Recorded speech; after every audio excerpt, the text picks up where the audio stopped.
Welcome everybody to Manitoba's Strongest Man and Woman 2014 here in Morris, Manitoba. Right now Sam Davidson is doing our introductions, and while we get started right here.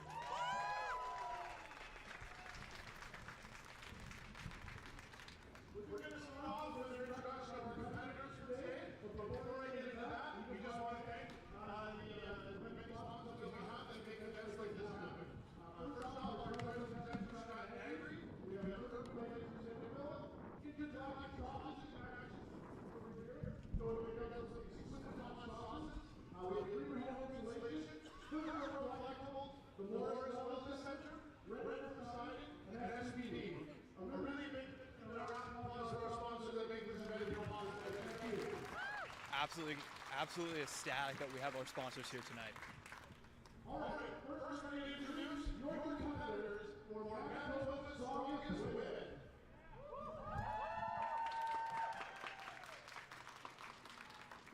Introducing first, from Winkler, Manitoba, training out of the Floor Gym, Ariel Praise.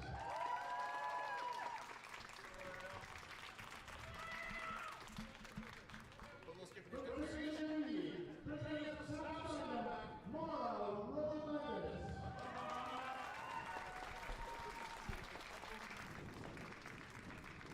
From Pittsfield, training out of Pittsfield, Colorado, Jonathan Rizalson. From Steinbach, Manitoba, training out of Training Ground Gym, Andy Harm.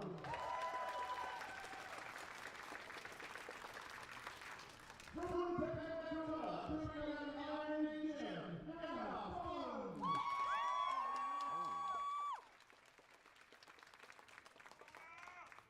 From Winnipeg, Manitoba, training out of Iron Age, Kelly Giddings.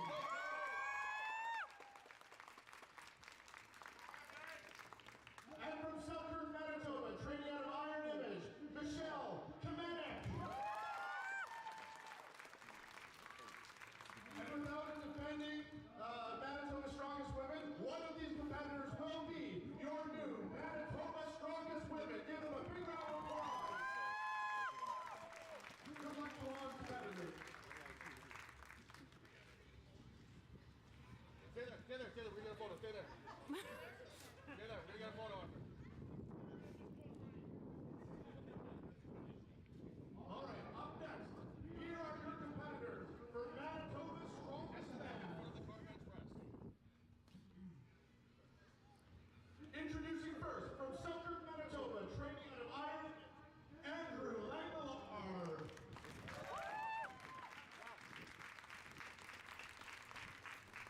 Mike, get closer to the thing. Closer to the thing.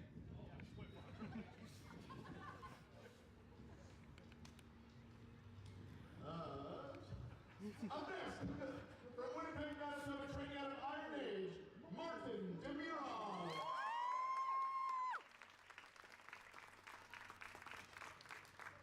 From Winkler, Manitoba, training out of the Forge, Ryan Frey.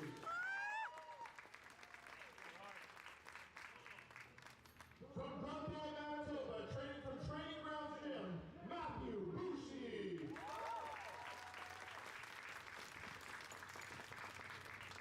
From St. Malo, Manitoba, training out of Training Grounds Gym, Brian Barnett.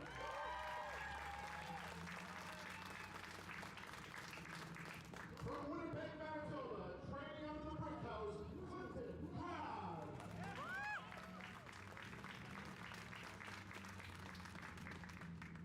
From Winnipeg, Manitoba, training out of Iron Age, Ryan Deloli.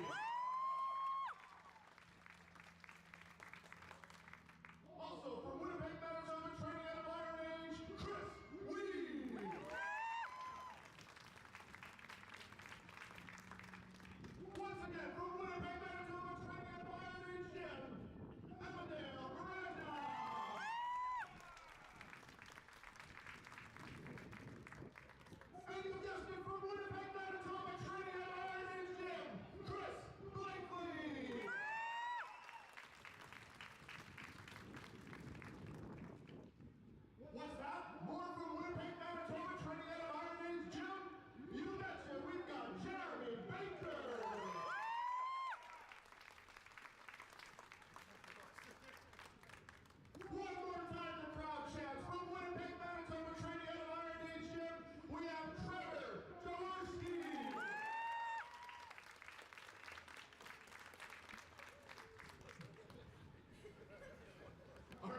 get together for a quick photo. That's some amazing introductions done by Sam Davidson there.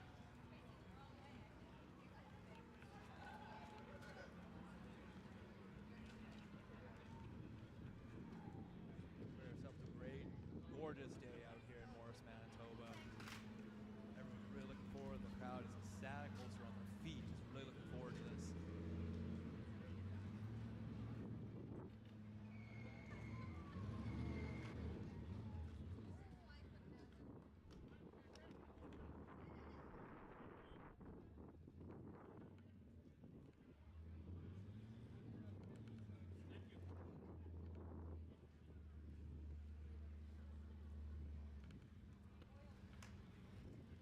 Drones, we got the first event opening up here. We're opening up with the Circus dumbbells.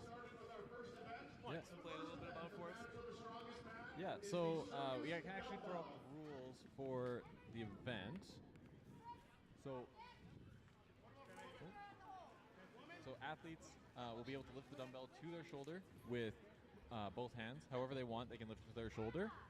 Once on their shoulder, though, they can only press it with one hand. Okay? So you'll often see athletes, if the dumbbell starts to get a bit off balance, they'll reach up with their other hand. That would disallow the lift. Okay? Or if it rests on the head, they can only press with one hand. The lifter must be standing erect, upright, so head next to their arm, can't be leaned back with their elbow locked, and then they'll be given the down command. Okay? And the heaviest weight wins. Here. Amazing.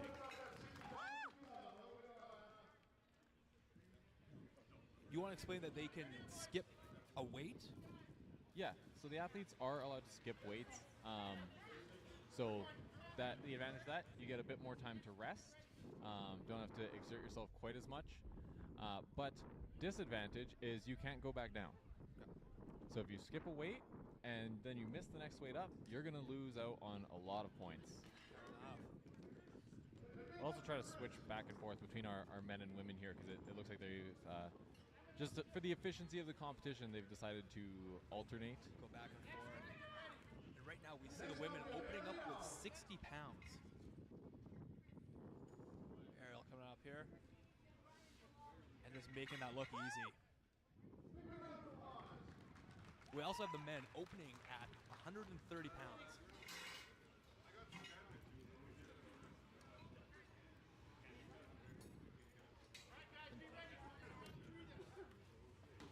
Are we potentially going to be seeing ourselves a new record here tonight, Drones?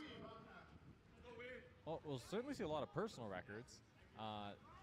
Strongman is a bit of there's a bit of a difficulty with trying to categorize records in Strongman. So we just started this year on trying to organize everything that we know about Manitoba Strongman records. So most of these categories, there is no official record set, just because with record keeping hasn't been super consistent. So unfortunately, we aren't able to have records for these athletes to beat, but they can set them. Amazing.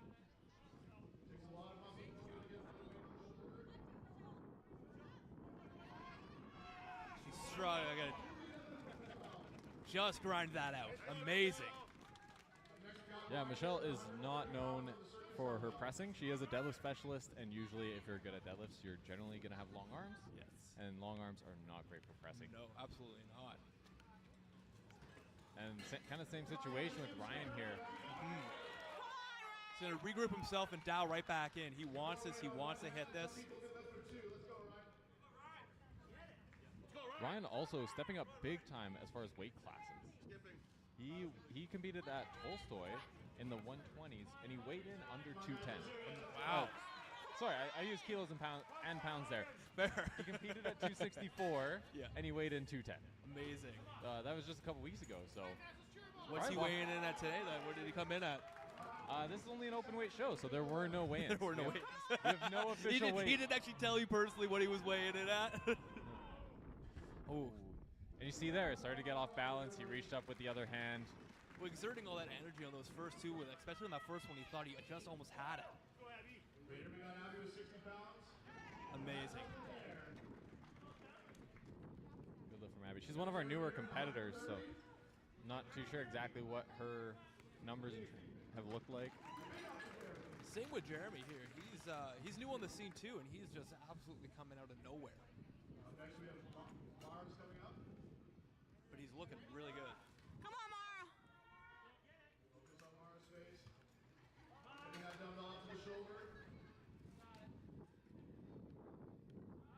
And Mara making that look easy.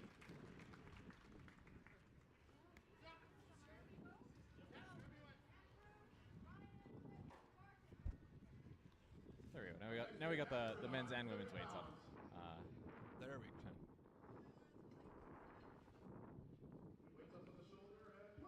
Nice.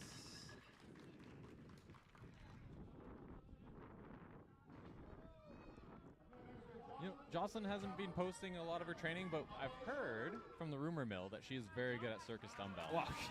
She made that look super easy too. She is very statically strong. She has some records in powerlifting, so it doesn't surprise me at all that her overhead press is strong.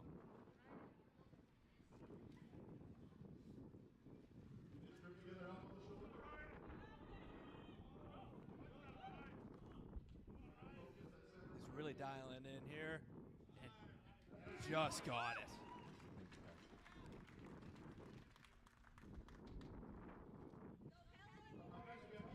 Another one of our newcomers to the sport. She was an Olympic lifter before, right? Yes, CrossFit and Olympic lifting. Nice. We have seen her at the gym, and she's really looking like she's transitioning really well into the strong woman. There she is. Wow, very easy press. Come on, Martin. Martin, someone who's working really hard at the gym and really wanted to show something here today. You know, he's a guy he's just happy to show up and do a little bit better each time. And, you know, in the long run, that's going to take him pretty far. Absolutely. Didn't quite get that one, but here he's going to dial right back in. He's determined to get this. He can get this. He's a great squatter. He just needs to drive more with his legs. But The crowd is really behind him right now. He's got some time to regroup, and he's going to really, I think he's going to push right through and get this. He is a guy who has no quit in him. You'll see that on the yoke. Yeah.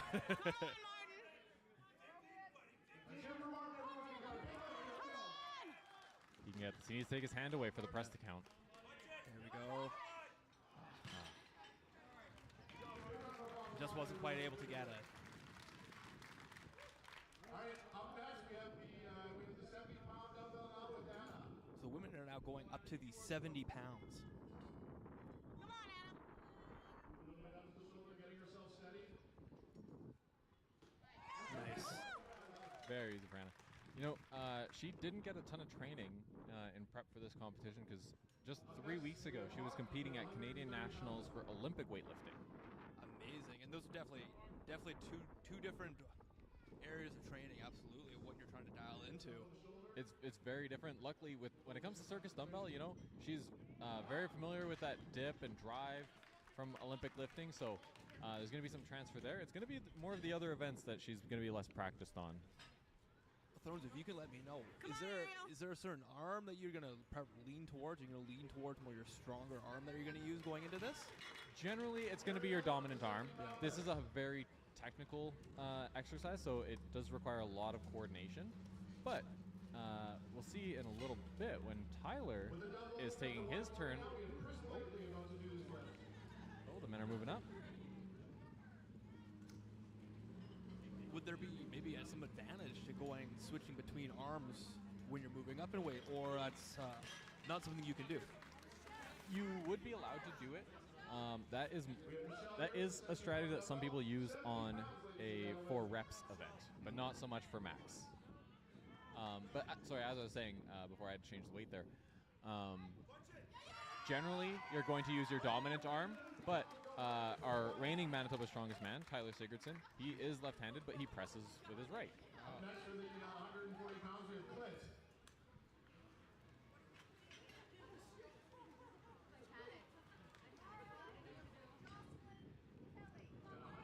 Now, a lot of our top contenders. Here, 1 second, we'll turn our volume up. Turn it up here. Up next we have Abby with the 70-pound dumbbell.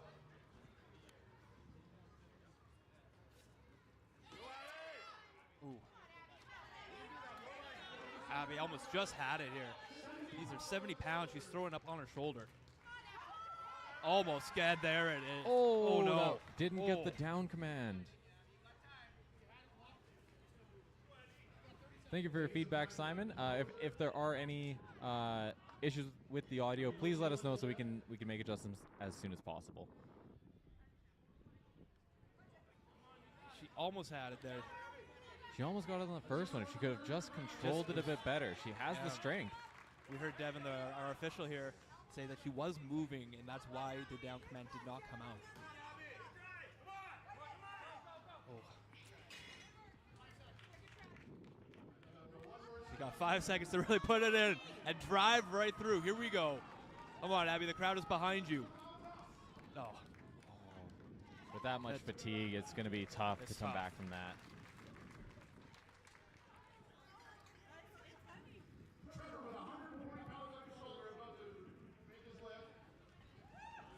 Trevor making that 140 pounds look easy. Didn't even give me time to switch the scoreboard.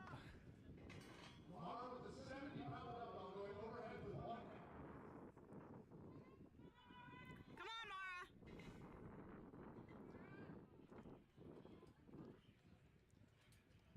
Those who are just tuning in, we now do have the weight to beat at the bottom of the screen. You see right now it's at 60 pounds.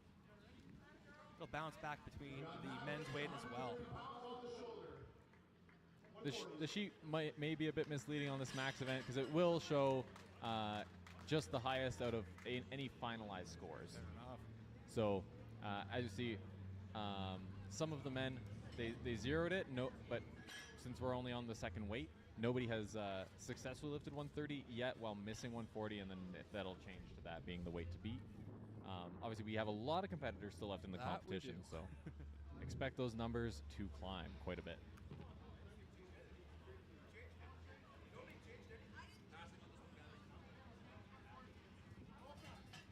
Oh, looks like just a bit of miscommunication. So I just got to do a quick change of the weight before the women are back up.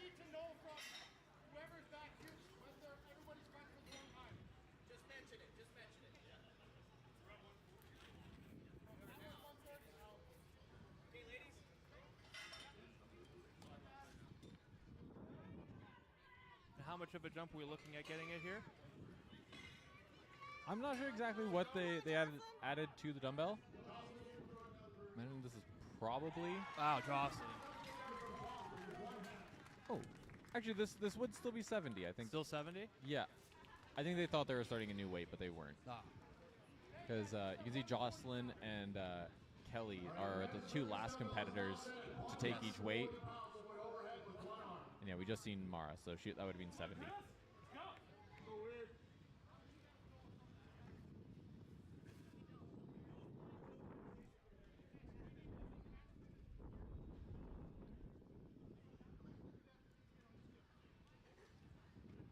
How was Weeb's toe been? He recently broke it, right? It was a full break?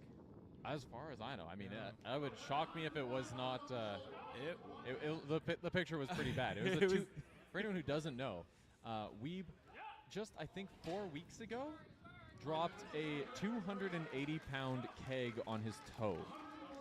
It was a gruesome sight. He was walking around with a nice cast around it. Incredible turnaround for him, and he came here. He wants to compete, and he wants to perform as best as he can, and he's determined right now. Playing with a little bit of a chip on his shoulder.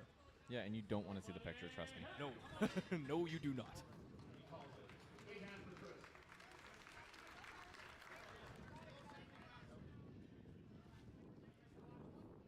And we got the last one here, Kelly coming in at the 70 pounds.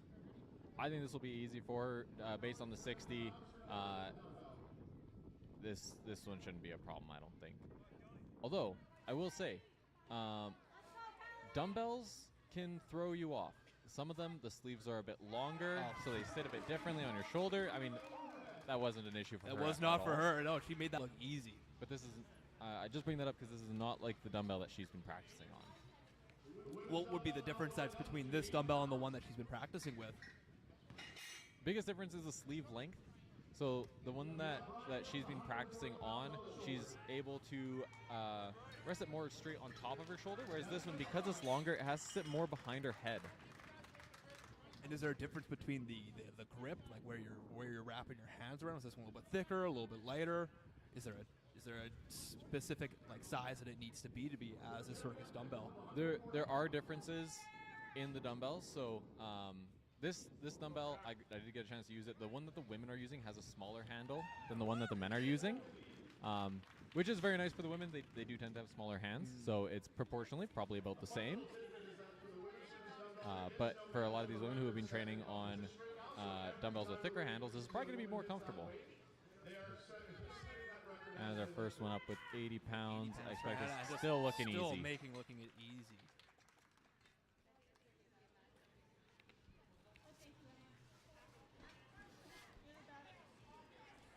You know, and this is the start that Anna needs for this competition. Like I said, being a bit less practiced on some of the events, she's going to want to have a chance to watch what her competition is doing and have an action plan for when she goes up.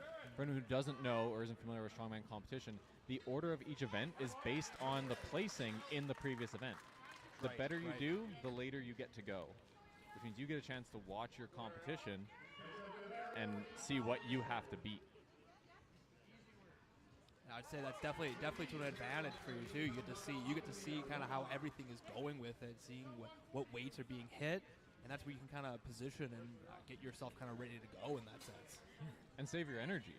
Absolutely. If you get just ahead of the next best finisher, and you know that nobody else can pass you, why would you do any extra work? That's true. And I feel like you'd also be at a disadvantage if you're the last one to do the circus dumbbell and you had finished last and you're going to be opening up on the next event. I feel like your energy levels are just going to also not be there. So you're really going to have to put a little bit more taxing on your body to really get open up on that next event. Absolutely. And because you don't know what your competition is going to do, so you just got to do everything that you can and hope. This would be a big lift for Michelle. She hasn't had the most comfortable time with the circus dumbbell, but her 70 looked better than her 60, I would say. I agree. That big 10-pound difference, she's locked in. Oh, you've seen her elbow drop. And that's another issue that could be because of the dumbbell. She is putting it beside her head, not behind. But that also means that her arm is going to be pushed further out to the side. So when she dips and drives, that dumbbell has better leverage to drop her elbow. Yeah. What you'd like to see is her to lean more to the side, so the dumbbell's straight up and between her feet. Oh, and that's another downside of that beside the head kind of technique. Clip in your ear. Yeah, not the most comfortable.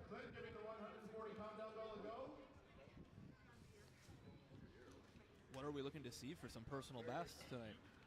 You know, I'm really looking forward to seeing what Dan is able to do. He hasn't come out yet. He has skipped every weight up to this point. Still making that look easy at 140. Yeah, Clint's doing a great job. Another undersized competitor. You know, he competed at 105 at Tolstoy. You know, Dan's been keeping it very tight-lipped, but what are you thinking we're going to see Dan hit today? I know in training he's gone up to 230, and obviously that's in training. That's not. There's some fatigue there. He hasn't deloaded. He hasn't peaked. So I would expect that Dan wants to hit at least 230 today. But really, I think what will end up happening is he's just going to do what he needs to win. Absolutely. Oh, tough lift from Trevor there. Trevor competed at the Masters category in Tolstoy. Amazing. Come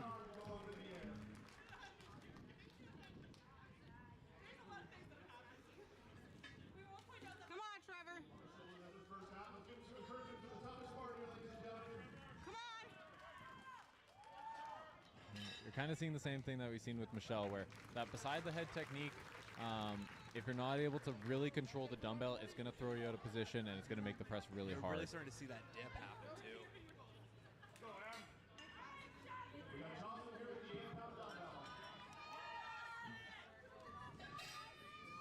Dawson's dialing in here, and just wow, still absolutely looking makes very it easy.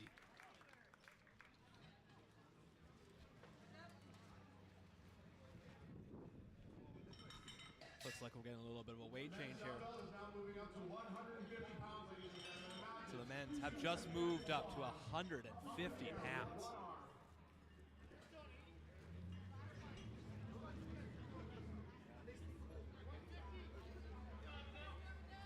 We can see Emmendale coming in here. And this is Emmendale's first lift of the day. And first time also in the open division. Come on.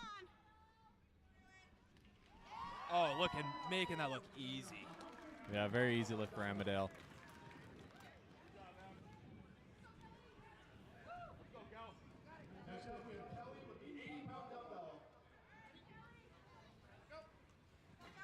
I know Kelly's hit this in training, so I expect her to hit it here as well. And all of her lifts so far have looked quite easy. Sure have. And just like that, she still makes that look easy. Out of all of our top contenders, I don't think any of them have struggled yet. No. We do have the women's going up from 80 to 85.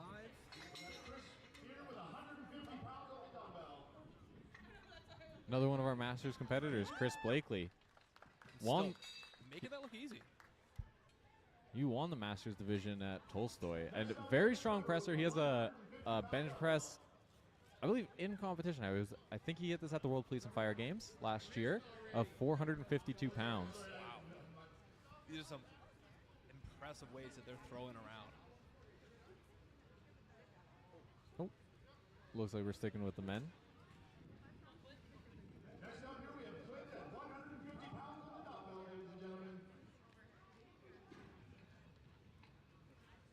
Hey, thank you, Mr. Hammerdance.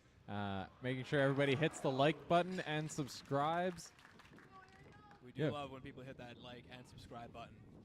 And we're trying to up the quality of these shows so that we get more people watching, get more people having their eyes on strength sports, and you know that getting eyes on it does a lot for the sport. Oh, Ariel didn't control it there. But you do have to wait for that down command. And that second rep looked much easier than her first. I think she was maybe just a little bit off position on that first one.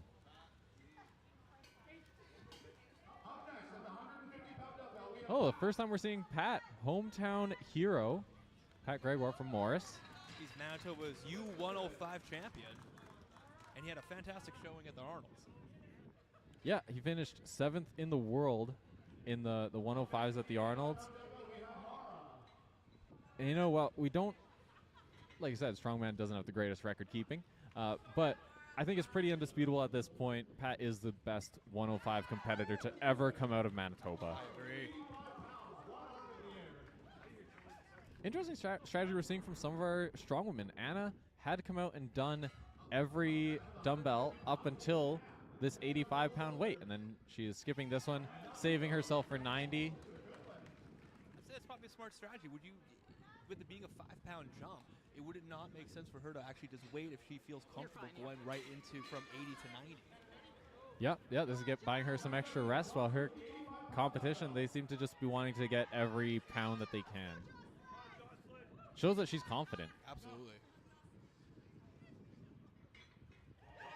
Wow. You know, we're starting to see the first signs of some cracks. I won't say anyone is struggling yet. All these women are very strong. But it was just that 80 to 85-pound jump that we are starting to see, you know, some of that foundation really start to crack here. 100% right. I'm really intrigued to see when we hit this 90 pounds and what we're gonna be working with. We'll find out soon. Kelly is our last woman to attempt the 85-pound dumbbell.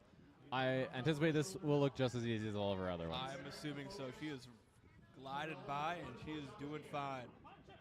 Oh.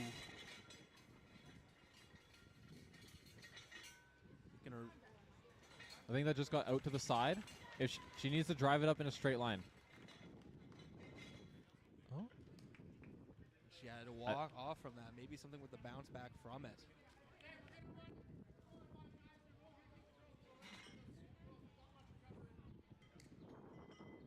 Yeah.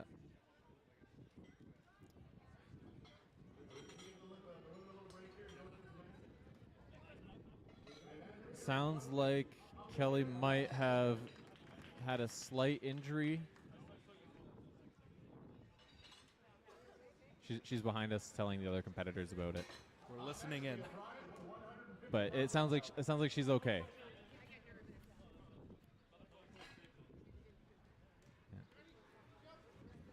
Yeah, she says she's okay. Just wanted to play it safe. Thought she felt something, but seems to be all right. It's nice to know that we got the insider information just by sitting back over here. For anyone who doesn't know, we are right in between the audience and the athletes area. So we are right nestled in, and we are like basically front row to see all of this. So what you're seeing is basically exactly what we are seeing. Mr. Hammerdan says that his money is on the reigning champ, Tyler Sigurdsson. He is definitely the favorite, but might throw a spanner in the works. He's coming in with a minor injury they just revealed on the Strong and Petty podcast. Yes, on Monday. He dropped the dumbbell, all the weights flew out, hit him in the shin, and he was okay for a couple of days. But then he started seeing some crazy bruising coming out. Yeah, and like it was way down into his heel. And there was even some other discoloration around it. Very strange because he was fine for, I think it was 2 days. It was on the third day he was having difficulty walking. Does that change any of the money lines that we're seeing with the Vegas odds? You know, I don't think so. No. If Tyler is good at anything, it is shutting off his brain and just hitting events. So he'll be able to block out the pain. And he'll be able to really just dial in and really want to perform and just want to do like absolute best and want to be the best. And speaking of people coming in with some injuries, good rep from Mark. Mark had not an injury, but he was fine during the competition. But after Tolstoy, he had some inflammation in his shoulder, and it's been limiting his range of motion. So he hasn't been able to get into a dumbbell press position since Tolstoy. Well, and I also read that this is his actual first dive into the open division. Yes, it is. Oh. Come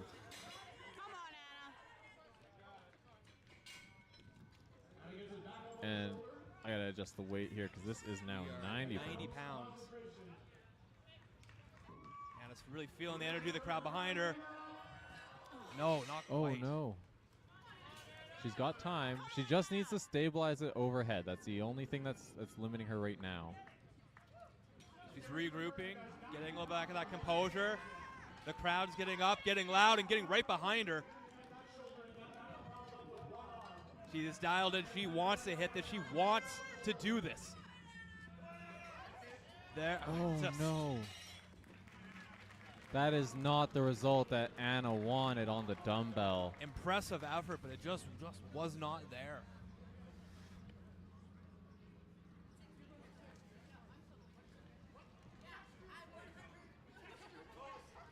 I know she hit 102.5 pounds in training, so that is well shy of what she was hoping to achieve at this competition. You know what you're saying? It's the different dumbbell. Like the different grip, maybe, whatever it could be. It's just what you're training with and what they're having at the competitions. Those variables have a different play. And this is one of those situations that I mentioned where because she skipped 85, she's going to be dropping down and only achieving an 80 and settling with an 80-pound dumbbell. Mara just making that 90 pounds look super easy. That was a very good lift from Mara. I wasn't too sure. She hasn't shared much of her dumbbell press training, so I was not sure exactly how she's going to do, but she is a great presser.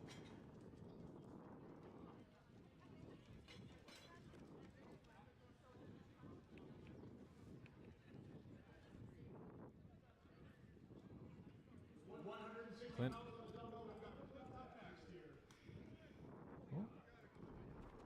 Men have moved up to 160 pounds. Ourselves 160 pounds. We here with Clint. He's locking in. He's got it up there. There's the down command. He got it. That was a tough rep, but he got it.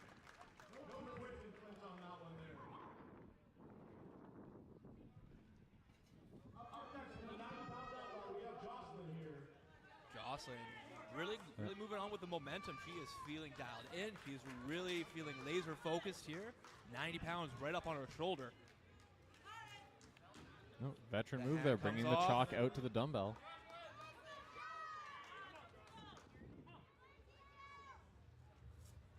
And there she goes, she right gets it. there. Absolutely beautiful.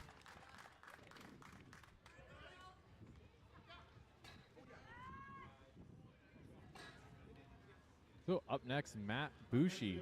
Bushi's back in. You know, a returning regular competitor. He's also coming back from an injury, too. Yeah, he had a few, and he didn't compete last year, all of last year as a result of that. But he's coming back, and you know his training is looking, I would say, better than ever. He is a guy who in the past, has done what he likes to do, and that sometimes gives you some weaknesses. But he looks like he's been really hammering them and improving in his training recently.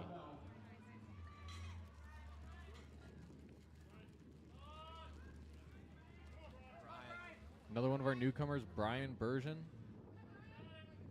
Oh, wow. Very strong press. Another guy with long arms. That dumbbell has to travel a far distance. He was making that look nice and easy.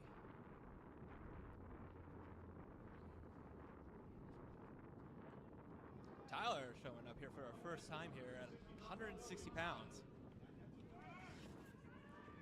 Like you were saying, he is left-handed, but for this, he's coming with his right arm. Wow. Wow. A very strong press.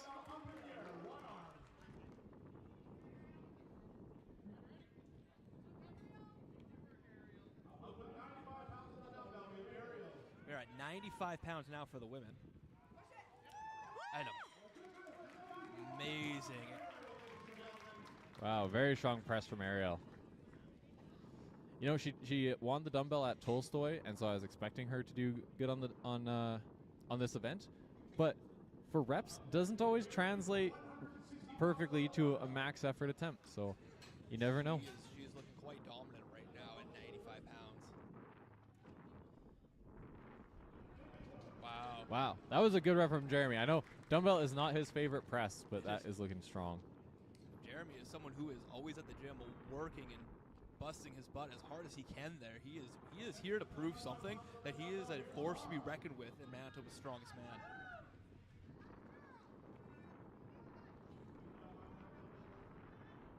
Mara laser focused. Oh.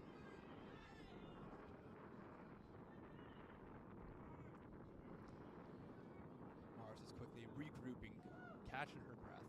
She really wanted to hit it there on that last one.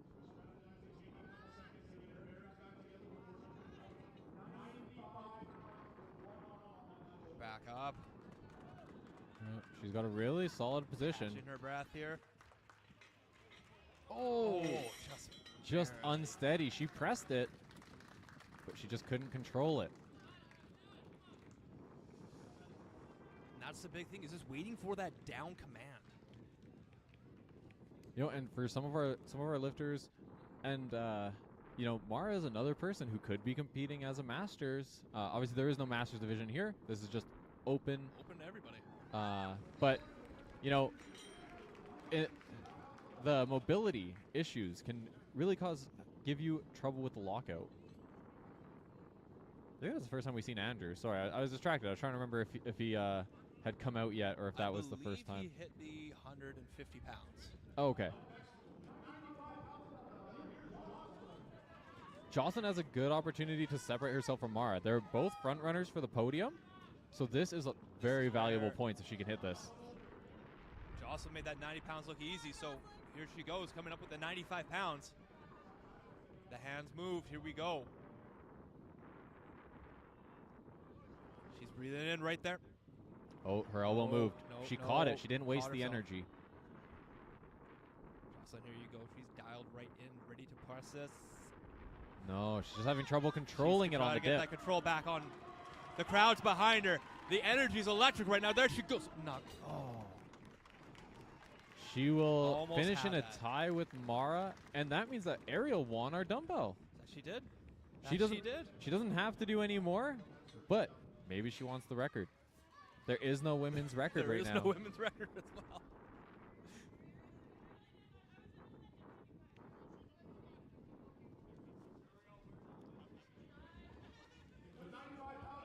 It sounds like she has communicated that she is going to call it there. She's not going to go They for the just record. announced that Ariel will be calling it there at 95 pounds. Just an impressive feat.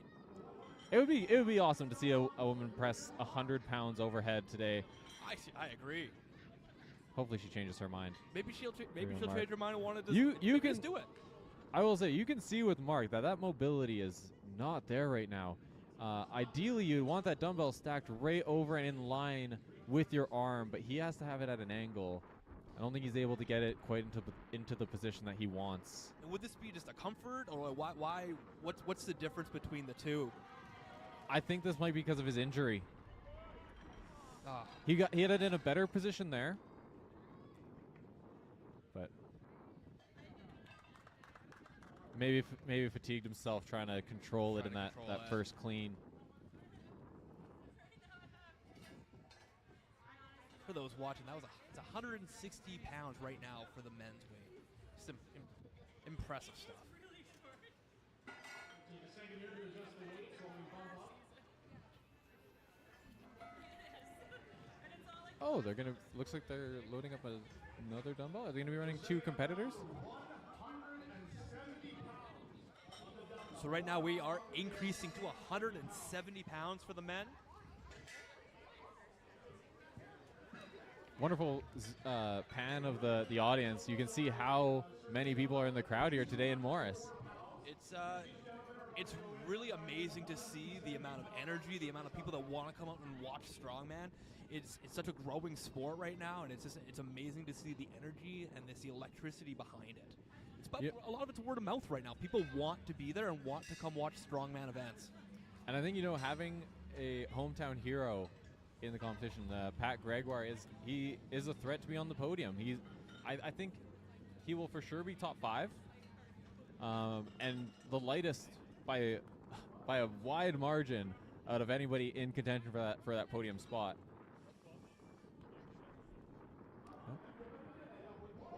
We've got Emmendale coming back up here. Bougie. So they're setting up so they can run dumbbells side by sides. So we'll be able to get some head-to-heads for these heavyweights. Emmendale looks like he's just barely locked in. Not quite. This is just about Emmendale's body weight. He competes at 176. So it's basically just him picking himself right back up and throwing it over his head with one hand. Just impressive feat. He's a very dynamic presser. He has a ton of explosiveness. So this should be an event that he does well in, and I think he'll get this. There he goes, waiting for that down, and just wasn't able to stabilize it. He has time for one more. One more. He's right there. Devin was just explaining to him that he was just right there. He was just about he just had to stabilize his body, and he would have had it. Come on, Emmendale, you got this. You got to just power right through. Here you go, Emmendale. Oh, Right just there. too fatigued. Just exerted all that energy. That second time he had it up, he delivered all the energy he had in him just to get it, but just wasn't quite able to stabilize. Impressive feat, though. Right before he hit that 160, and he's showing some great stride and great strength out there. It's a monster press to be able to lift your own body weight overhead with one hand. One hand. And he could do it. He had it right there. It was just being able to fully stabilize his body. It was the only thing that was separating him from being able to just get that.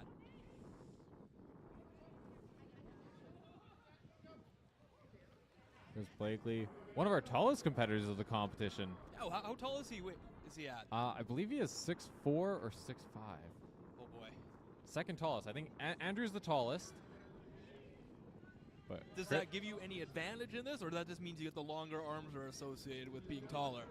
in dumbbell, being tall is probably a bit of a disadvantage. But some of our other events, sometimes it's things that come along with being tall. Long arms are great for arm over arm. Long legs, going to make you quick, big steps on yoke.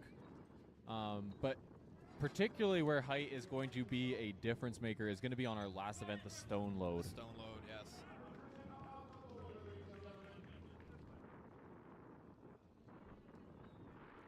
Just not feeling it. Bit too much for Chris today. Yeah. But he's got some good events coming up. I expect to see some big things out of Chris. I am excited to see him on the car bench press. Yes, that is the one I was going to say that I'm the most excited to see for Chris tonight. When we're talking about height and having those different advantages, I'm only 5'8", but I got the wingspan of someone who should be 6'2". That's why the only thing I could do moderately well is going to be any sort of deadlifts. You know, it's helpful with loading too. You get your arms further around it. I wish. You can start from a slightly higher position too when you're picking a stone or a keg off the ground. Similar to a deadlift. I wish it would help, but unfortunately they are long and gangly. That's the best way I could describe my arms. Clint Grad, another one of our lighter competitors, won the 105 at Tolstoy. His last lift, he was struggling a little bit, but it was a pretty solid press overall. He's shaking. His whole body's shaking. He's got to lock in. He's feeling it.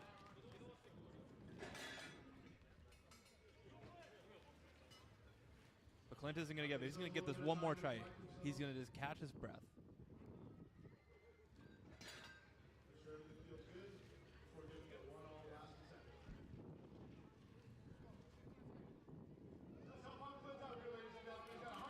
The crowd is behind him. The energy is getting electric here for Clint. He's feeling it. Not quite. That's a bit more than you can manage. Like a huge amount of weight, 170 pounds. I can't express that enough. There's how much that is to just put over your head with one arm. It's like up next, we're going to have Matt Bushi.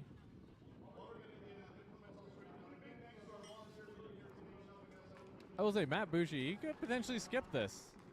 He hit a 200-pound dumbbell in training, and it actually looks like he is skipping it. Here comes Brian Bergen. His 160 looked really easy, but like I said, he has long arms.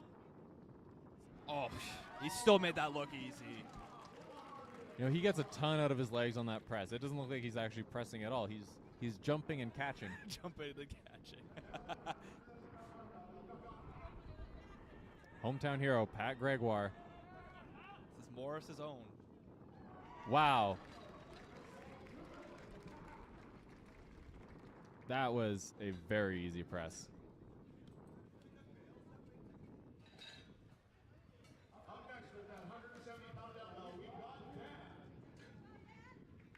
It'll be interesting to see who has the easier press between Dan and Pat. Dan's hit the heavier weight in training, but Pat is looking dialed in. Oh, just like that. It was a solid press. Slight stumble. Looked like he maybe leaned over a bit too far on that catch.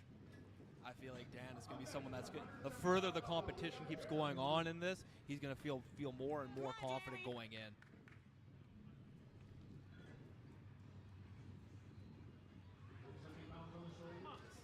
Jeremy's slightly stumbling with it.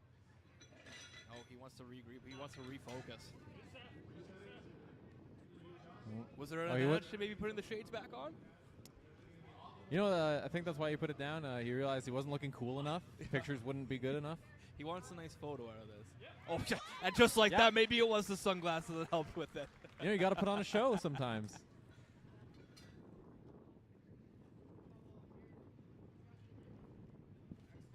Sometimes the beauty of strongman is getting those nice, cool-looking photos that you can post all over your social medias, on Instagram, on X, on Facebook. Also, don't forget to follow at Manitoba Strongest Man. At Manitoba Strongman. Strongman, yes. Here I am saying the event, and I'm going to say at Manitoba Strongman. Oh, Andrew didn't wait long enough to get the down command. But he still makes that look easy. But a bit of wasted energy. And that he will be our last one at 170. still looking at getting a 10-pound jump, or are we looking to start seeing the 5-pound jumps at this point? I think this is still going to be a 10-pound. As they just announced, we are now at 180 pounds. Matt Bushi, our first man out. I think we'll do. It'll probably end up with 10-pound jumps until we're over 200. I think.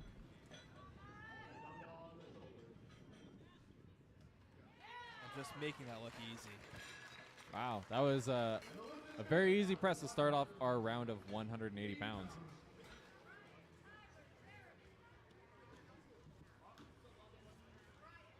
I am very curious to see how many of our lifters go over 200 pounds today.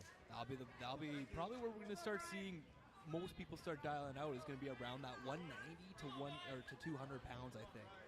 Even 180 Most of the right top now. contenders for sure. We already have, I think about 2/3 of our competitors have already dropped out. Yeah, already have, yes. That's still making that look easy.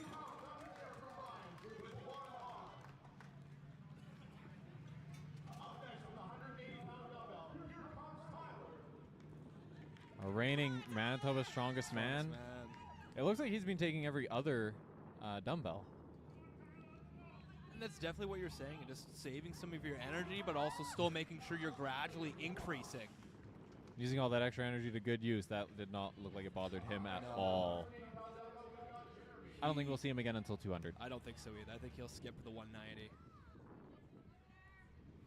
This will be a PR for Jeremy. Jeremy quickly back in, though.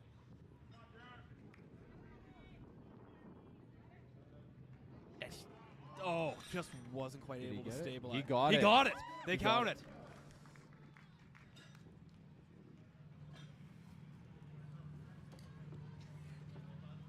And that's a PR for Jeremy. And if I'm being honest, I think the 170 might have been a PR for Jeremy. Look at him breaking his own record twice. It's that energy, that being being in front of an audience, being in front of a live crowd. That his elbow dropped, but it didn't matter. And Andrew, for anyone who doesn't know, he has the heaviest powerlifting total in MPA history. So he is a very strong presser. He has a, I believe, 457-pound bench press. So obviously, very different technique, but all the same muscles: shoulders, triceps. Not so much chest, but they're all strong on Andrew.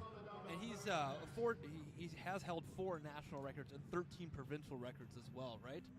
Yeah, his national records were, I believe, as a sub-junior and junior. He's been doing this for a very long time. He's a very experienced athlete, even though he's new to strongman. It's amazing stuff. Amazing presses of feet.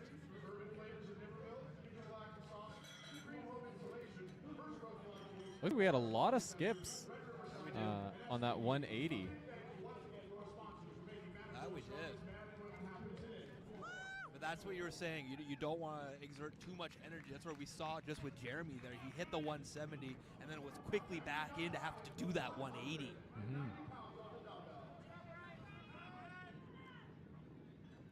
Jeremy and Brian are both doing every dumbbell right now, probably looking to get every pound that they can.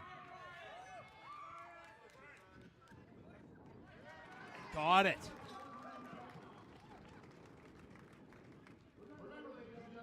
That was the first one where Brian maybe struggled a little bit. I think once we hit that 200 pounds, that's where we're going to really see it really being a test for Brian. Hometown boy, Pat's coming in. He looks locked in. He looks like he's ready to go. And there's that down command. Way to go, Pat.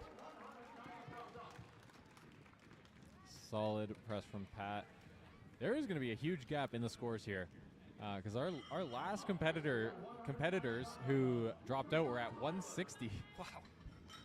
We're really starting to see huge different feet numbers here. And Tyler coming in for the 190.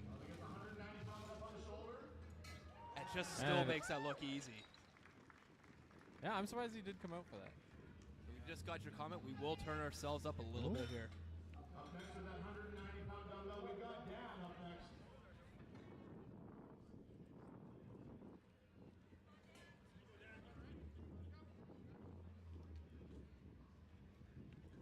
for letting us know to turn our microphones up. We got Dan coming up here with 190 pounds. That just makes that look easy. That looked even more comfortable than his last. I agree. He did start a little bit with a little bit of a struggle on the 180, but still hit it, and then this 190 just made it look like it was nothing. Like it was just nothing but butter. Jeremy's still coming right back in for the 190. This would be a huge PR for Jeremy. This would be his third PR of the night. He's got really strong legs. If he can get this... Ooh. I was going to say, if he can get this settled on his shoulder and in a stable position, I think he can press it. I think so too. Because if you watch a lot of Jeremy's pressing, it is all legs. Yes. He is really driving right in from those legs, and that's what's really driving him to get that up there and stabilize. He's got on his shoulder. Oh. No, just barely. And he calls it, but he's hit 2 PRs today. Amazing work by Jeremy, and like I said, he's going to be someone who's be a force to reckon with tonight. He is improving so quickly. Jeremy did our novice show last year, and at the competition I asked him what his max deadlift was at the time, and he said 405, and he has now hit, I don't want to sell him short, I believe 615 for 3. Amazing.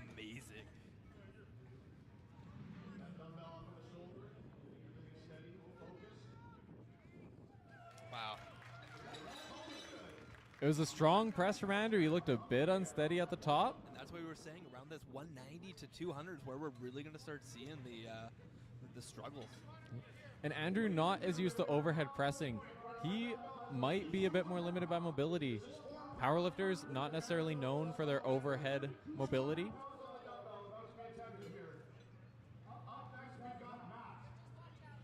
Oh, looks like we're up to our next weight. We're going to be at 200 pounds. We're at 200 here. And this is where the big dogs play. Just like that. He's locking it in, dialed in, and oh, just barely. This is 200 pounds, folks. That was a close attempt. I think sometimes you get that weight on your shoulder, and it can be pretty intimidating, and you kind of pull up on your drive. I think now that he's felt it, he'll attack the weight, and he'll be able to get this lift. I think so too. I think he's really going to start attacking right here. No. Ooh. Awkward catch, I was too. going to say an awkward way. It almost went the wrong way there, but he was able to save himself from sort of any sort of injury on that spot, too. I think we also just discovered that Matt has hair. That's the closest I've ever been to seeing the top of his head.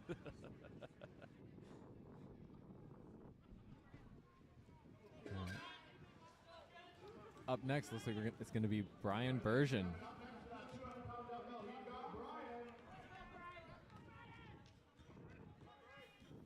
Brian, quick to get up on his shoulder.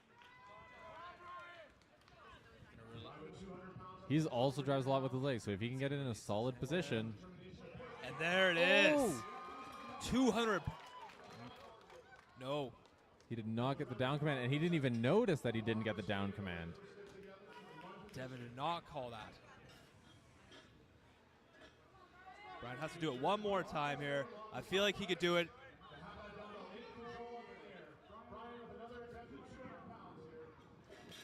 Oh, just a little bit too much. He's got time for one more try. This is why it's so important to hear and see that down command.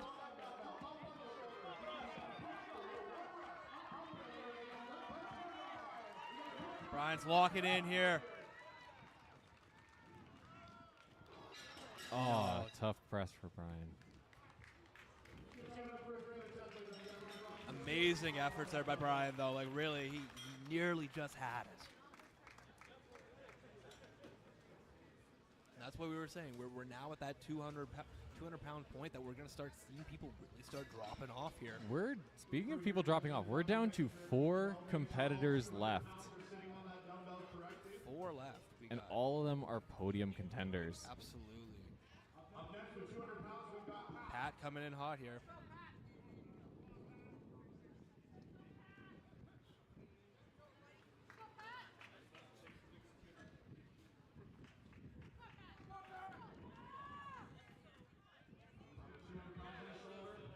goes. There's Wow. the down command. Way to go, Pat.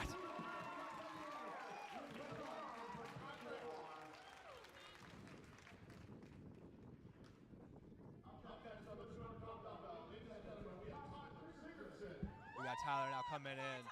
200 pounds. We thought he was going to take off the 190, but no, he has done the 180, the 190, and now we're going to see him right here try to go for that 200 pounds and just makes that look easy.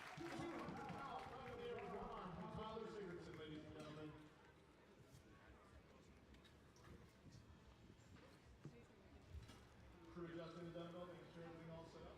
Next up with the 200-pound dumbbell, we've got Andrew. We got Andrew now coming up here. We've got 2 more people left here. We only got Andrew and Dan.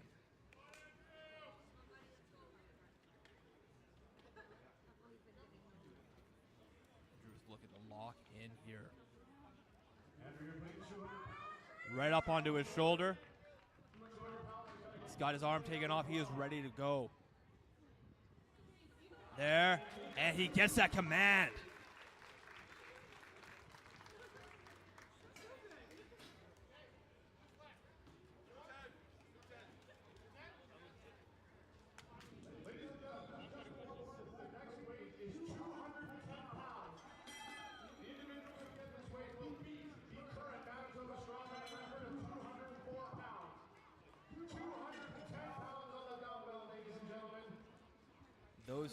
Those who may not have heard Sam speaking there, he is announcing that the next weight they're going up to is 210 pounds.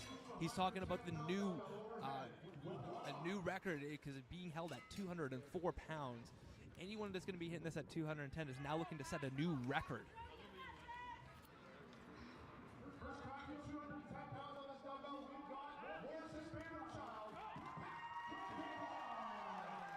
We got Pat coming here for the 210. He's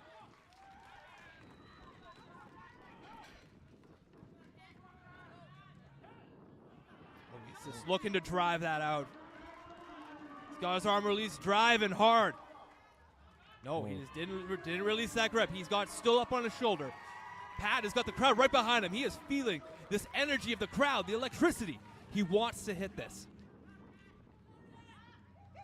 And just not quite there.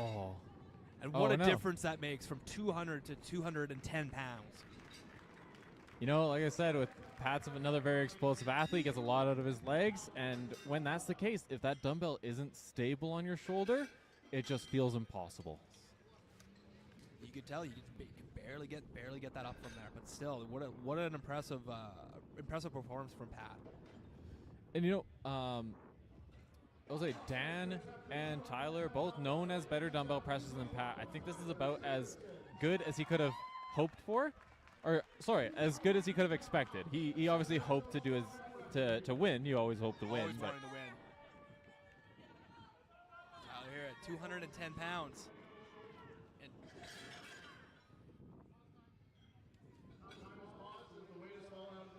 we did have the weight fall out of the dumbbell when Tyler had dropped it down there. He did not get it.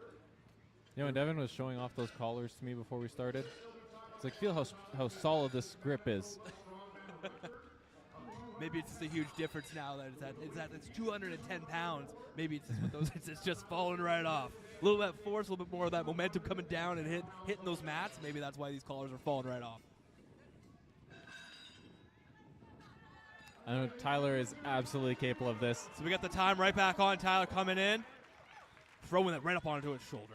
Just like it was nothing onto his shoulder. Here you go for 210 pounds, Tyler. Gets that down command. He has got it. New Manitoba strongman record. Yes, we were just saying earlier that it was at 204 pounds, and now we see it at 210 pounds. I didn't know that we knew that record. It was announced. I'm the record. Yeah, I'm the record keeper. I didn't know that we had that record. Nobody told me. Oh wow, maybe I'm just making stuff up over here, but now we do have a new record. I trust that that Sam was giving good information. Got Dan here. And he's got it just locked right in. That was a comfortable press. Definitely looking like the favorite at this point in the competition. In this event, I should say. In this event specifically, Dan is... It's very early on. We don't want to make any bold claims. But we do got Dan and Tyler looking really neck and neck right here. I think Andrew's definitely has a very good chance at hitting this. He looked pretty comfortable with that 200 pounds. You know, and the 200 pounds was a PR for Andrew. He hit 196 in training. I know he attempted 216 and hit himself in the head. As it can happen sometimes. But who knows? His PR is somewhere in between those numbers. Yeah, and I think for him right here, I think he's got the crowd, he's got the electricity, he's got everyone behind him right now, really wanting him to get this, and he did. He got it right there. New personal record, competing right now for doing a new Manitoba record as well. Tied the Manitoba record. Tied. It's Tyler's record. Competing for that record and competing to win this competition. For anyone who doesn't know, records, whoever hits it first gets the record. And then anyone else who hits the same weight ties the record. Ties the record. So now better understood, Tyler is now holding the record. We got support for Clint in the chat. You'll see Clint again soon. This event is just about finished, and then we'll be on to the Yoke. That's an event I'm super excited about. I can't wait to see that Yoke. It's going to be a tough one. It's an 800-pound yoke, and that is just going to be crushing. Now that is some weight. 800 pounds. The reigning Manitoba Strongest Man is up first.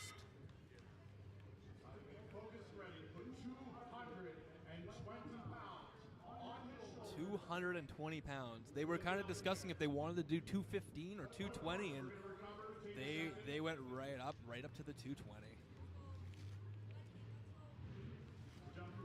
Only they're giving a little bit of compensatory time just because there's so few athletes left in the competition. They'd want to give those who are left a little bit of time to recover from the 210. Absolutely, right? When you're down to the final three, you want to give the competitor some chance to catch their breath, really regroup, because when you're down from how many people you had starting and opening, you had all that time to really be able to recover, regroup. But now when you're down to those final three, like you're right, it's taxing the energy you use to hitting these new records. Yeah, and I want to take this time to shout out our presenting sponsor, Stratton Agri. Stratton Agri has quality agriculture equipment for your farm. Oh, I will hold off on the rest of that until after this. The crowd's right in. They are loud. You could probably hear them. Tyler coming right now for 220 pounds. And just like that, he got it, setting another new record at 220 pounds. That was miles better than his 210. Absolutely.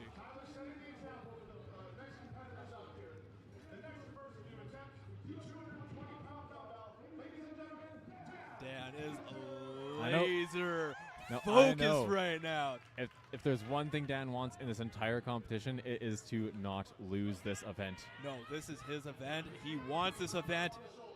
Dan locking right in, dialing. And just like that, another Dan, easy press. 220 pounds.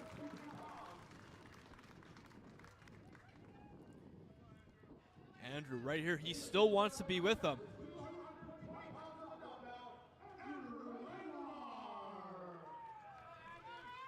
Our last competitor to attempt 220. This will absolutely be a new PR for Andrew. And when he hit that 210, he was feeling confident, looked great. I think he's got this at 220.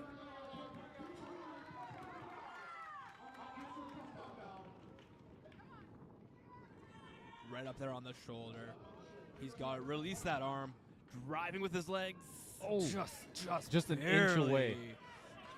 He can hit this, though. He's hyping up the crowd. He wants to hear them. He wants to feel that energy. He wants everyone to be behind him here. He knows he can hit this. He knows he's feeling it. Right here, nice and loud here in Morris, Manitoba. Barely. Elbow just dropped on that barely. Second try. All right, well, they changed the weight. So, Manitoba's Strongest Man and Woman presented by Stratton Agri Quality Agriculture Equipment for your farm. Get ready to elevate your farming game with Stratton Agri, your trusted partner in agricultural supplies.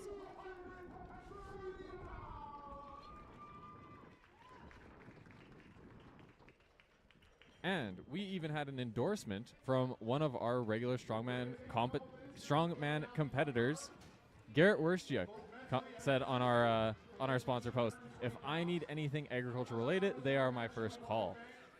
So, endorsed by Manitoba's Strongest. And where you can find them is at Stratton_Agri. That is STRATTON_AGRI on Instagram. Between events, we'll also throw up all of our sponsors on the screen. There are QR codes that you can scan to go to either their social media or their websites. So if any of our sponsors can help you with any of your needs, feel free to scan those QR codes during the breaks between events. And we have some very, very amazing sponsors here. We've got a bit of extra time. I'll shout out a couple of our other sponsors. We have First Row Sports. We have Green Home Installation.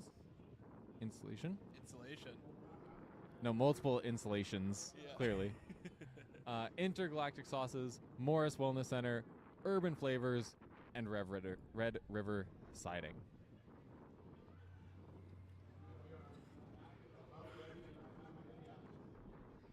Up the weight. We got Tyler looking like he's walking up now. He is ready to go. We went up another 10 pounds to 230 pounds.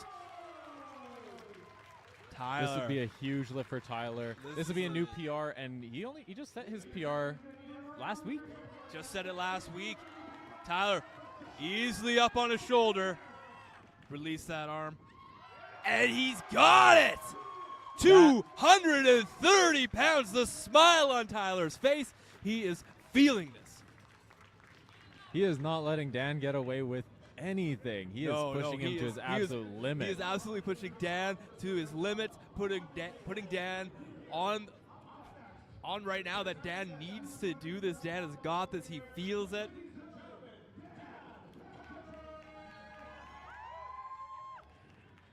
And I just love the stoic presence of Dan. He is really locked in. He is in right now. He wants this. He wants to prove to himself. He wants to prove to everyone that this is his event. There he goes, Dan. There it is. Dan.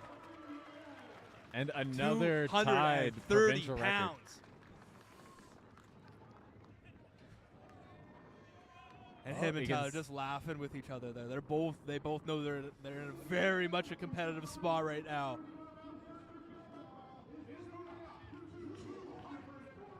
$240 pounds is what they're moving up now.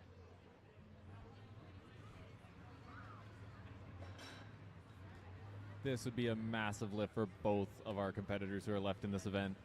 And they're both setting new PRs, right? This would be a new PR for Dan. Absolutely. This would be Dan's first PR of the day. He did hit 230 in training, but Tyler's best before today was 225.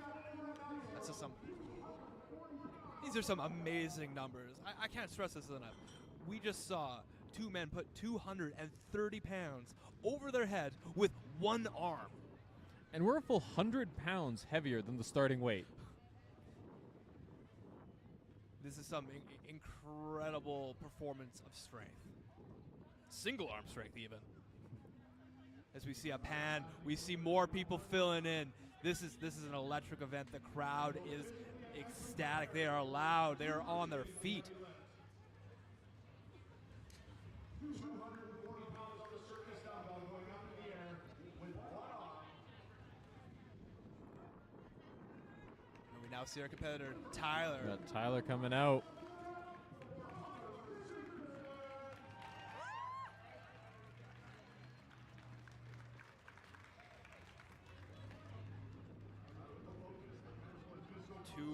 $240 pounds here, Tyler.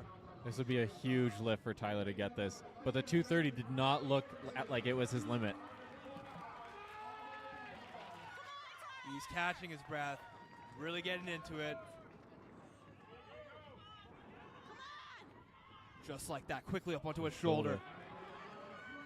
If he can get this stabilized. Stabilize. Up. Oh, Not very close. Quite. And that's it. He's calling it. You know, that's probably the smart move. He knows that Dan is very much capable of hitting this lift as well. And even if he gets it and Dan doesn't, that's only 1 additional point. That's true. And we still have a few more events to go through. It's still about conserving some of that energy maybe for those later events. But we know Dan, this is his event. This is the one he knows he wants to win. He's got it here for 240 pounds. Dan locking right in. He's dialed. He's got it. He's feeling the energy. He's got it right up there, and he's got it. Dan, 240 pounds. Incredible feat of strength. And you see the camaraderie there. They're all congratulating him. Everyone is They're happy all for Dan. excited for him to hit that PR. 240 pound throws. That is a monster dumbbell. Insane. Incredible by all the competitors here. Everyone did phenomenally well. And 36 pounds added to the provincial record.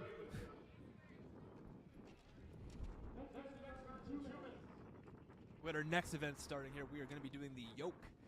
And that'll be showing up here in 2 minutes. We're just going to take a quick intermission here, and we'll be right back. This will be, my apologies. Sorry, Stashko. I am going to quickly go over how our points are breaking down so far.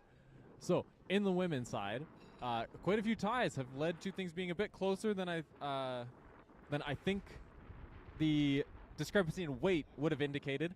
We have Ariel Griffith in the lead all by herself with 7 points. Tied for second, Mara and Jocelyn both on 5.5. And then behind them, tied for fourth, Anna and Kelly at 3.5 points. Michelle is in 6th with 2, and Abby Harms rounds out our women with 1 point. For our men, Dan taking the win there for 16 points, the best start that he could have hoped for. Tyler was in second with 15, which is already a bit of an upset. Last year, Tyler didn't drop a single point in the entire competition. Andrew Langlar coming out of the gates strong with a 3rd place finish, 14 points. Pat Gregoire, the hometown hero, with 13. Brian Bergeron with 12. Tied for 6th, Matt Boucher and Jeremy Baker on 10.5 points. And we are going to jump into our yoke. So that covers the top half of our men and all of our women. We will be right back.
Okay, welcome back. We're on to our second event. That was a very short break. This is the Yoke carry. Let me just switch over to our women.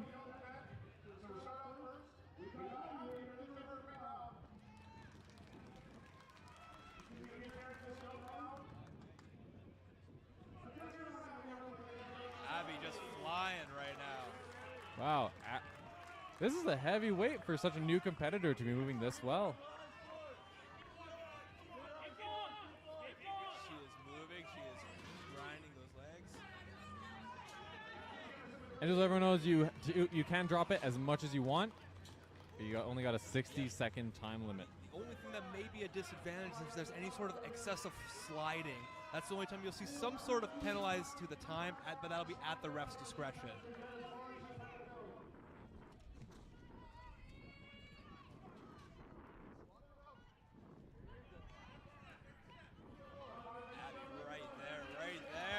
Almost.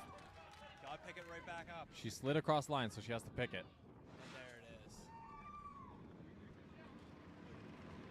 We have ourselves 465 pounds. There we go. We'll get the event rules up there. So, cannot drag or slide the yoke along the ground. If you cross the line while sliding the yoke, in that situation, you have to then re-pick the yoke for the run to end. As we saw Devin say, Abby still had to pick it up, and then he calls it, and then it was going right back down. This is new.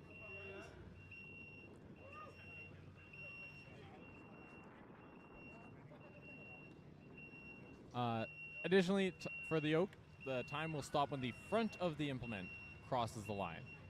And the fastest time wins. Absolutely. And otherwise, it would be the greatest, the furthest distance if there were no finishers, but we've already had a finisher with only one competitor down.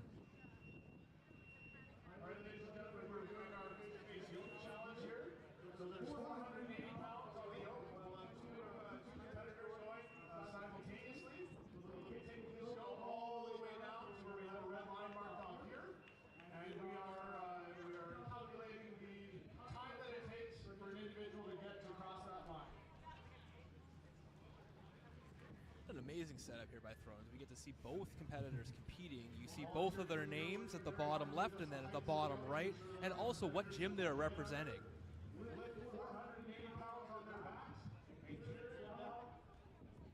Absolutely. This will be an interesting head-to-head. We have Michelle. She is a monster deadlifter, but I don't think moving events or particularly yoke are her favorites. Whereas Anna is extremely dynamic. Oh wow, she is flying. Michelle creeping right back up there. They are neck and neck at this point, but there's Anna starting to getting her strides, really starting to really move. She's coming right in super hot here. Anna looking to that line. Right past that line. She's just got to push herself. Push right there. And she's done. Nope, she had to pick it up and drop it. Another slide. She had another sliding finish. I did see Devin call for her to pick it up and then put it right back down. Oh, equipment malfunction for Michelle. Michelle picking it right back up. There she goes. She is moving. She is moving. Motoring now. She's sliding a little bit there. Picked it right back up. She's going to get it right past this line. There you go. Michelle has finished.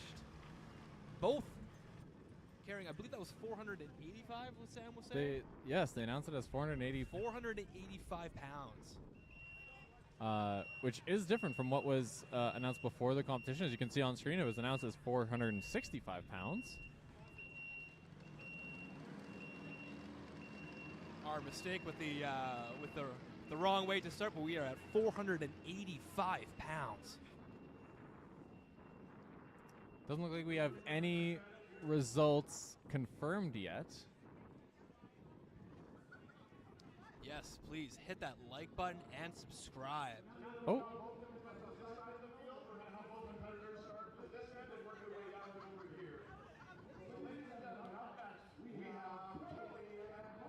Oh, I was right the first time. So we have Kelly and Mara coming up here. We're going to get the I got names switched up here. We got Kelly on the left-hand side and Mara on the right-hand side. There we go. Kelly is representing Iron Age Strength, where Mara we have representing Training Grounds. Mara won the Yoke last year at Manitoba's Strongest Woman. However, the Yoke setup was a bit different. Oh, but Mara is off to a hot start right here. She is flying.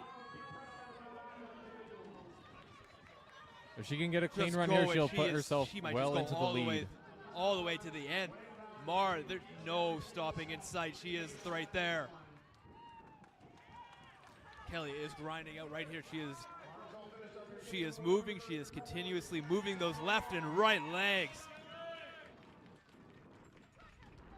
Kelly is feeling that she does want to finish, that she wants to bring it past that line.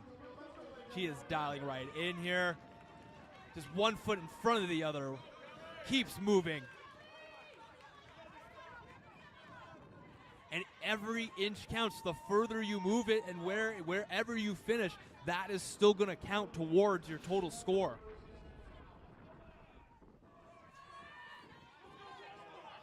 Oh, we're getting some results coming in. Still moving, still moving.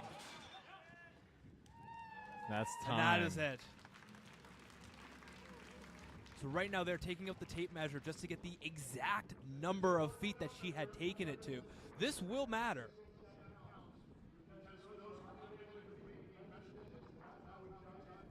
So far, Mara is in the lead, finishing her run in 15.6 seconds, with Anna Fund in second, finishing in 25.7. A 10-second difference. Incredible. And Michelle Kimanik just edges out Abby Harms, finishing in 49 seconds compared to Abby's 51. Wow, just a two-second difference. And this is the one we knew Mara was gonna be a beast at, and 15.63 seconds. That's what, like, this is 485 pounds carried on your back. Imagine carrying 485 pounds for 15 seconds and just flying through doing it.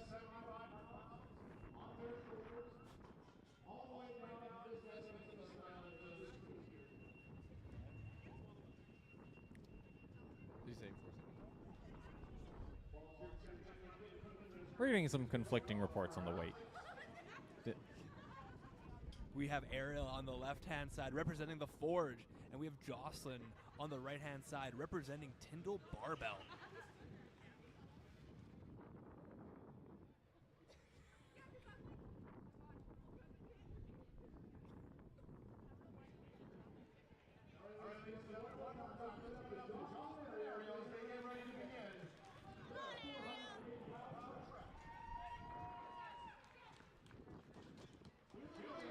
Ariel off to a great start. She's moving. Ariel moving very comfortably. Very Jocelyn looked comfortably. like she was not too confident with the pick. But Ariel's going. Could she beat? Is she looking to beat Mara here at the 15 seconds? She's moving real good, real quick. Look at that. She is going to be right there. She has got it. Jocelyn is still moving, still going. Moving left foot in front of right foot. She is going, moving at her pace. This is still incredible for Jocelyn to do right here. She's going to get it. I'm feeling confident she's going to get it right across this line. She's going to keep moving. Right there. She's right there. She's right there. As you can see, the crowd, everyone encouraging her on. She's right there. And just has to pick it right back up. And that's it. They're counting it right there. One more step to get it. All right, and that wraps up our second event. So we are in a my apologies. Score wasn't finished being entered. We now have Ariel in first with 13 points. Mara is right behind her with just half point back with 12 and a half. And Anna has some work to do if she is going to challenge for that top spot on the podium.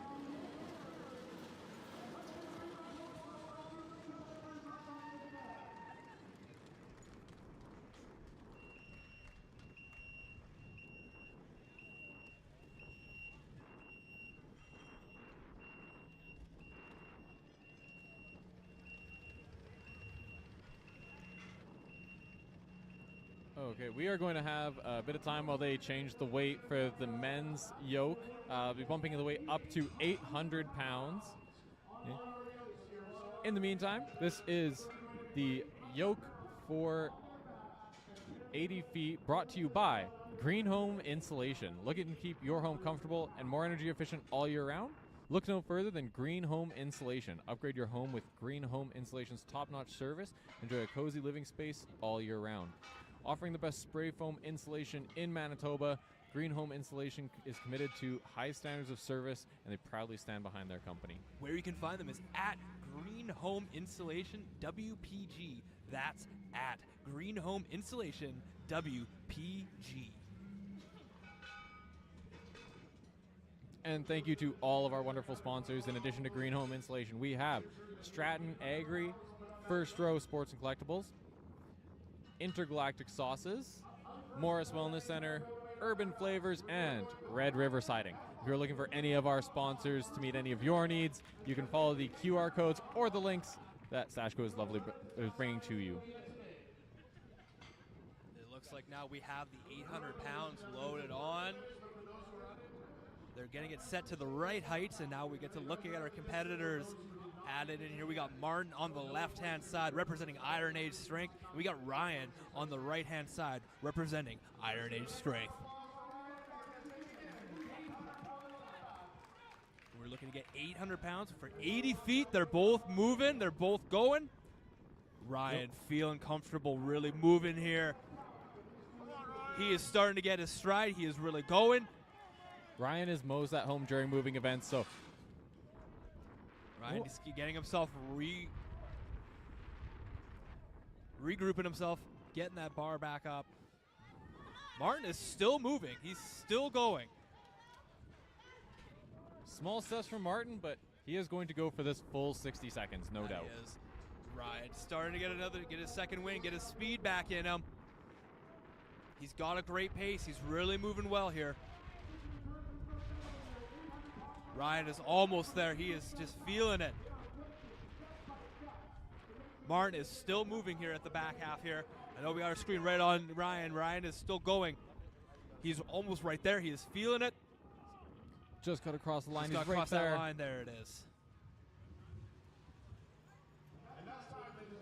And we've hit our time.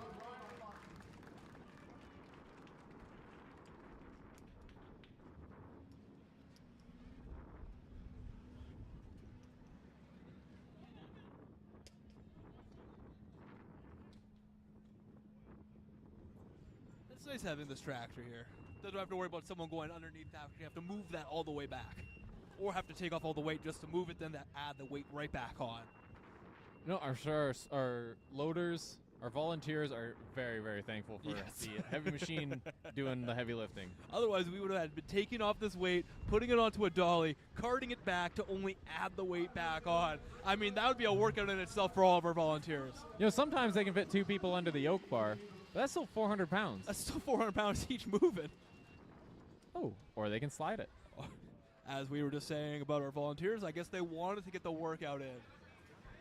Not wasting any time. No. And it's nice about this yoke event. It flows, it moves really well.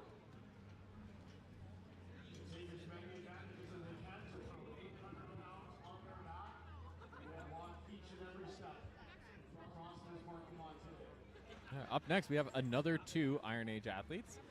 Trevor Jaworski, he is going to be on your left, and Chris Weeb on the right. Trevor got 3rd place last year at Manitoba Strongest Man. He managed to get his way onto the podium. Now, I would say it is much more competitive this year, but I'm sure he had some big goals.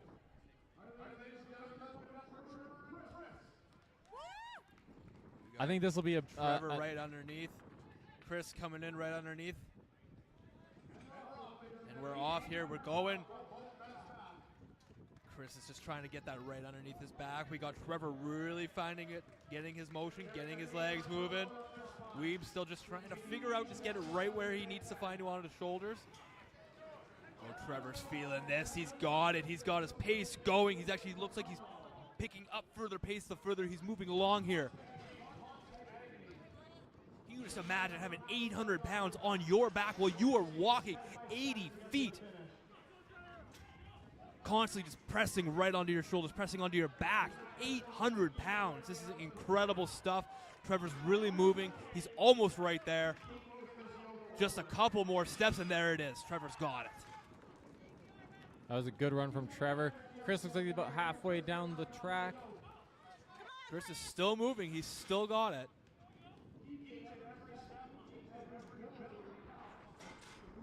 He's just trying. He's found it. It's just not quite right there. And it may be having that broken toe, might be having a little bit of a balance issue that he's having on there. Definitely impressive from Chris. I mean, that was going to be something I would view as probably something a little bit more challenging coming from that sort of injury and sort of that rehab he had on there. Absolutely. I'm surprised he's moving at all. Yeah. And we have a few official scores already inputted, and Deloli did not finish the run. He did not. He was 6 feet short. So that means that Trevor was our first finisher. Trevor was the first to finish. My mistake. I thought Ryan was right there. But still, incredible stuff done by Ryan. That's 74.3. We're talking 800 pounds. I'm going to keep saying how heavy this weight is that we're putting, like they're putting onto their backs here.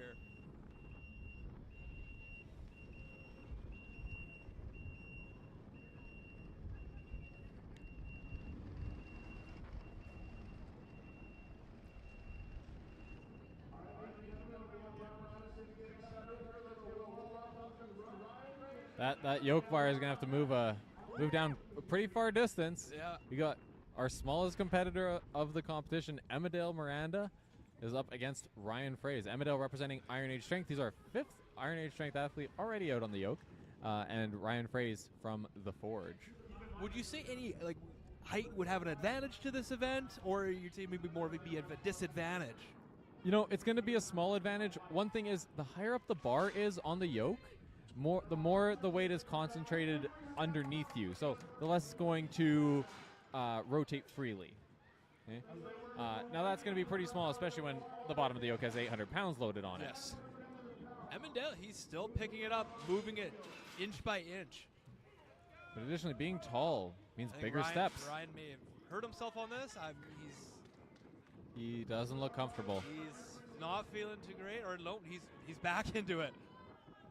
Emmerdale just one step at a time. He wants to move this as far as he can. And he's just getting it up, moving it the best he can here.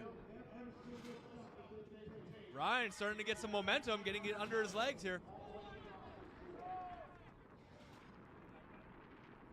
10 seconds left. But right now they're just fighting for the distance. Every step counts. And right now it looked like pretty neck and neck for where they're at. That was a tough run for both of these men.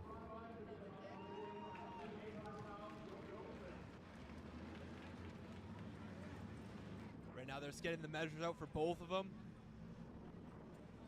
But still, incredible stuff to be able to move 800 pounds. That amount of distance that they were able to do, that's just, it's still incredible to see. And still only one finisher. So Trevor is looking to pick up some big points after this event. We had 23.4 for Ryan and 21.5 for Emmendale. This neck and neck beside each other.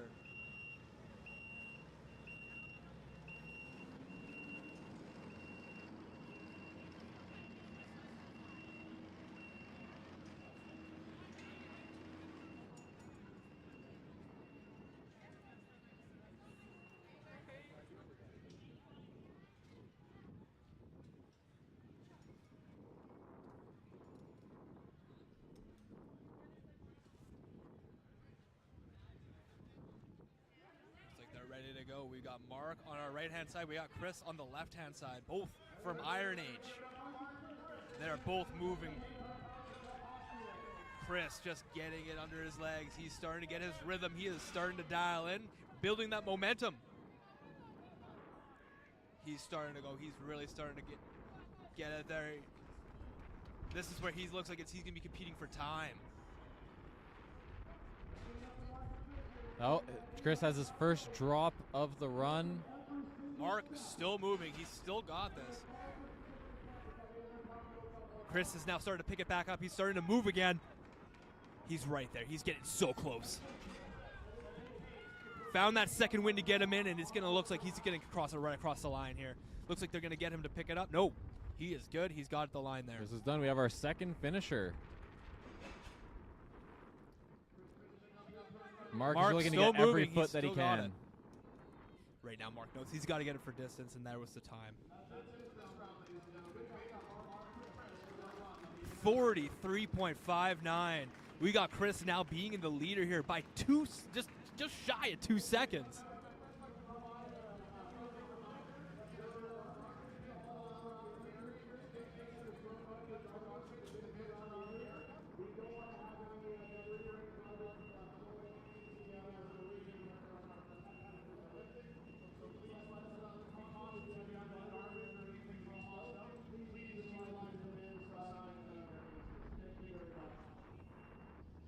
That was an impressive run by Chris there. He even taking that short amount of time to put it down and pick it back up, I think it really helped him with that second run he sort of had there to bring it in to be in the lead right now, and having that little bit time of the difference to be able to get him there and regroup, get his energy back, and really bang it out to get out there.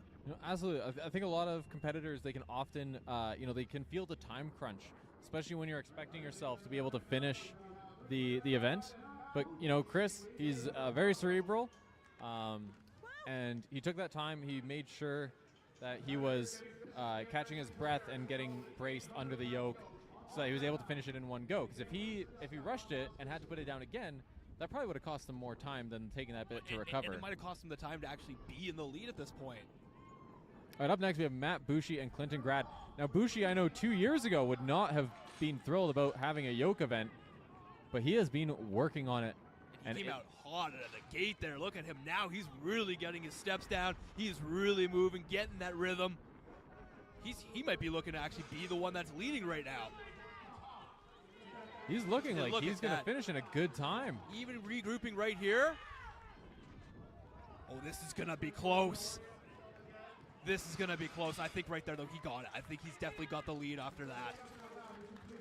Clint is still moving well. Clint right now fighting for every step. That's 30 seconds for Bushi. Incredible stuff. A big 13-second difference. Bushi taking the lead. Clint is still moving, still going. He's got caught sliding, it looks like, there a little bit. And then that's where they're going to call the time.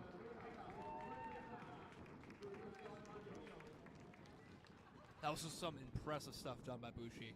That was a very good run. That's going to put some pressure on those top guys, and hopefully he can push himself back into that podium conversation, because I know that's where he wants to be. And give it up for Clint, too. Really fighting for every single step out there.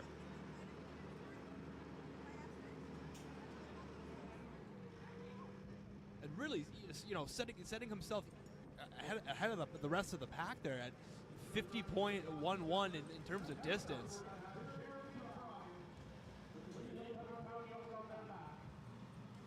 This is 800 pounds on their back. They're doing everything they can to bring that as far as they can.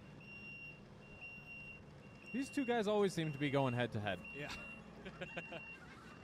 They got a little rivalry budding, both new to the scene. Brian, this is his first year. Jeremy, it's his second. But they are both up-and-coming guys that I think have a ton of potential in this sport. And you know what would be a really cool thing if they had, if maybe there was like a rookie of the year, if there was like a end of the year sort of event in Manitoba Strongman where we have a rookie of the year category. And we have the novice competition, and so that is limited to only rookies. Yeah. I'm thinking about having this big ball at the end of the year where everyone gets together, kind of like a Sports Hall of Fame. They're neck and neck already. Oh, Brian is starting to really taking fly off out there. Jeremy's still got a great pace. If Brian can do it in Brian one run, moving. He's really going. He might just power right through to the end here. He's kind of slowing down, but I know he's wanting to push himself right to the end here. They got it. And Jeremy still great pace, still moving. You know, I know Jeremy wasn't feeling his best for this event. When training for it a couple weeks ago, he had a pretty nasty cramp in his adductor, and it has bothered him on some of the moving events. But wow, that speed at the end. They got it. And two guys, like you said, both relatively new, really impressing with the Yoke here.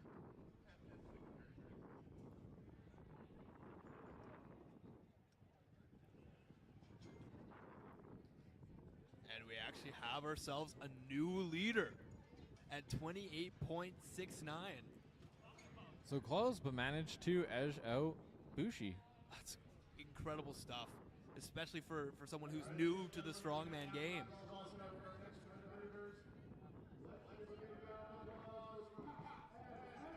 Speaking of two guys that always seem to end up head-to-head, Pat and Andrew were our 1 and 2 at Tolstoy. Pat winning the event by half a point when he was half a point down going into the final event. This is just how competitive it is right now in the Manitoba strongman scene. Just even a half a point is what can really count. And the contrast between these two. Andrew, I believe, is a full foot taller. That's what they say, size doesn't matter sometimes, and this is where it really shows. And look at that, Andrew is flying out of the gate. Pat keeping up a great pace. Oh, Andrew's trying. He is absolutely trying to be the leader here. Oh, that was a big that's slide. a big slide, and that actually might hurt him a bit. And that's it. They count it. But let's see if that slide maybe hinders his score a little bit. I know Pat will really want to finish here. He needs those points. Pat needs this. This is probably Pat's worst event of the entire competition, but that's not saying much. He is all around strong. Pat is still moving. He is determined to get this right across.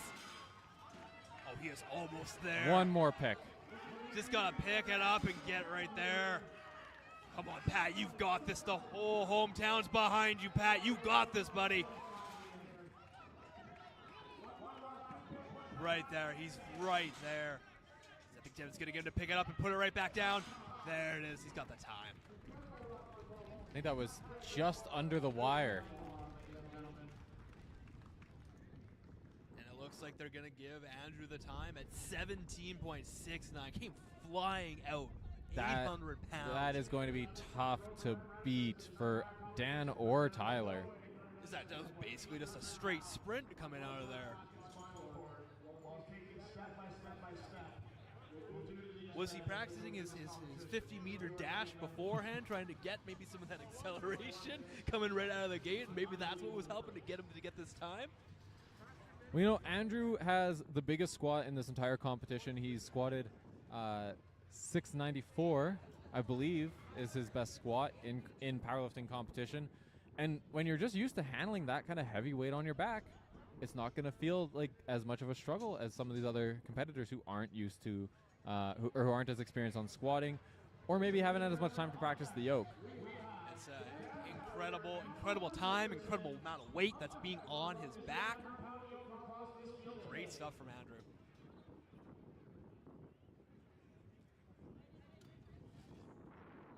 And then we got Dan on the left here and Tyler on the right, both representing Iron Age strength. And they're both off. Tyler, great pace. Dan, also with a great pace. Neck. Oh, it is neck and neck. Oh, they're both dialed right in. The camera's deceiving, but I'm looking at them right now. They are both right by side. It is a close race. Oh, this is who. And I think we're going to have a new leader and a new second. I have no idea who crossed first. I know Tyler put his down first, but maybe he went a bit over just to make sure. Maybe. Just to let Kelly know that you're the next one up for the event that's coming up next. So Kelly, get ready for the next event. Thank you. Once we get the official times, we will cut to our sponsor screen. 17.22 for Tyler. And just behind Andrew Dan Cadre. Those top three, neck and neck and neck. Oh, just less than way less than a second here. Barely half a second. Barely even. That is just how close it is between the top three of that event. Okay, we are going to cut to a very quick break as we set up our car deadlift. We're going to jump over to our sponsor screen. So thank you very much. We will be right back.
Welcome back, ladies and gentlemen.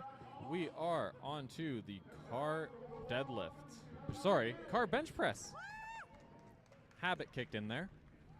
We're starting at 160 pounds. I believe they announced. Yeah, so this is for reps. So all of our ladies will be doing 160 pounds for reps. Going here for as many reps as possible. 160 pounds, car bench press. I'm not sure exactly what happened to our title display. We got Kelly here coming in.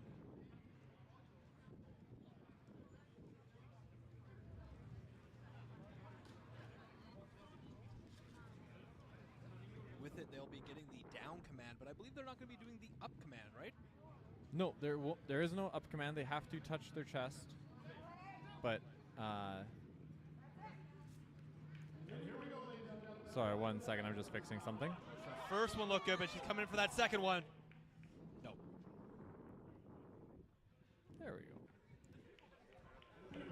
We have our title back. There it is. As you see at the top of our screen, 160 pounds in hand. unfortunate for our first athlete there, Kelly. Now, a lot of these athletes, they don't bench press that often.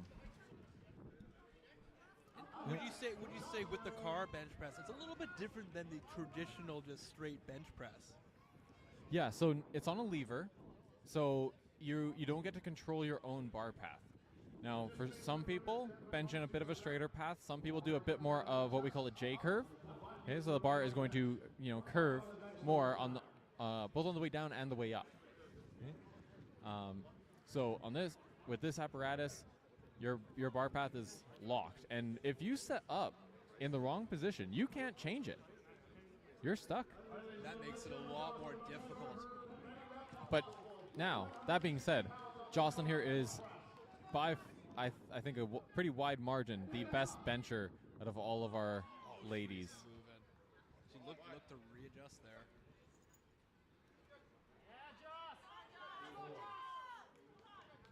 Oh, she is flying right now. She found her rhythm. Jocelyn has a 225 bench press. Woo. She also has a national record squat. Amazing. And now that we finally have an event where athletes are coming out one at a time and not in rapid succession like the Circus dumbbell, we're going to try to introduce you to our athletes a bit more. We have some athlete cards that we will throw up before they go out. And up next is Abby Harms.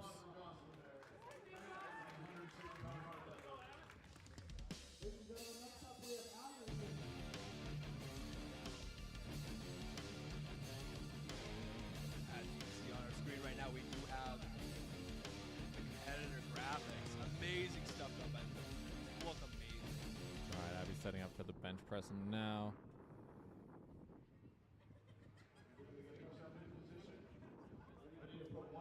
Reps to beat right now. We are at 12.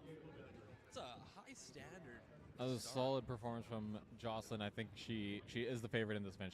She'd probably be expecting herself to win, but like I said, a lot of these competitors don't bench that often. We don't necessarily know what they're capable of. Tough lift there for Abby. You're right. Maybe going in training, just doing traditional just bench. Maybe having a little bit of difference. It's a little bit more challenging, a little bit more different for them.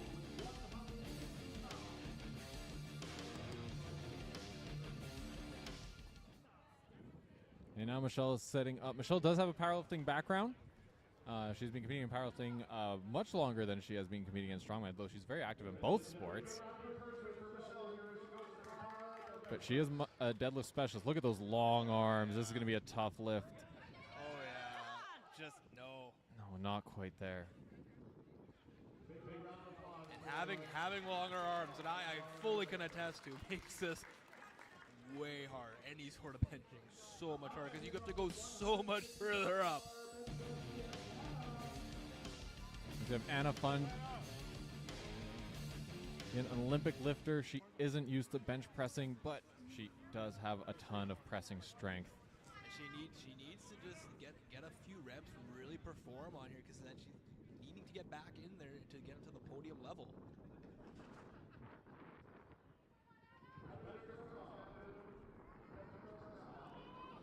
But just not capable of it. It's 160 pounds. This is very difficult as we see across the board right now. It's this is a very difficult event.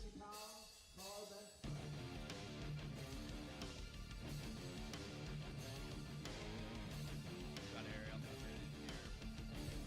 Now Ariel is a very strong presser, but I did hear her overhear her between events telling another competitor that she has benched for the first time in years.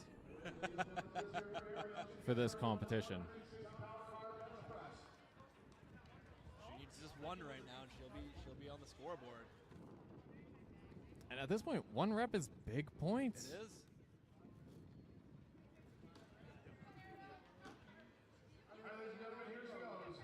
There it is. Come on, Ariel.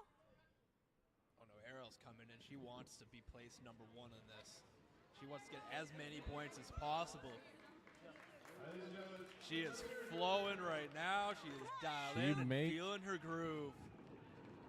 She might be able to even challenge went Jocelyn. Went up and down and then back up again. This is going to be a hard one to drive in.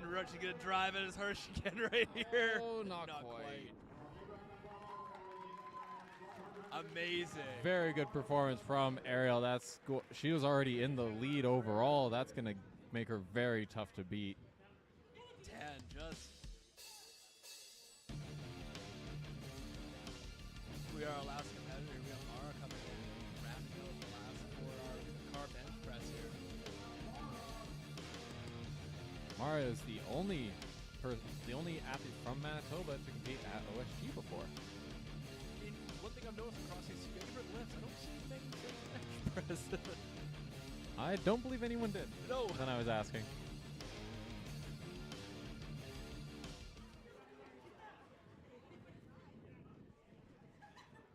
It is an awkward apparatus to set yourself up into.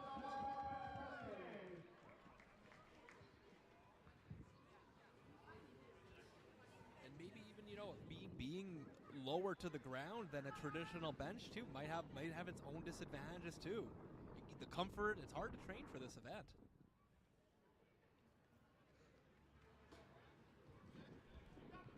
And we begin. Very long arms from Mara. But an easy press.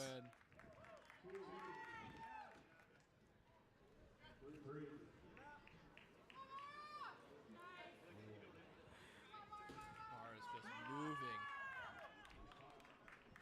I don't know if she's going to be able to catch Ariel. She might 10 just seems she might just want to stop here to save the energy. She's got a good pace going. No, that's it. I don't know if that was strategic or if she was just spent at that point. 10 and 12 are high numbers to get. We see our top 3 finish here.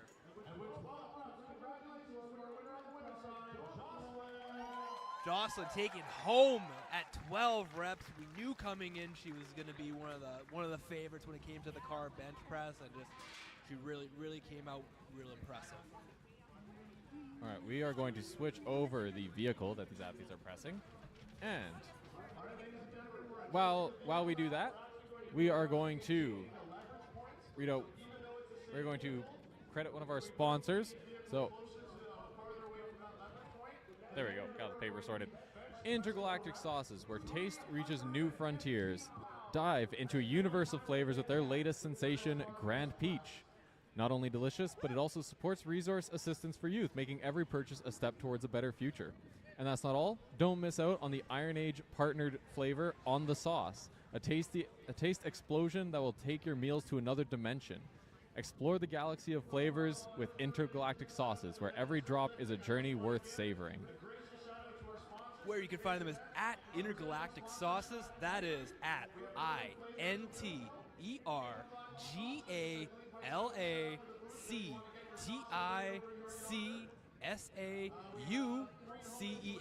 That's at Intergalactic Sauces on Instagram. Amazing stuff from them. A huge thank you to our sponsors for making this event happen today here in Morris, Manitoba. As we try to find out your 2024 Manitoba Strongest Man and Woman. And if you have any friends, family, anyone here that is currently at this event, Intergalactic Sauces does have their stand up. Text them, call them, just say, hey, pick me up some of those sauces because I want to try those when I get home.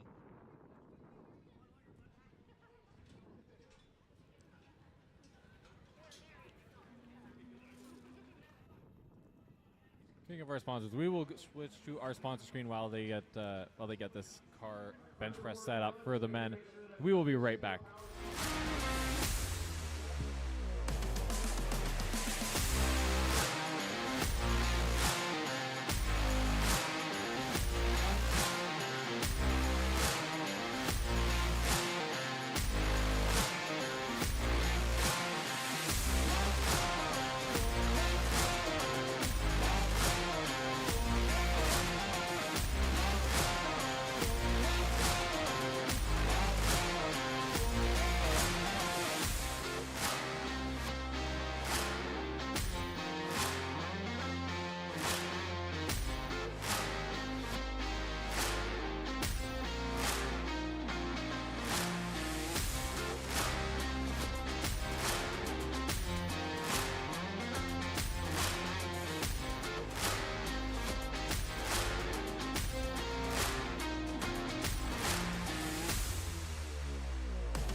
Back at it with the car bench press for the men. Our first competitor, smiling Martin Demirov. Man has always got a beautiful smile on his face.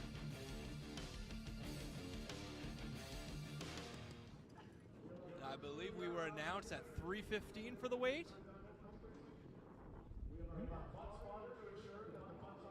The original rules were, or the original plan was 305, but you know, whenever you're dealing with these car implements or awkward implements, you never really know until you set it up and you test it out.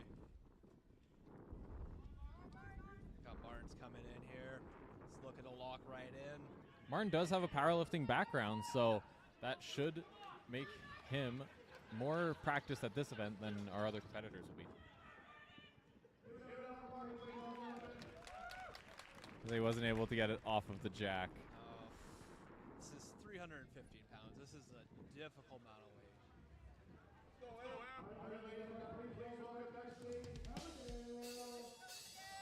Our next men's competitor, Amadale Miranda, he has a huge bench press for his body weight. He's looking to go here at Manitoba Strongman. Ready to wow the crowd.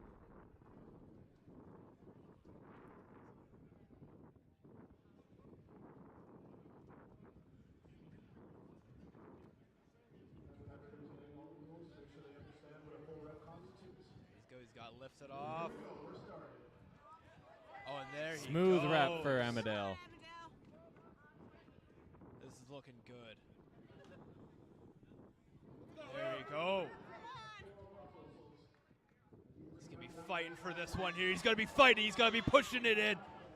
Just not quite. Amazing stuff done by Amadale. This is 315 pounds. You know, that gets him some points, and I think this will be an event where a few people, it's a tough one to practice, right? And these athletes, as we've seen with the women, a lot of them aren't practiced on bench press, so we should expect to see a few zeros here. So that 3 reps might be good points for Amadale. Hopefully look to actually move him up a little bit on that board.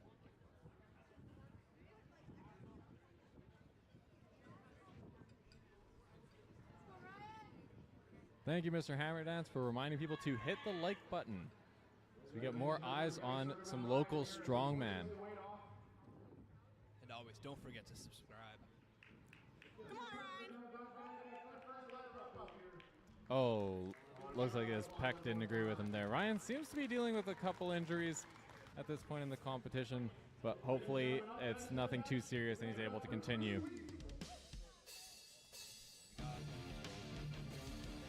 Coming up here. Chris Weeb jumping right into the implement.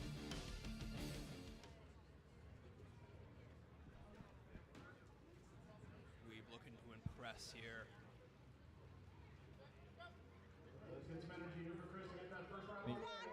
Oh, it was tough for him to pick it, but can he get a rep? He needs to get the rep up here.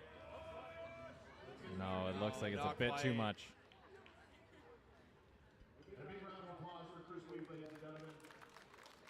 You're right. This is another difficult event with the car bench press. And again, Up next, we got Mark Schramm, Schramm Cattle Co. I do coach Mark, and I know that he is not experienced in the bench press. So we've been working hard at this, but it is he'll be happy with a rep here.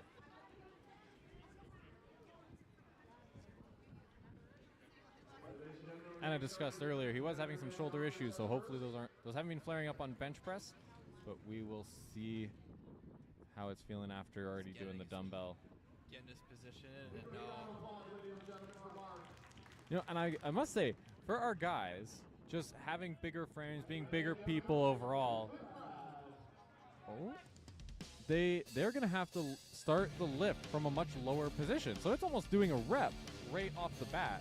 Whereas the women were a bit closer to lockout. So as you see, a lot of our women weren't able to get a rep, but none of them had difficulties with getting it off of the jack.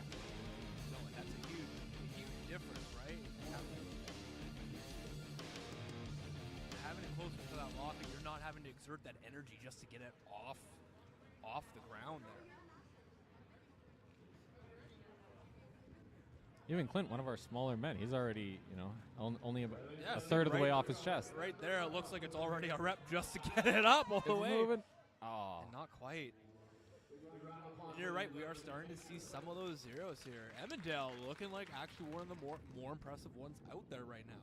And you can see on the score sheet his confirmed points. He's just getting a point with every person who goes up and isn't able to get a rep. Now Deloli, he is built like a deadlifter, but he does have a very good bench press. Yep. Doesn't bench often, but he has hit 365 in the past. There, oh, he moved that easily. Just got to get that one up there. There you go. No, his butt came off the floor, so that one's not going to count. It's not going to count. Still impressive. Unfortunately, his butt came off. It will not count as a rep, but still impressive that he was able to get that up. I think that was a bit of inexperience with the implement, which none of these competitors have experienced. You know, it's a very unusual event, but yeah, with your feet so high up relative to your body, not like a normal bench press, it is so easy to have your butt lift up off of the pad.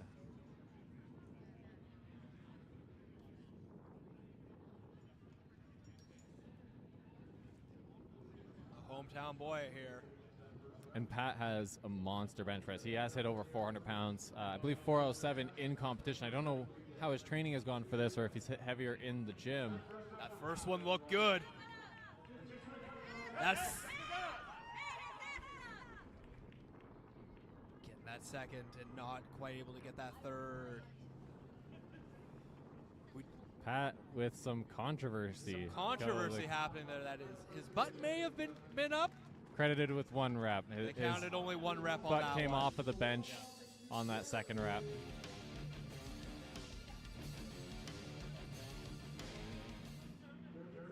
Jeremy coming in, and he's already looking like he's basically locked in here. Jeremy almost starting on his chest already.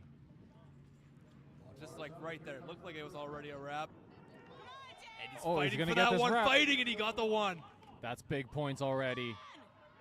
Even just getting that one rep is really going to put him on the board. It's impressive. It looks good. He's happy with that. You can see it.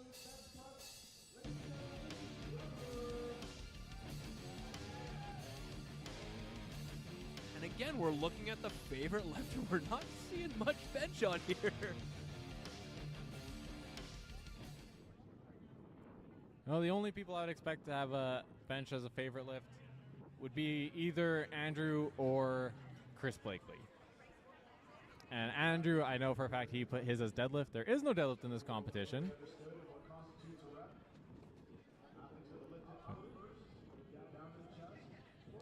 Move that pretty quickly up. Oh, with how easy he was able to get it off of the support, I am surprised that he didn't manage a rep. Maybe there's some thought to saving and conserving some energy here at this one. I don't think any of the athletes are taking this easy because with so many zeros, one rep is worth so many points. And up next we got Chris Blakely. Like I mentioned, he has a huge bench press. Hit 457 pounds in competition at the World Police and Fire Games. He did also list his favorite event as deadlift. We've seen with some of our bigger competitors, He is almost on his chest. He is literally, that is pretty much touching his chest at this point. It looks like it's going to be Oh. He locked it out. Here we go for that first rep. Oh, it looks like he thought as soon as he got it off the jack that he could start. Maybe wasted a bit of energy, but he is cruising through these reps. Oh, he is looking like he's got it right now. Oh, He he's can got to finish push to this. get that. Oh, But that does put him in the lead. that will absolutely put him in his lead. That's going to be big points Amazing. for Chris. 5 reps. This is 315 pounds of a car bench press. Matt Bougie, I know he loves bench pressing. Would you say he's one of the favorites going into this competition? You know, I'm not sure how good he is for reps. And being on the lever makes it a bit interesting with technique. I feel like some of the athletes who are a bit more just raw press strength, they're more of the favorites than some of the more practiced athletes.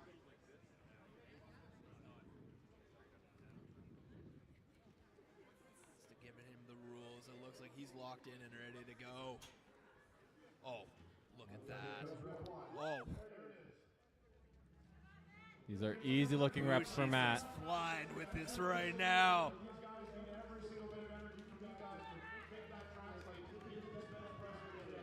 He is looking like a force to be reckoned with right here. He's already taken the lead. It doesn't look like there's much quit in sight. Oh, he's got at least a few more in him. He's got to dig deep for that right there. Oh, I still think he's got one more to get in there. Oh, yes, he's going to push that. He's going to fight for that one. He's fighting as hard as he can to get that last rep. And not quite. But he gave himself a good chance to win this event. Absolutely. I think he's came in at what, 8-10 reps. Wow.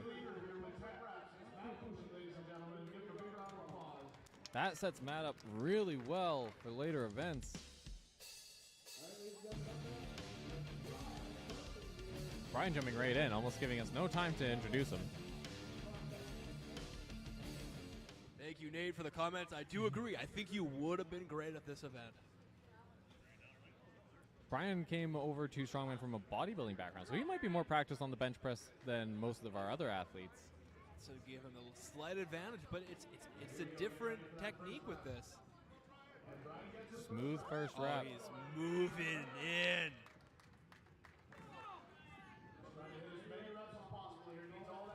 One more to tie Chris. And he's There's got the tie. He can move himself into second place here. He's got to get one more to get in. And And that there is he second pushed place. right in. He's going for one more here. Not quite. Amazing stuff by Brian. 6 big reps out of Brian Bergen here today. That pushes him right into second. Ladies and gentlemen, up next to the bench press, please welcome Dan Keller. Now, I know Dan used to not be a fan of the bench press, but after training it for this event, I think that he is coming around, and he's a good presser overall. He has that raw pressing strength that I mentioned.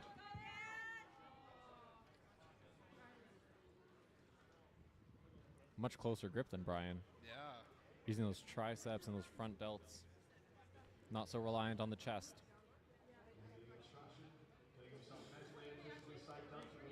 One thing we do know about Dan, he's got massive triceps. Here he goes, setting up for rep number 1. Oh, yeah.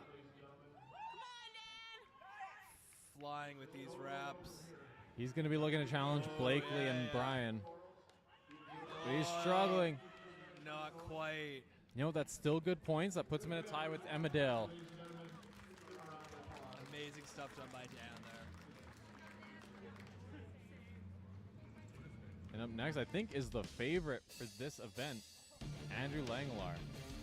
Obviously, the extensive background in powerlifting, has bench pressed over 450 pounds in competition, in a full powerlifting meet as well. Whereas Blakely did his in I believe it was bench only. There was also the option for push-pull. It might have been push-pull, but you know, he wasn't squatting before he was benching. That I know for sure. Look at that distance from his chest.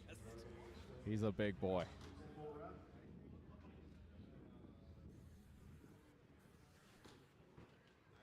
Getting some last-minute instruction. He's got it up there. And look at Easy these reps first from few Andrew. reps right now are just coming out as quickly as possible. I know he does a lot of high rep benching as well, so this would be second nature. This is just moving 315 pounds at such an incredible I believe pace. this rep ties him with Matt. Can he lock it out? Can he lock it he's out gotta to tie lock for that the out. Come on, win? Matt. No. Oh. I believe that leaves him with Andrew's 9 reps super and puts him in close. second place. I'm just warm. I was like, Impressive. oh, should reapply. Impressively done by Andrew. They're putting him in second place with 9. This is 315 pounds for 9 reps.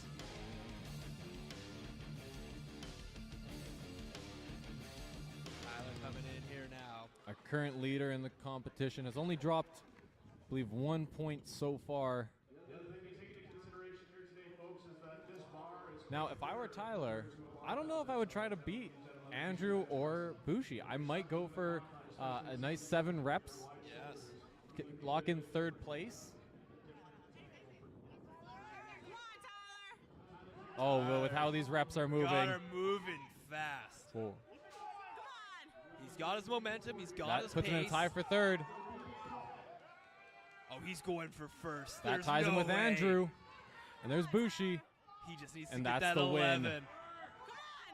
No. He knew exactly He what knows. he needed. And this is what you can tell when people that have the seasoned experience when it comes to the strongman performance, or the strongman, to the strongman sport as well. Know when you don't need to exert more energy than you need to. And, you know, that does show his experience. Tyler is not the biggest bencher in this competition. I'm pretty sure he's even not even second or third. His best bench press, I believe, is 420 pounds, which is still very good. Don't get me wrong, but you know, going into this was probably supposed to be looked at as a damage control event. He was absolutely flying on that. And Tyler taking this event with 11 reps. We got Andrew in at second with, we got Bushi in at second on that one, and then we got Andrew in at third.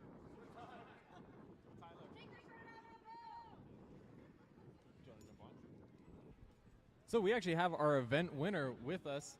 He just walked past. So we're going to interview Tyler. I would say that was a bit of an upset. I don't think you were necessarily the favorite going into that event. No, I would say that we had some really big bench pressers with that one, with Bushi and Langelar, and even Pat is a very underrated bench presser too, because he's just so he's just built to bench press. He's short-limbed, he's explosive and very, very strong.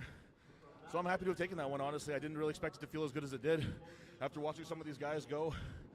But I think that it kind of helps that I have an idea of how the apparatus works with having used it to deadlift so much and stuff. And I think a lot of guys were thrown off by the path of the bar. And aside from the width of it, it felt pretty comfortable, pretty normal, honestly. Yeah, I definitely think there was a lot of guys who, you know, just hearing what the weight was, what they would feel in the hands, they would have expected to do much better. But that experience and that familiarity with the apparatus, I think, came back to bite some people. Yeah, I think so. And it was low. Obviously, you can see in the video that's a very low bench press. And a lot of guys, like, I don't really use my legs very much when I bench press. Like I think that if I did like a legs up bench, it wouldn't be that much lower than just my regular bench press max. So it's going to help me on something like this, because if those guys were driving with their legs, their butts were coming up, whether they even tried to or not. It was like just a natural sort of mechanical thing. So I'm pretty happy with that one. I didn't expect to get first in that one, so I'm happy with that. Awesome. Well, congratulations. We are going to quickly cut to our sponsors while they set up for the arm over arm pull. So thank you very much for tuning in, and we'll be back in a few minutes. Thanks, guys.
It looks like we're starting back in now with our arm over arm. Abby starting off with the arm over arm here, trying to do that truck pull. Our volunteers set that up faster than we thought. Caught us off guard. The truck is moving. She's pulling. It's as moving. hard as she can. That truck is moving. It is just inching along. Oh, I think she transitioned to the next pull too soon. The truck came to a stop. And you really need that momentum. It looks like, yeah, the truck is stalled out now.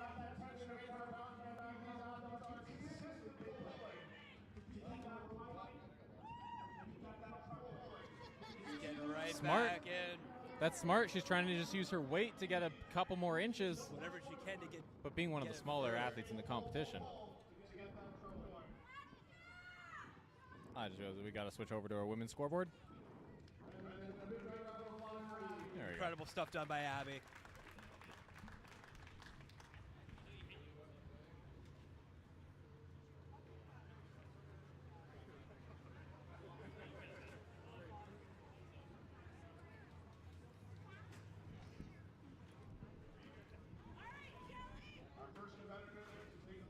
All right, up next we have Kelly Giddens of Iron Age Strength.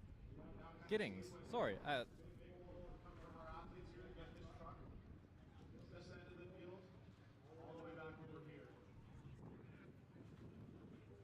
And we see there Abby we go. was Fix able to that. still put some distance on the board at .09. Every inch counts in this competition. I believe they're doing that as inches. Inches, Like, yes. like the it'll be, you know, 0.12, like, you know, out of 12, you know. Well, or I guess 0.11 would be the maximum.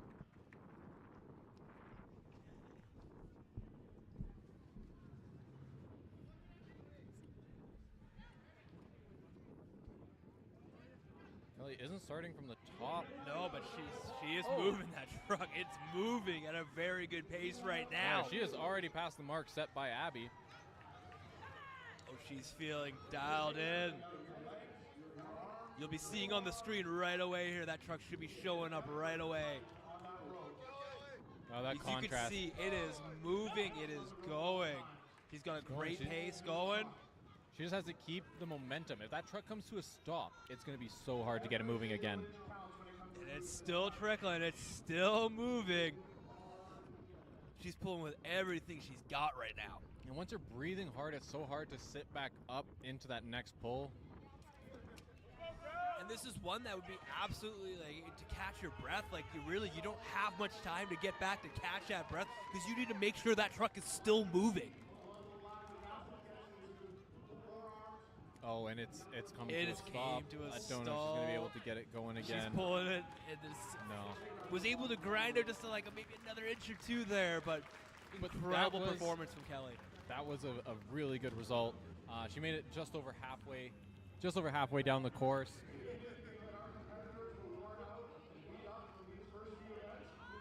We have a shout out to Clinton Grad from his family in Ontario. Amazing.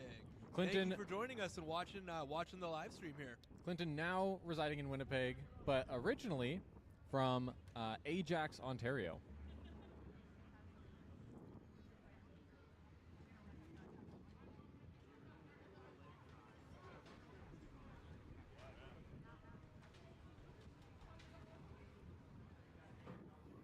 Our next athlete up, Michelle Kamanik. This is going to be the event that is most similar to a deadlift, so I think she's looking forward to this one. Obviously not perfectly one for one. This is much more technical and does require more upper body strength, but She looks like she's locking in. Getting rid of that slack. Oh, that's a good first pull. That truck is moving at a great pace to start. it's that first pull that deadlift strength is really going to pay off for Michelle. This truck is really moving right now. She's got such a great pace. As you can see on our screen right now, that truck is just moving. Michelle is locked in. Her pulls are starting to slow down, but it's still going. Still going. She just needs to pull it. She's right around the mark set by Kelly just before her. I think she just passed Kelly's here. She's still got some more left in the tank here. It's still moving. That truck hasn't stopped yet, and looks like it came to a stop. She's just getting as much as she can. Well, Amazing that stuff definitely done. puts her in the lead. We still have yet to have any of our women finish the full run. I do want to throw up the rules on the board there. I know we didn't have quite a chance to go over everything on there. Absolutely. So, when it comes to the truck pull, only chalk is allowed on the athlete's hands. Okay, so no extra sticky stuff, no spray tack, no stone tacky. The time stops when the vehicle crosses the line. Now, we'll always use a marker on the vehicle, so it might be the front. It is often the tire because it's easier to see when the tire passes directly over the line, and the fastest time wins. In the event that none of our ladies finish the run, or our men later on, then the furthest distance wins.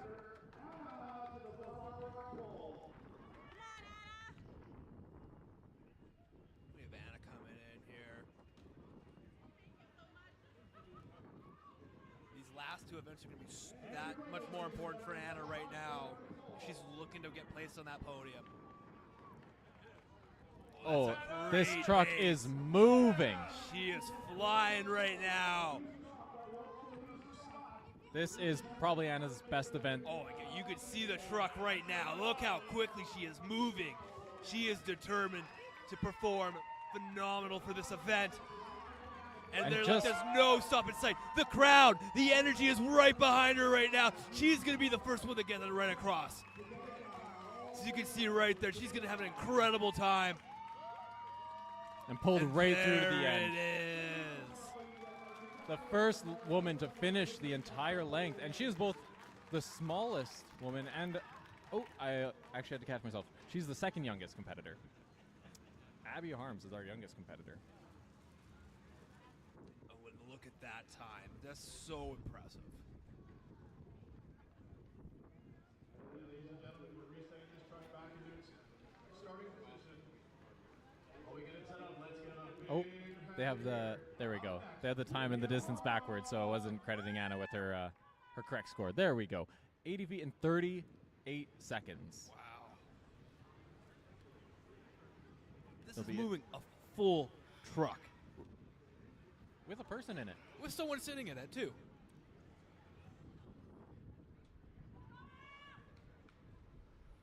Mara's very strong. I do think arm over arm does tend to favor some of the lighter competitors just because getting into that position, you can see how Mara is just having difficulty reaching for that rope, just having a larger frame. So with some of our lighter competitors, they're able to grab further down the rope and get a longer pull. But they're also lighter, so they don't have as high of absolute strength. They might not be able to get the truck moving at quite as fast. And you gotta look at cardio as being something that's going to be a major factor in this as well. Absolutely. Even Anna finishing the run, it still took her 40 seconds.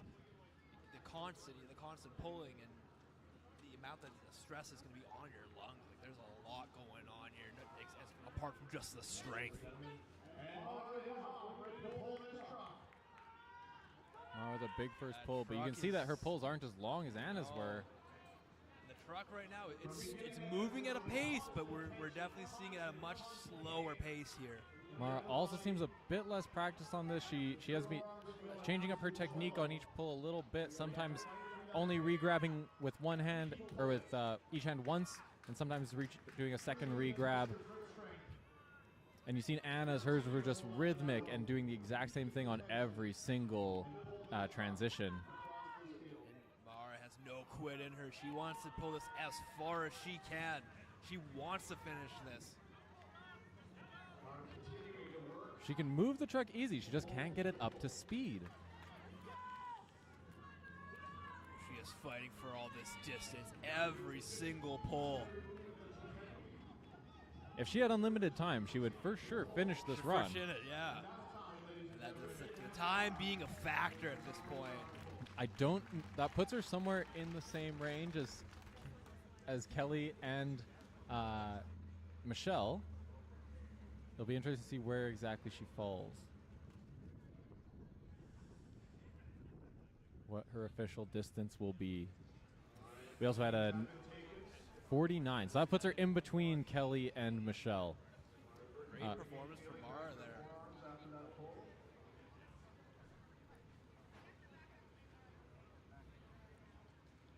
We also had a word from our current leader that felt just like the sled pull that she was training on.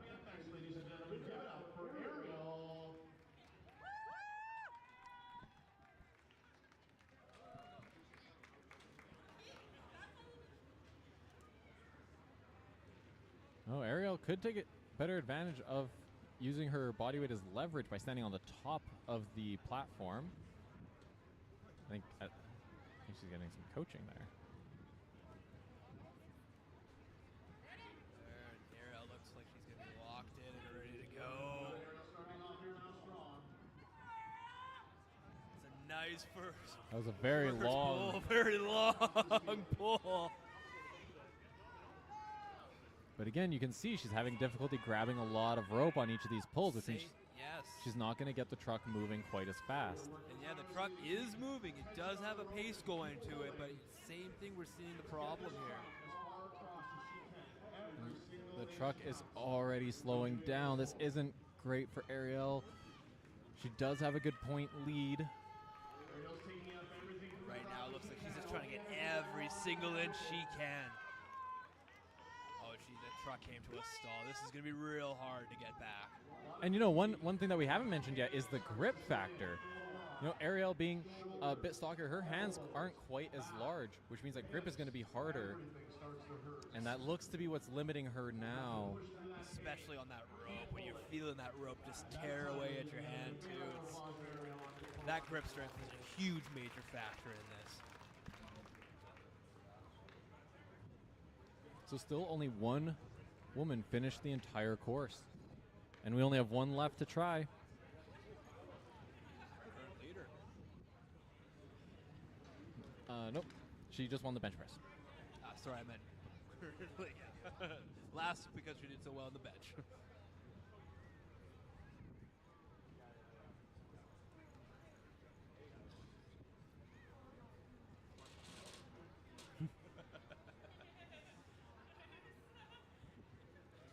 Jocelyn Grimolfson will be our last woman out to attempt the arm over arm.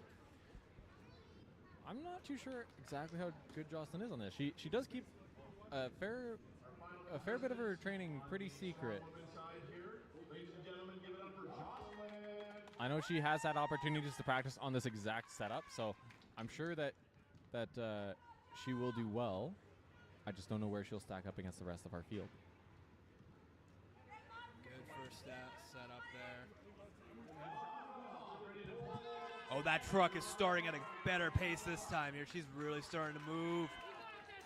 That truck is moving right now. It was a great first pull, but these are small second pulls. And you can see that rope gets a lot of slack in it in between her pulls. She's maintaining a good pace with that truck. Best case scenario for Anna is that Jocelyn ends up between her and Mara. Yes. Obviously, Jocelyn just wants to get as many points as possible. She is still in for a chance to win. And she's right now, it looks like she's going as hard as she can to get that across. She's got some good distance across right now. And I believe she's putting herself in second place. At this point, it looks like she's going to be taking that second place spot. Right now, it might just be time being the biggest factor for her right now. She's so close. And that's time. Not quite so close to finishing the full length. Which means I feel confident that'll put her into the second in that in this. Which means Anna is starting her comeback.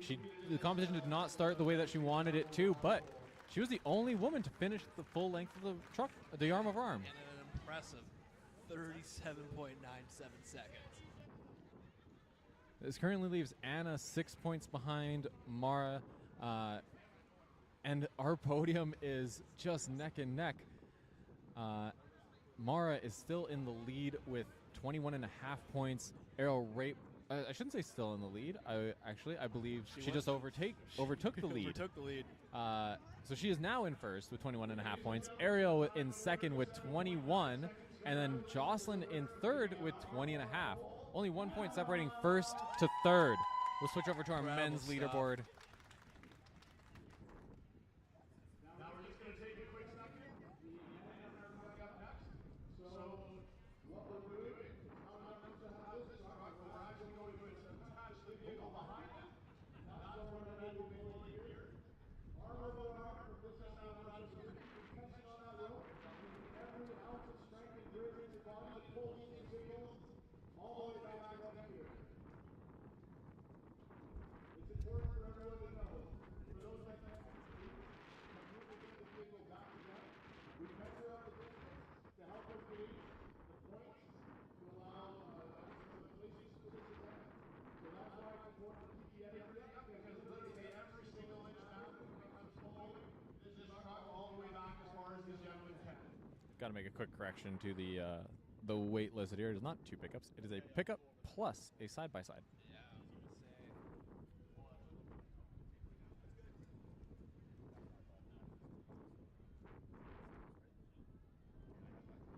And it looks like we are ready to go for the men's.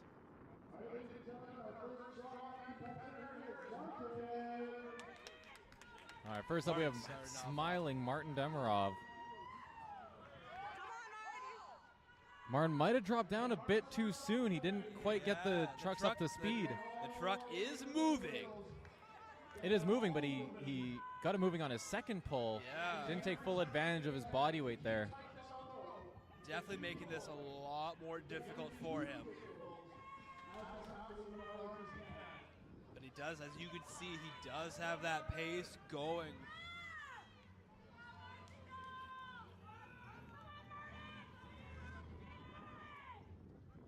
Oh, his grip might be there going it on him. is, You can see him wrapping the rope around his arm to get a bit more friction. Whatever he can to get that grip moving on that, but that truck has stalled.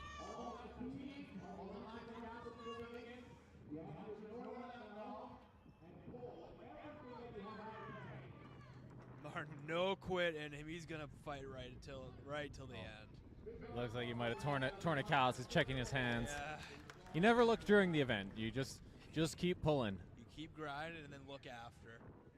Put on that polysporin after, and then you're feeling a lot better.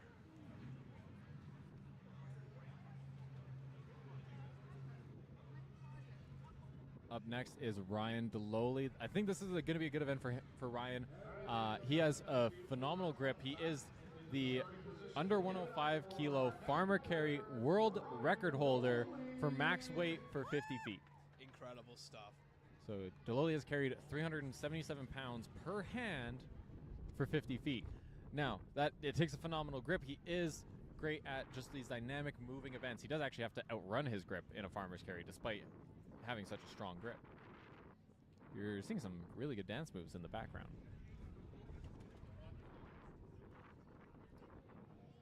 I'd say that grip strength definitely gives Ryan a little bit of an edge to this that should help him out.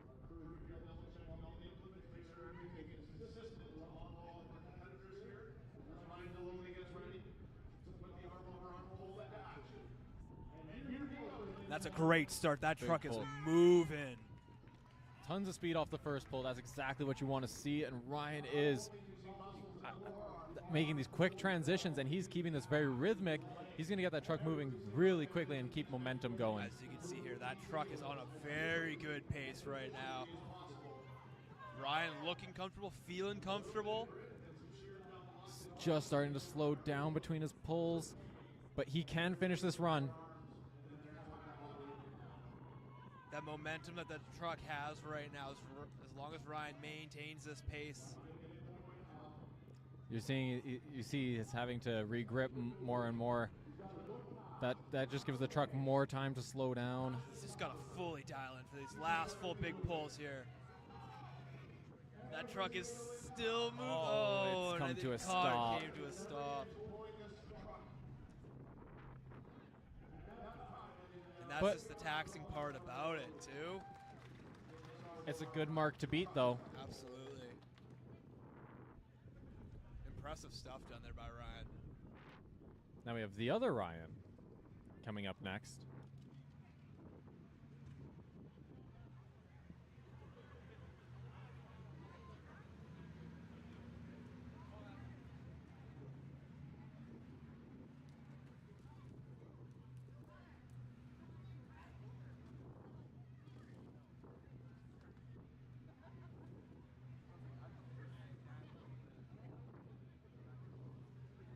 We honestly couldn't have asked for more of a nicer day today. The sun's out, it's shining. We get some nice clouds coming over to give us a little bit of a cool down, but then the sun comes back out again.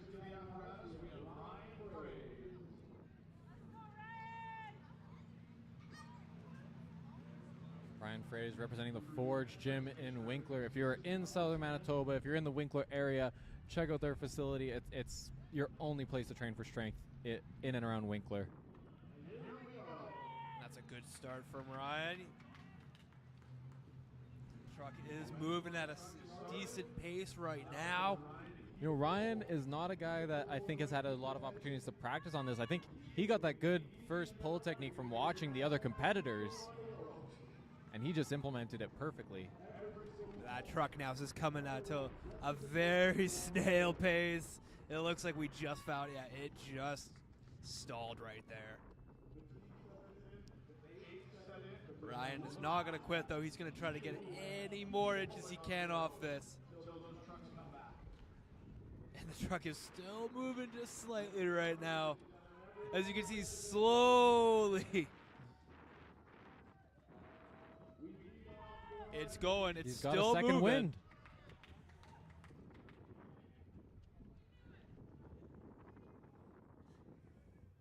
He is really just battling with this truck right now.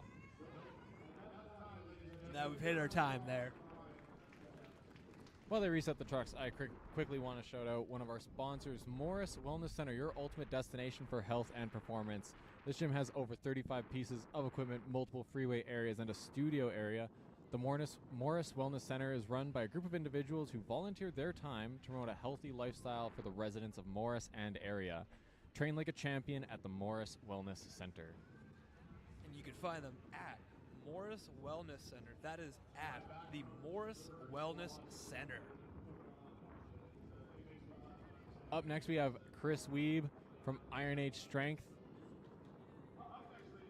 Chris, we keep bringing it up, but it is so impressive, battling through what is probably still a currently broken toe. He is just doing the best he can out here, and he started super hot with that truck. That truck came out quick.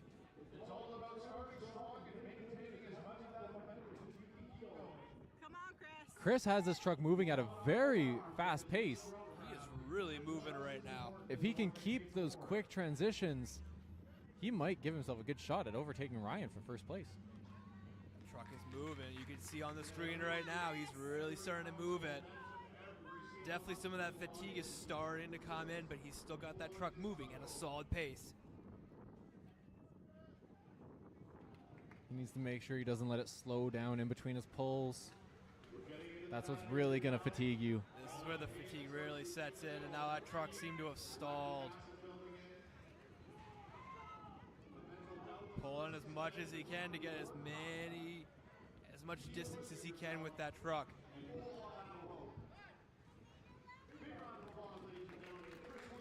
That was a good result for Chris. I believe he's putting himself in second place so far. See if he can be and he is the second person to go over half the course. Some amazing stuff done there by Chris Weed.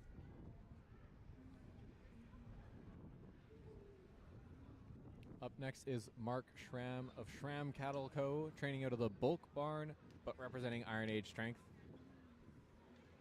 He does get his coaching through Iron Age.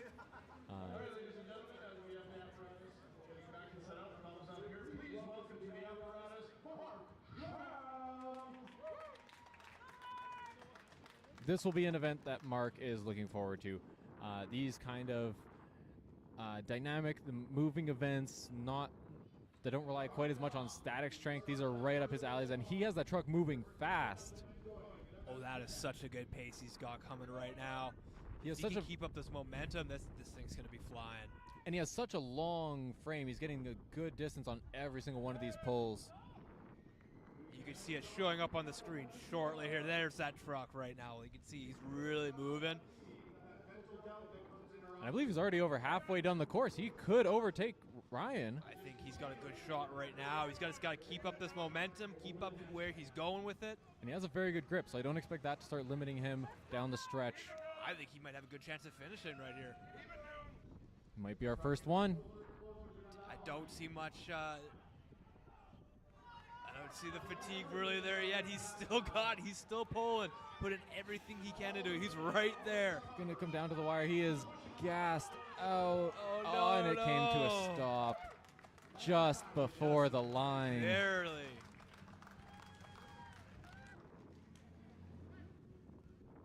But that does put him in first place. I will say that confidently. He's only a few feet short. Some really impressive pull in there.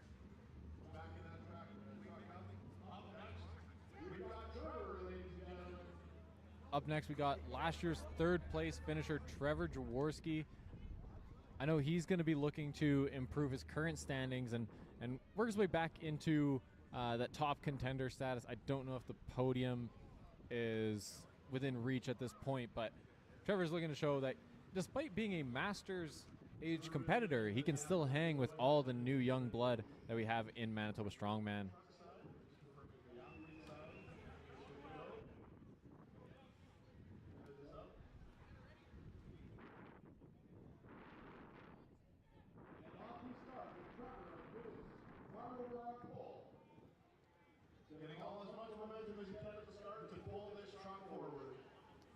Trevor has it moving, but not at the quickest pace. It's still moving. He's got a little bit of a pace going on there. You can also see he's just collecting that rope around his He wrist. is not letting any slack happen with that rope.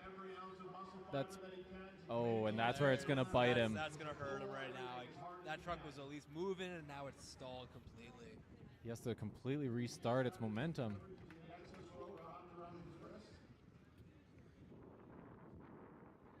This is going to be difficult to get much further at this point. Feeling the fatigue, feeling the gas, and not having that momentum on the truck right now. And he has the truck moving. Oh no.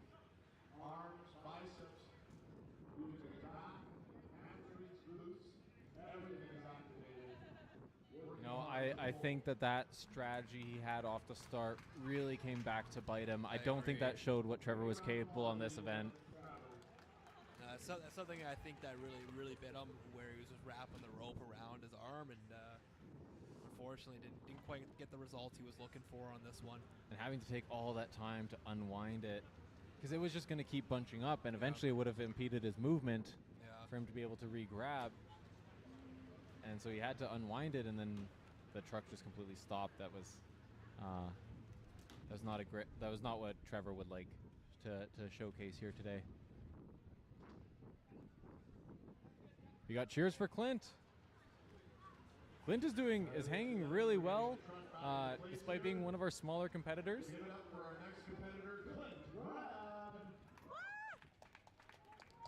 Clint has a real good chance here, really, to be one of the first people to actually clear it. You know, kind of like I said with Mark, I think this is the type of event that Clint likes to do. I was going to say, he came out pretty hot with that truck. That truck's got a good pace to start right now. His transitions are very fast. He's grabbing with his hand. His thumb is pointed towards him on the first hand that he's reaching forward with. That might be better for his grip. I'm not sure. We haven't seen a lot of the best finishers use that technique, but maybe he knows something they don't. Maybe.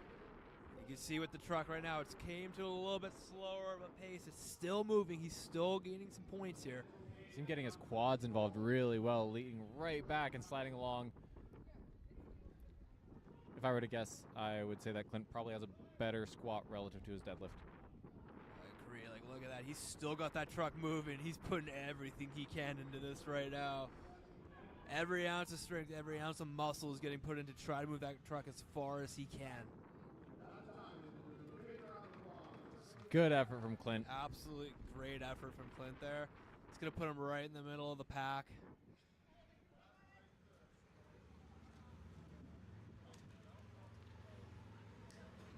.51, that puts him right now at third.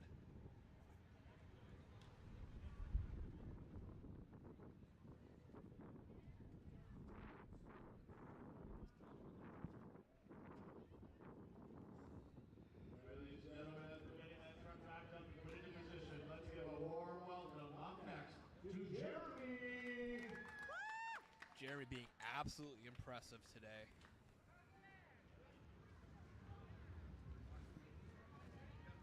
And Jeremy's still hanging on to the kind of that lead pack right now. Oh, what a hot start. This might be the quickest the trucks came out of here. Jeremy with those quick transitions, that's exactly what you want to see. He's not losing any momentum between his pulls. This truck is at a great pace. You can already see it on the screen.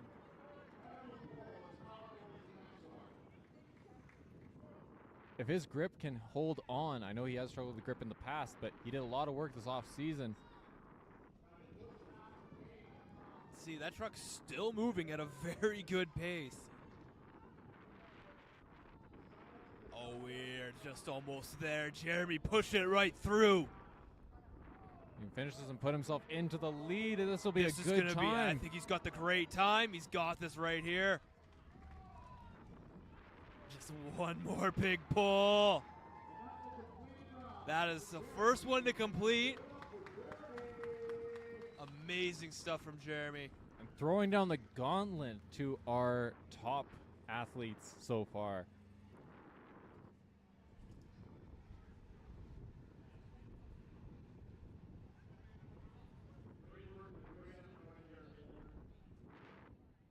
In 55 and a half seconds. That's amazing stuff. Now, Pat, I am thrilled to see how he does in this event.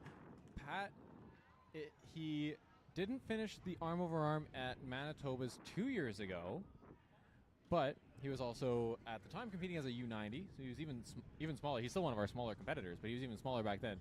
And I definitely don't mean small as in his width.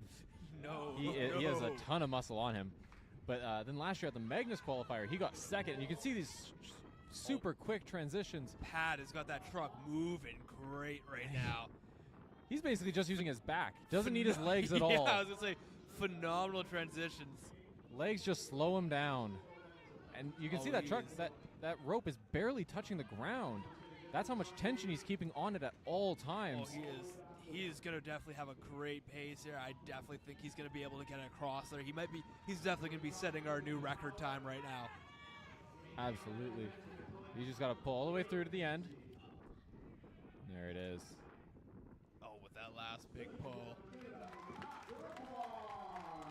What do you think, under 35? 42. Impressive time. That is going to be tough to beat. And it's really funny watching him and Jeremy kind of go neck and neck for all these competitions.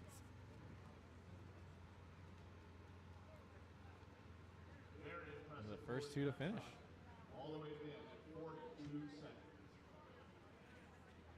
We have another one of our smaller competitors. After Emmerdale here, it's going to be all open weights for the rest of this event. Emmerdale showing that you don't have to be big to be good at bench. Emmerdale performing very well in the last competition, and now we got. Let's see how we can fare with the arm over arm.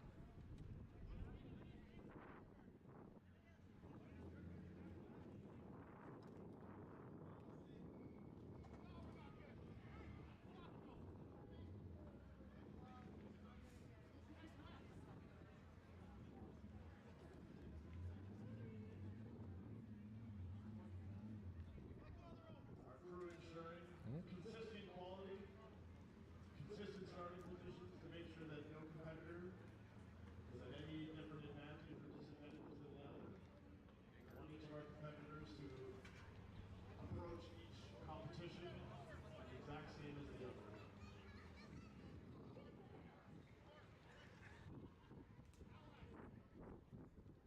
Our setup crew is just making sure that everything is perfect for Amidale and keeping everything the exact same for all of our competitors, so nobody has any sort of advantage. I believe what it was, the side-by-side was just slightly angled to the left or to the right, so there's wanting to make sure it's as straight as possible. That would make the pull pretty hard. It would. Trying to go in the wrong direction. The wrong direction, absolutely. Just wanted to take another quick moment while we're straightening out our apparatus here to give a huge thank you to all of our sponsors today to support Manitoba's strongest men and women. We have Stratton Agri, Urban Flavors in Weaverville, Kitchen Relaxing Sauces, which is set up on the corner over here. Go and check out everything for your delicious hot sauce needs.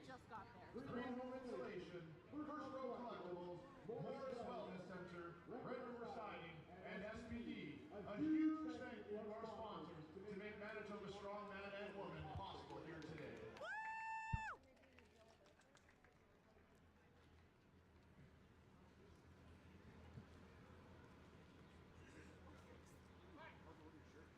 All right, it sounds like we are set to go.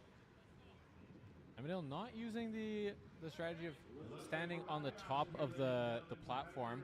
That might be due to his body weight. That standing at the top there is really just to leverage your body weight into the pull, but being a smaller athlete, maybe he can drive harder with his legs than He's got a good pace going with the truck right now. It is moving. You know, and also having even relative to him being a smaller athlete, his arms and legs are pretty short. He's not getting a ton of distance on these pulls, but he's transitioning really quick to keep that truck moving at an even pace. Yeah, it's been at this very consistent pace, as you can see right now on the screen.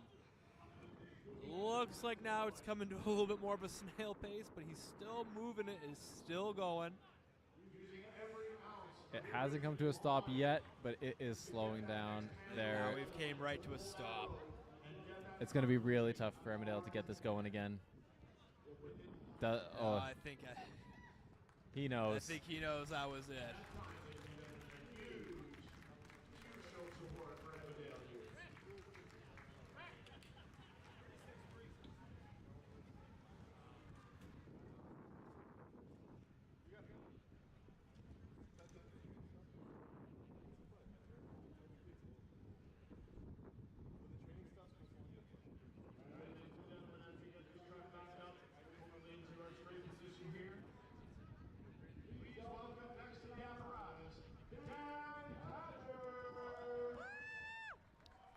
Up next, we have our winner of the Circus dumbbell and Manitoba record holder, Dan Cadger. Now, Dan did tell me in between events that truck pull has been going surprisingly well. So he'll be looking to set a good time.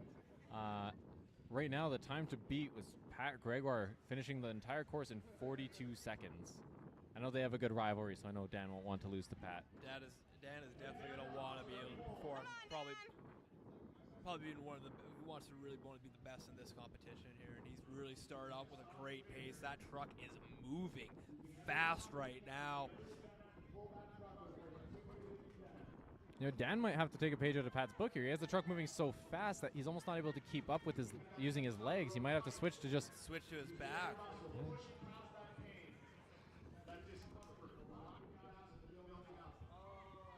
But it's a pretty fatiguing strategy, and Dan looks like he's going to set a pretty good time here. I don't know if it'll be enough to beat Pat. Don't know if he's going to be able to beat Pat, but he's definitely got it going. He's definitely going to be able to finish this. He's right there. It's almost right there. Sorry, ladies and gentlemen. Our battery has died. We will be right back with a replacement.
looks like we got you back on screen now with Chris just starting. Sorry, everybody. Our battery was indicating it would last a bit longer, and it didn't hold out on us.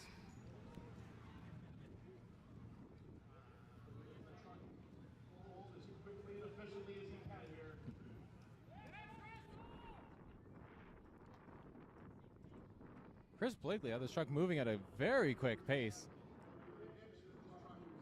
He's really moving this truck. It's going at a great pace. But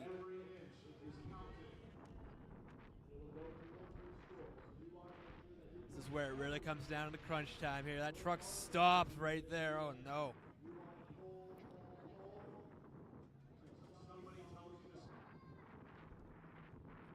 Chris He got it moving again. grind out as much as he can right now. Every inch counts. He still has himself in for a fringe podium spot. That'll be time right there. Amazing performance from Chris.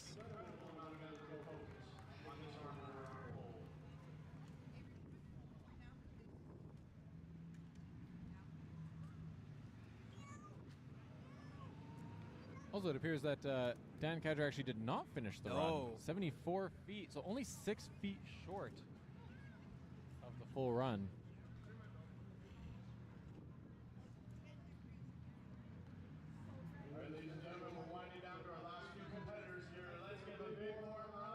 While they reset the trucks, we're going to shout out another one of our sponsors, Red River Siding. Looking to give your home a fresh new look? Look no further than Red River Siding in Winnipeg, Manitoba. Transform your home with high-quality siding solutions that not only enhance curb appeal, but also provide durability and protection. Trust the experts at Red River Siding to revamp your home's exterior. You can find Red River Siding at the QR code on our sponsor screen in between events. Brian right now really moving that truck. It is flying right now. See Brian wasting no time in these transitions, but he is ending up with a lot of slack, similar to Dan's issue off the start. Now with Dan, he ended up fatiguing, but Brian is not losing any speed at all.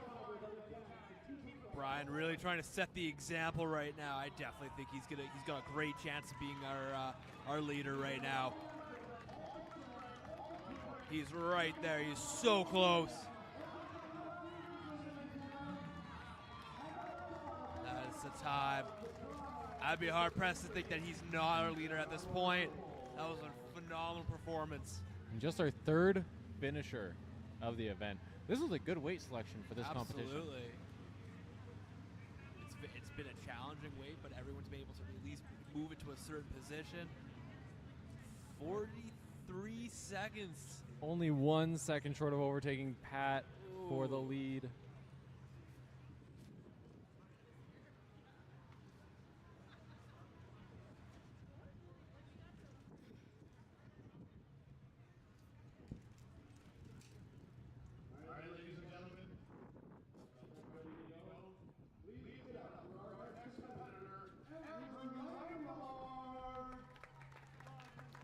I'm interested to see how Andrew does. Obviously, I talked about with Michelle that deadlift strength will help with the initial pulls.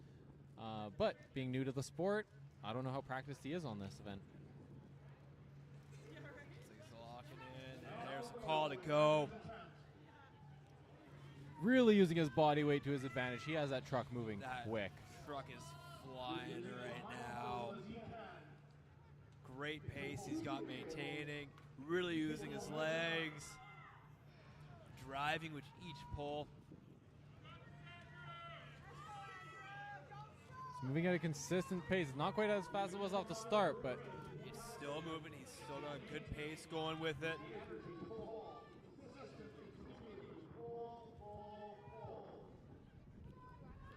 Oh, he's almost there.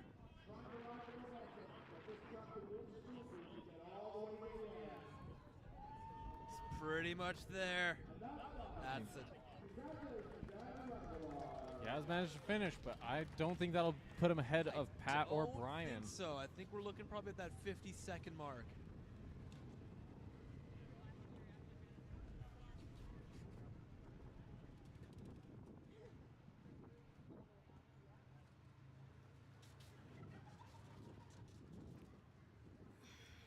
official time for Andrew.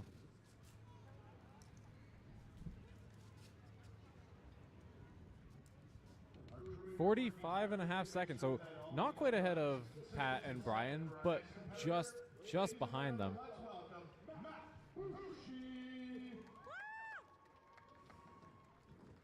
Now, Matt did say that farmers carries are one of his favorite events, so does have a very strong grip. Now, grip doesn't always translate from one event to another. When he's off that truck's not at the greatest start. It's moving.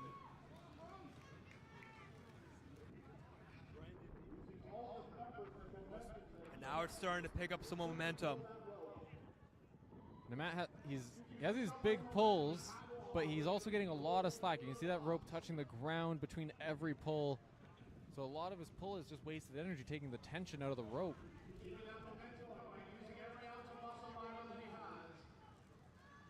He's starting to find his rhythm, starting to find his groove.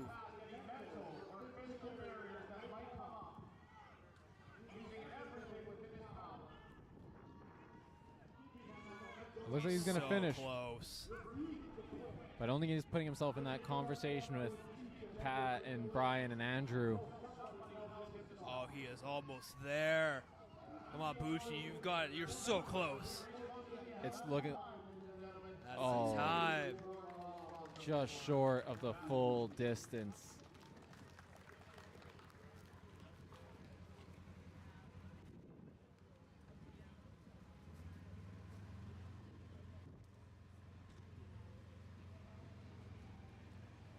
We'll get a distance for Bushi shortly. And then on to our last competitor and overall leader, having only dropped a single point so far up to this point in the competition, Tyler Sigurdsson.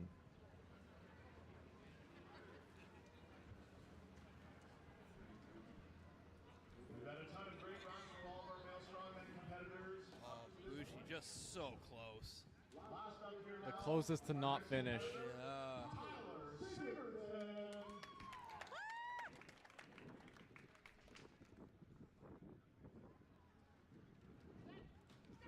And we're off.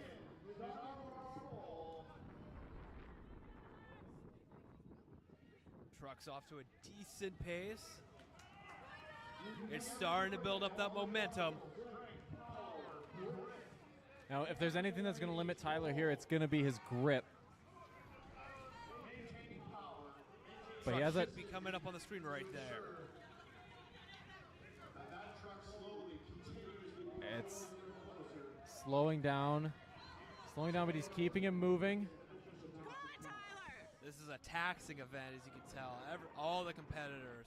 And you see Tyler is now really wrapping the rope around his forearm, trying to get as much friction as he can. And once he does, he can get it moving pretty easily.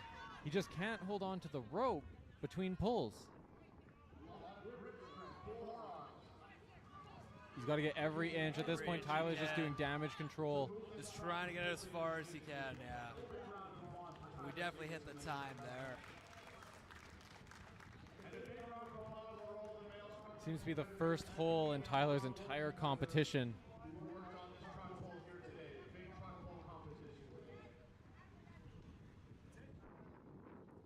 We'll just wait for an official time for Tyler before we cut to our sponsors while we set up for our final event of the day. And here's Tyler managed 62 feet, and Tyler gets put back in second place. He's behind Wow. Andrew despite winning 2 out of the 4 events so far, and coming in second. There's just nothing to separate our top competitors. Really, it's just so close right now. A 1-point difference between Andrew and Tyler, and then Brian right there too. He's just behind. Even Yep. Dan's not even that far behind too. Now, as I said, we are going into our final event, so we're going to cut to our sponsors as we take a moment to set up. We will be back shortly, and we look forward to seeing you there.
Okay, before we get started with the stones, wanted to throw on the overall leaderboard so far. We have, on the men's side, Andrew Langlar leading the entire competition with 57 points, but only 1 point behind is our reigning Manitoba's strongest man. Brian Bergen, a rookie this year, is rounding out our podium so far with 53 points. We got Dan, the second place finisher from last year, on 51.5, so he is also just behind that podium, and I know he is phenomenal at stones, so he can definitely not be counted out quite yet. Matt Bushi with 49.5. I said Matt took last year off, and he's been working on his weaknesses, and it's really showing in this competition. It's so much more competitive this year, and he is hanging with our top group of guys. Pat, as a U105 competitor, and 45.5 points. Jeremy Baker, not quite a rookie, but still very new to the sport, in 7th place with 41. Chris Blakely, one of our best Masters competitors, is hanging in there with 38.5. Then we have a bit of a gap between Chris and Emadale Miranda, our lightest and smallest competitor of the entire competition, on 23 points. Mark Schramm has 21.5. Clinton Grad a point behind him. Trevor Jaworski, our 3rd place finisher from last year. So this is how competitive this Manitoba strongman scene has gotten just in 1 year. Trevor is in 12th place with 15 points. Tied with him is Ryan Deloli, also one of our lighter competitors.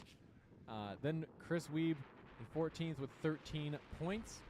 Ryan Fraze with 10 points. And rounding out our competition, Martin Demirov, again, newer to the strongman scene, and was looking to get some competition experience here. He's on 3 points. For our women, we have in the lead Mara Rosaitis. Mara has been, or was, the unofficial Manitoba's strongest woman for years and years before there even was any sort of official competition for it, which our inaugural one was just last year. Ariel Griffith is right behind her, literally half a point. So right behind her. Whoever places higher on the stones will win between these two.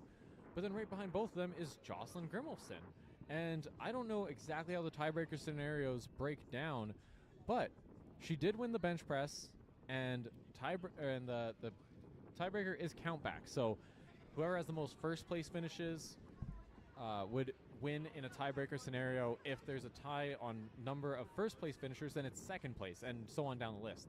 I know Jocelyn, she did win the bench press, so if she also wins the stones, that might put her in as the tie-break winner.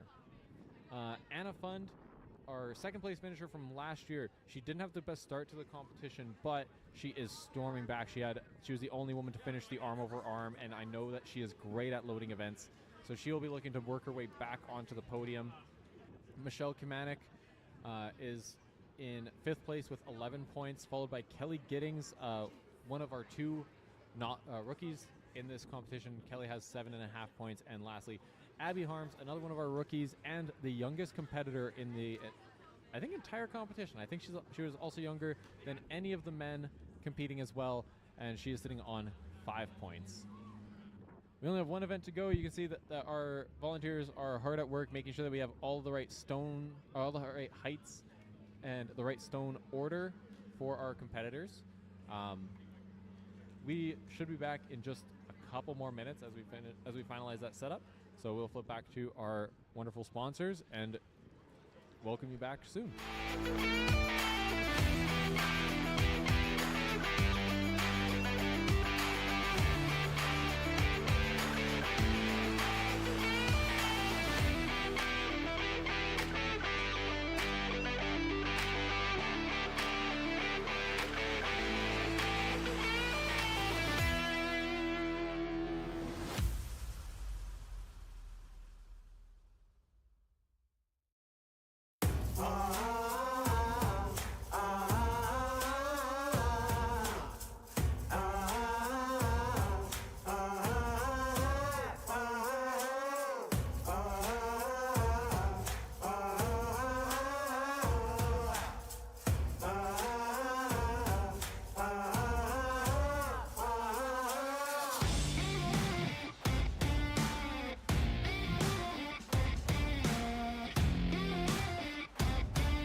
like we're getting started here with Abby on the stones.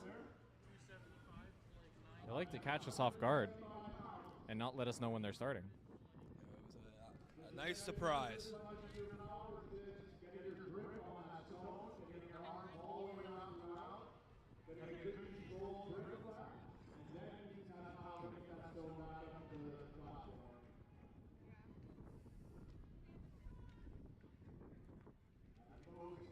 Abby on that third stone.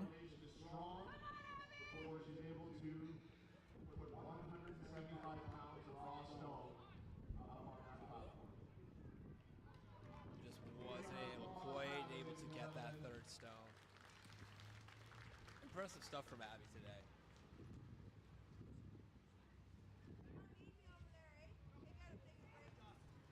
Incredible effort with an incredible amount of weight on those stones. Stones coming back and being reset. Up next, we have Michelle.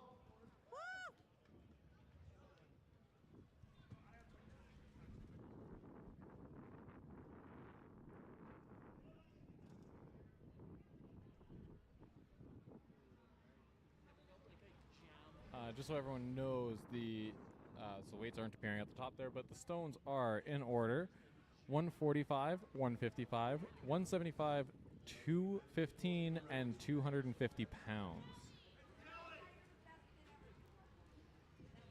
Kelly, ladies and gentlemen, give it up for Kelly. Kelly coming in here. The weight's right on the wrong side. Kelly started out here. Getting that first stone. There we go. That's why the weight was not appearing. Item switch to the women.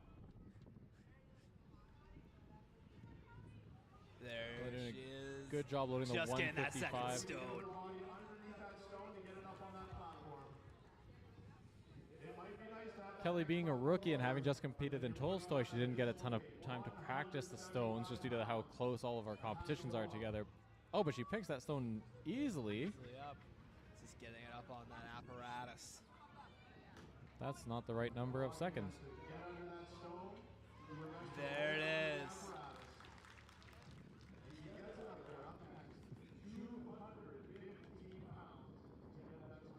It's a big jump on this fourth stone here. That And looks she is like calling that's it her limit. there.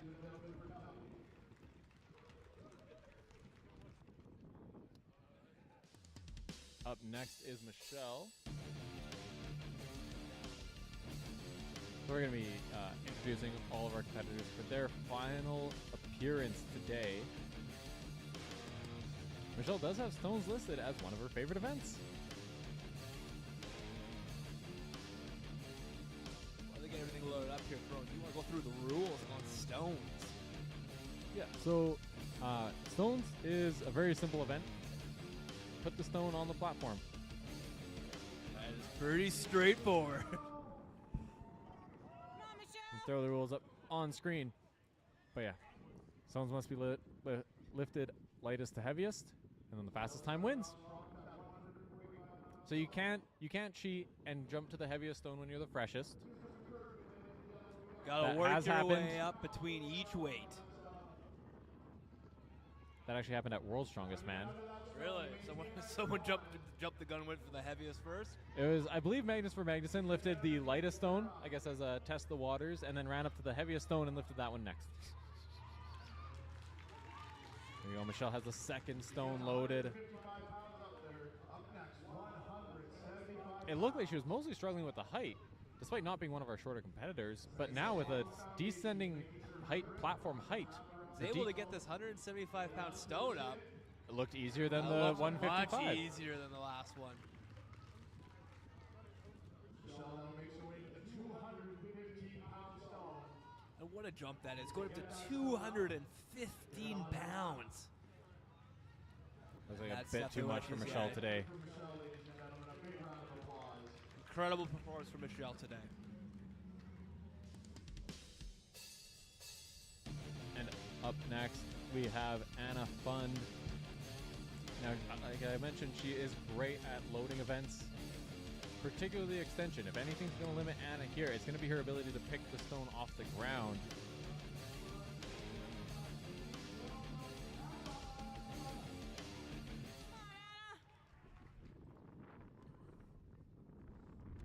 And you can see, we have a massive crowd now. Tons At of the people event. showing up here. Look how packed it is back there.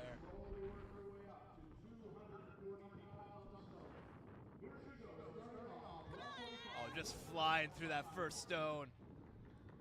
Second stone down. It's just rolling on her a bit, but it's not. There. It's well within Oh, her ability. She's got that stone. This is the bigger jump, 215 pounds. Get up on that fourth, and oh yeah, that she's got that over. Last stone, 250. 240 pounds. The crowd's behind Anna. They want to see you do this. This will be a new provincial record if she's able to get she's this. so close, and she got it. And you can see her coach, Tyler Sigurdsson, absolutely ecstatic for her finishing that run. Anna really needs this if she wants That's any chance of getting incredible. herself back on the podium. Incredible work done by Anna. And really could set herself apart on that last event.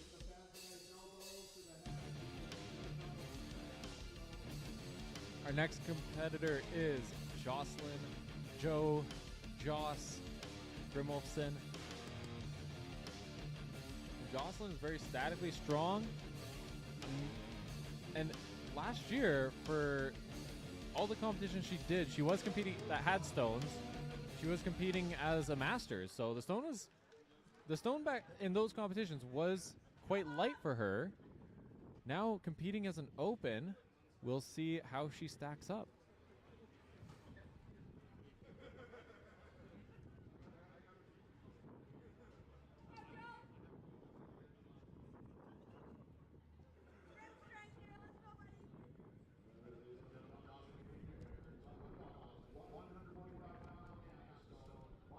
A good something to watch for when competitors are walking up is you could just see just now Jocelyn applied some extra tacky to that third stone. So that might be her goal, is just to get those 3 stones as quick as possible. Stones up.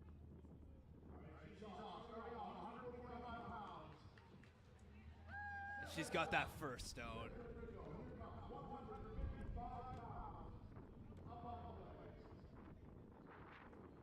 And got the second one down. Get that stone up onto 175 pounds. Setting a solid base, a good foundation. Oh yeah, she's got that third stone of that 175 pounds. Time for the harder one, the one that's got that biggest jump.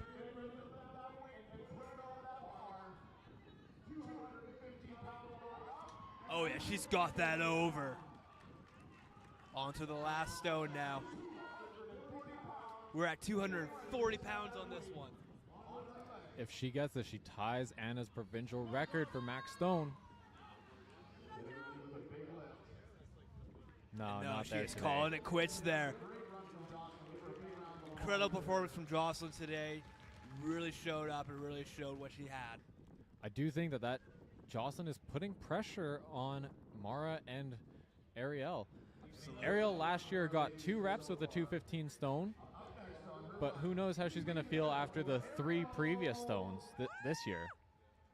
And Mara last year only got 1 rep with the 215, so they could all be right in the same ballpark when it comes to stones. Keeping it nice and close. This is going to be a tight finish. And for some perspective, Anna struggled with that 240, but she got 6 reps with the 215 stone at Manitoba's Strongest Woman last year.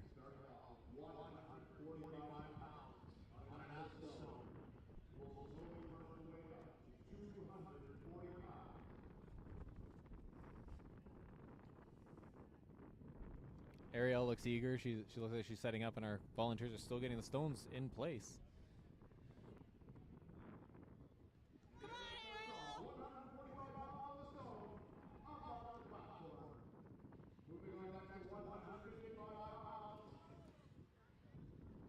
Oh yeah, she's got that second one.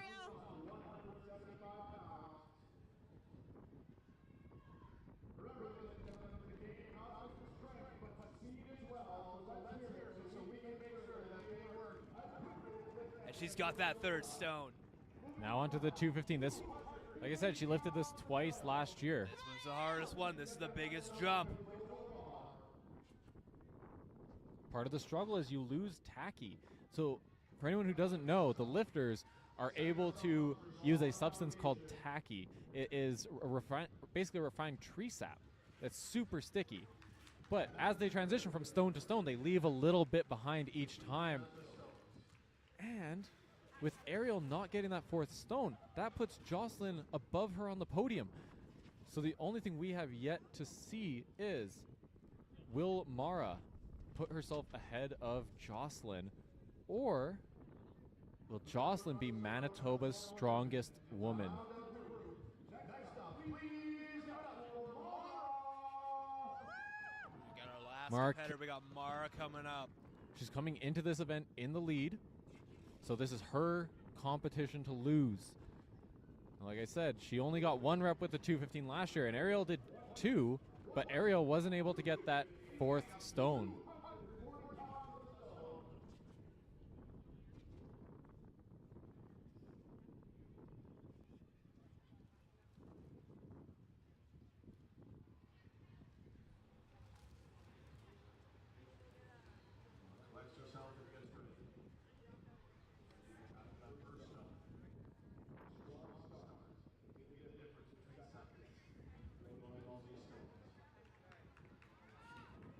Come on, Mara. Just a slip on the first stone. Mara's getting up for that first stone. She's got it.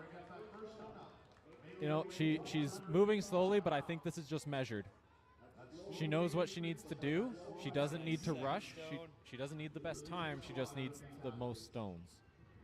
175 pounds on the legs, making its way up. Oh,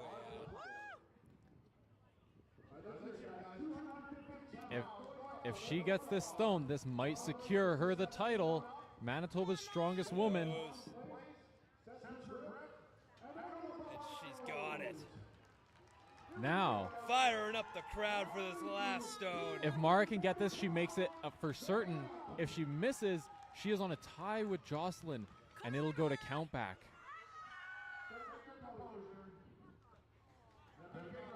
And She's it calling it there. And it looks like we have a tie. Once her score gets inputted, we'll know.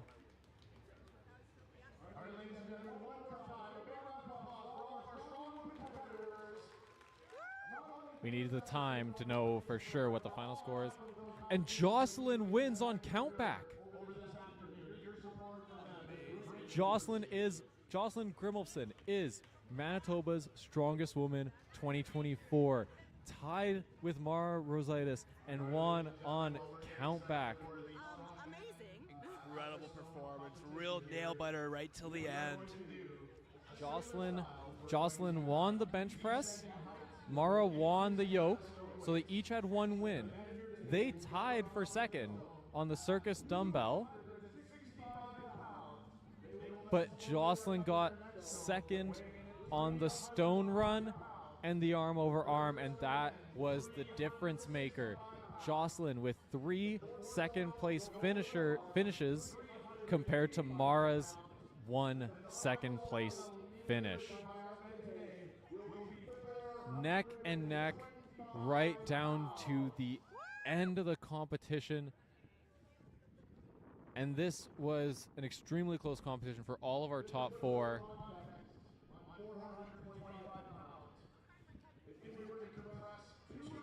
Now, we're going to get everything set up for our men, but first I am going to put up our women's overall leaderboard. So there you can see Jocelyn Grimmelson, Manitoba's strongest woman 2024. Mara Rosaitis in second. They tied on points, and Jocelyn won on countback. Ariel a 1.5 points behind them in third place. Anna just barely missing out on the podium. She didn't have the start that she wanted, but she stormed back with 2 event wins in the last 2 competitions. Last 2 events, sorry. To nearly put herself back on that podium spot. Michelle Kamanik in 5th with 14 points. Kelly in 6th with 9.5. Kelly and Abby both being rookies. Abby came in with 6 points in 7th place. Now, We're going to get everything ready for our men shortly. And in the meantime, I want to read out for one of our sponsors, Urban Flavors. Need to unwind after the show? Swing by Urban Flavors in Niverville, Manitoba, your premier destination for top quality cannabis products. Whether you're looking for relaxation or a little pick-me-up, Urban Flavors has you covered. Your one-stop shop for all things cannabis. Stashko. And you'll find them at urbanflavors.nv. That's at urbanflavors.nv. Stashko, do you get it? Urban Flavors on the Stones. Wow, that was really good. That was good timing for that one. And it looks like we're getting started here for the men's with Martin starting it off.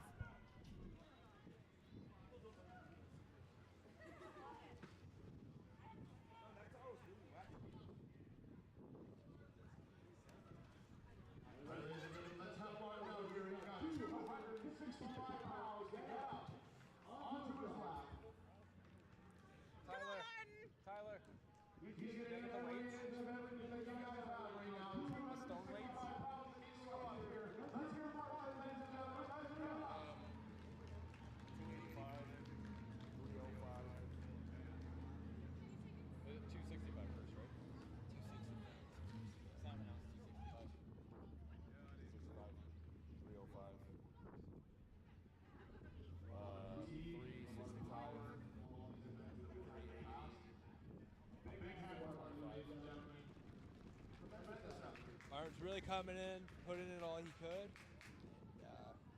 Just wasn't quite able to get that first stone up.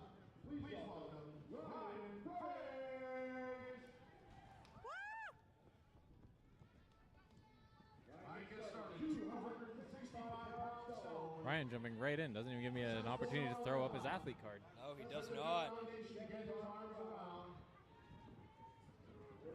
was able to just... No! Wasn't quite able to get that first stone.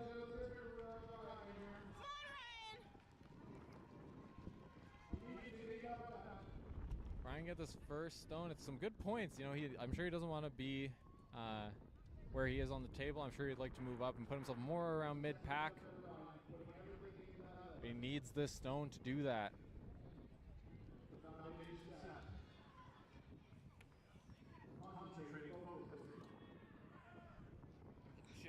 Just not able to get that stone. He's just so close.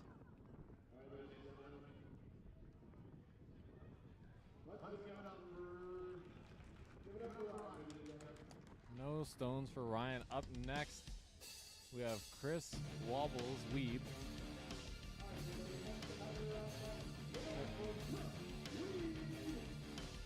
Chris, I do believe Chris likes stones. He didn't list it as his favorite.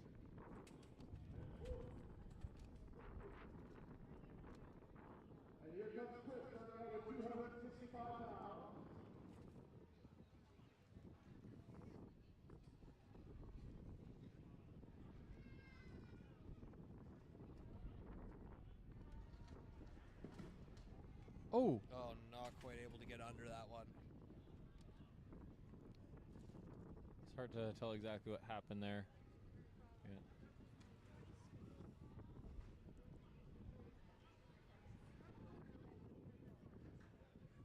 Come on, Chris. He's just struggling with this stone.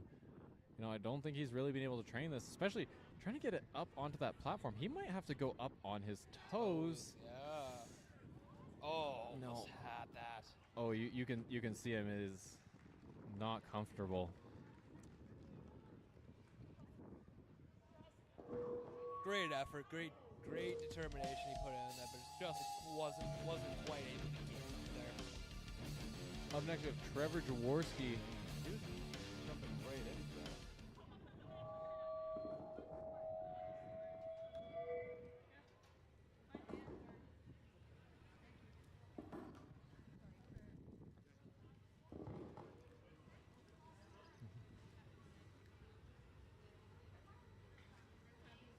Trevor's going to be looking to get himself some points back with his event. I know Trevor is good at stones.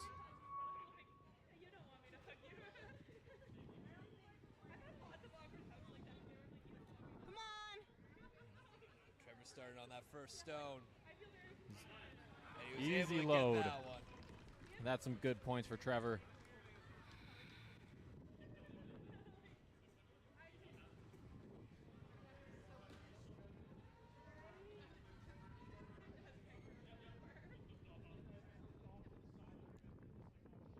He's not quite able to get under the second stone.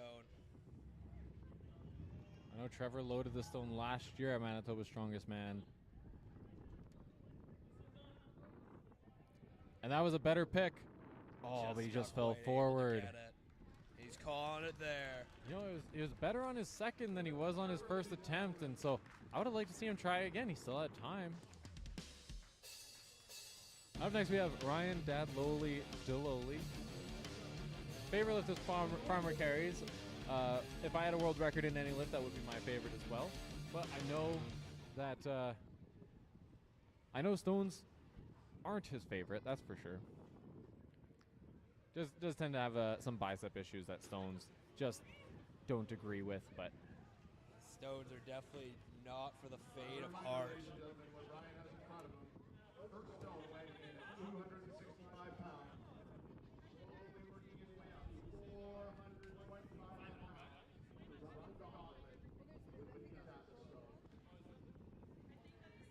Come on, Ryan. 265 pounds.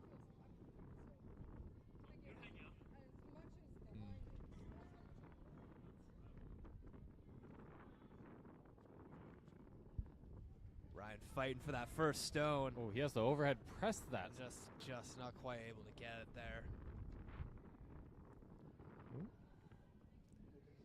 We're getting some concerning wind threatening to overthrow our monitors. But Ryan, he picked this quite easy. He just needs to really get that high on his chest so he can load it onto the platform. There it is. There it is. Up next, 305 pounds. A little bit shorter platform, but a lot of it heavier weight on that stone. Come on, Ryan. There you go. Oh, 5 pounds got to get out. so close. Just looks like the platform almost moved on him. He rested too much of the weight on the platform. That's where he's calling it. Impressive to get that first stone. Almost had that second.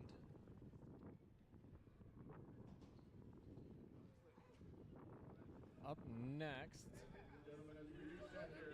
Let's give it up for Clint Brad, training out of Brickhouse Gym from Winnipeg through, or by way of Ajax, Ontario.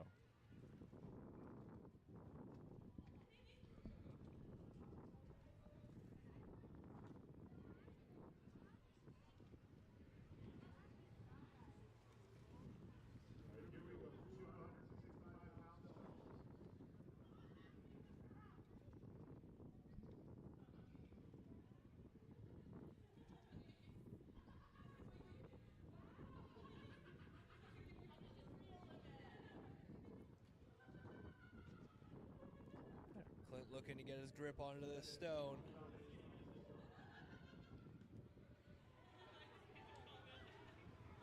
Clint, one of our shorter competitors, and this is a tall platform for him to load to, but he has it high on his chest. Is he going to be able to get it? He's so close.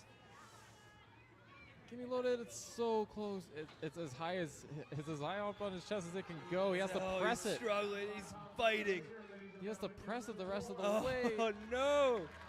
Come on, Clint. You're right there. And he got it. He got it. What a battle.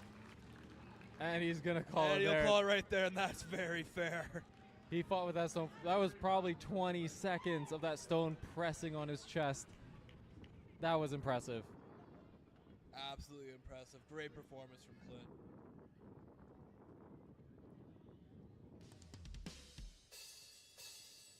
Now up next is Mark Schramm. Training out of the Bulk Barn, representing Iron Age and Schramm Cattle Co. 5 pounds on that stone. And he's right in there. Now Mark is good at stones. But this far into the competition, That's where the fatigue really comes in. And we just approached our 4th hour.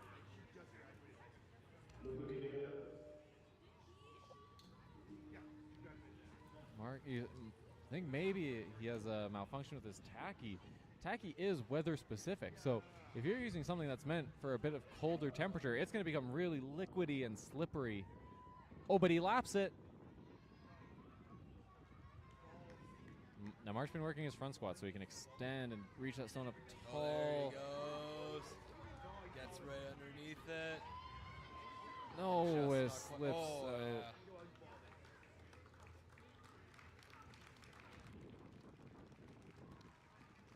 Looks like he's okay, but He's okay oh, with that. yeah. But he's gonna call there. I'll call No. right there. It's 260 pounds they're trying to get up there. Sorry, 265 pounds. Up next, our lightest and shortest competitor of the entire competition, and that is going to be a tall platform for Emmerdale. Very, very difficult for Emmerdale. Really has to get underneath that stone. But he's good at pressing. Maybe he can press that stone up.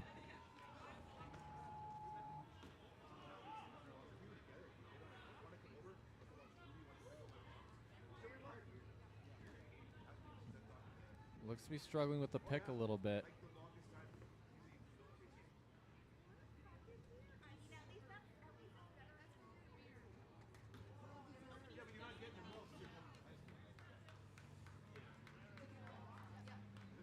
All right, ladies and gentlemen, let's hear it up for Evandale here. Let's go, guys. You know, another issue with being one of the shorter athletes, that stone is going to be a big object to get your arms around if you don't have long arms. And it looks like it's That's where he's calling it right there. Looks like it's a bit too much for Emmerdale. Impressive performance today by Emmerdale. You know, he couldn't really move up his placing too much. He was kind of at the top of that second pack. You can see our top, looks like 7 there, really separated themselves. Chris starting out strong, getting a good grip. Oh, and Chris is jumping right in. Didn't get a chance to throw up his athlete card. Match graphic. But gets it right up there. Moving on next to 305 pounds.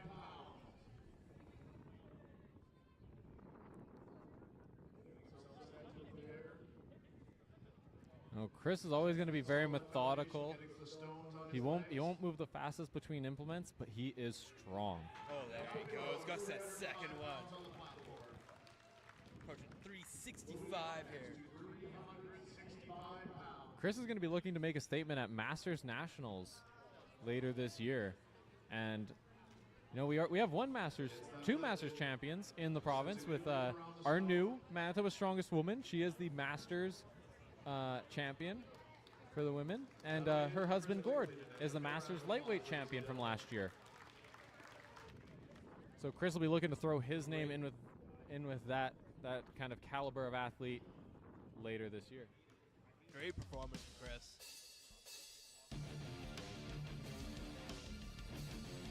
Oh, Jeremy here, he's listed loading as one of his favorite events. Now, loading can be pretty broad. There's a lot of different implements that are considered loading. I think Jeremy would generally prefer kegs or sandbags. But we'll see if he can maybe work himself up a couple of those placings. He's in that lead pack, but I'm sure he'd like to put himself closer to that podium. Good pick for Jeremy. Good start, Jeremy. Moving on next, 305 pounds. Jeremy moving comfortably through these stones so right far. now. Up next, 365 pounds going up. It looks like he was shaking out that arm. I know he had a bicep issue before Battle of the Barbarians earlier this year. Hopefully the stones aren't bothering Just it. not able to quite get it. Well, 2 stones, I believe that was faster than Chris Blakely did the 2 stones in, so that'll put him in the lead so far. Far, yeah.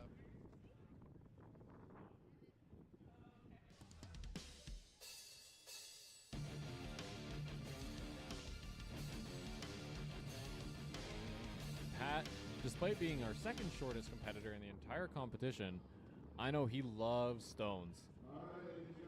Pat, I believe, has loaded a 380-pound stone in the past, so he'll be looking to hit that fourth stone at the very That's what he's least. really looking for. Now, this is a taller platform for these first couple, but Pat, I don't think will be bothered by that at all.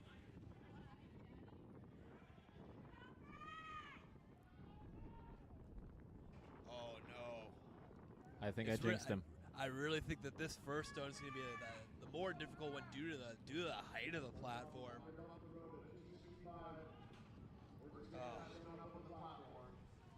He knows he can do it. It's just the height of that platform that makes it just that much more difficult.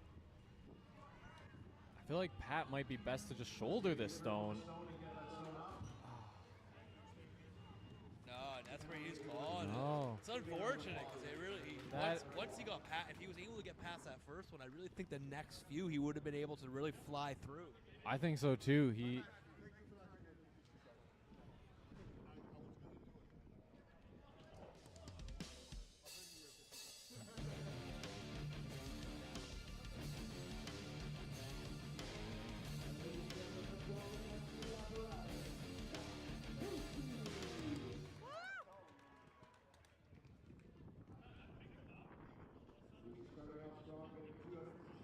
Matt Bushi, I've only ever seen him do natural stones, and it wasn't a great day, that competition for him, so I don't know what his potential is on stones.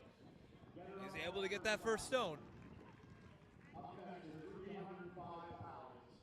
So if he can hit this stone, he's already getting himself some solid points. And there he goes. He's got that second stone. And I believe that locks him into the top 5.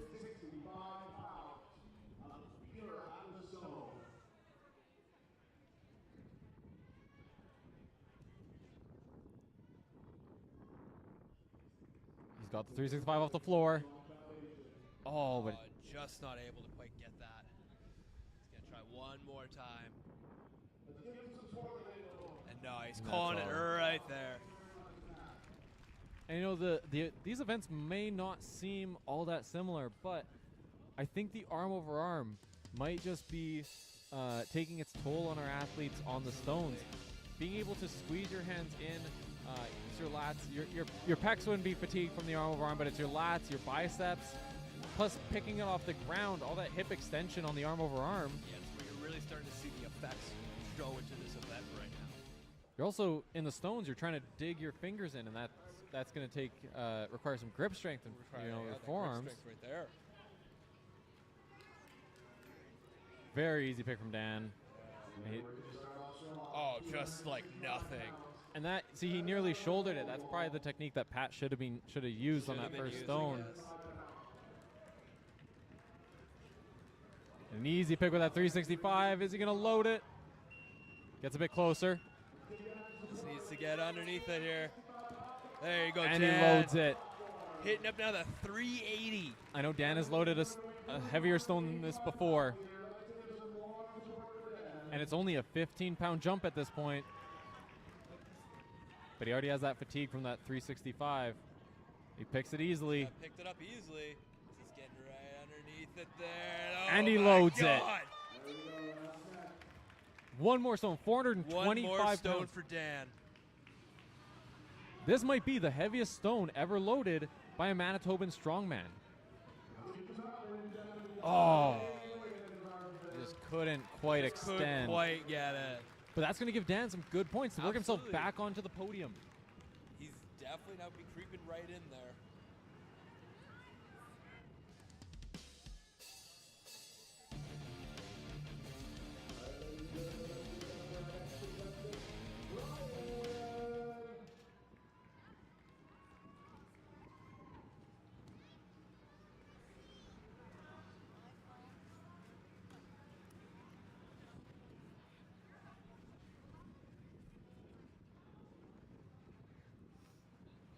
Up next, we got Brian Bergen. I know that in training, I believe he loaded a 380 or a 385-pound stone, but training is much different than competition. Absolutely. There have been 4 grueling events so far. In this heat, too. sweating. But Brian came into this event on the podium, and I know he's going to want to hold that position. Absolutely. That's what we're here for. To be known as Manitoba's strongest man.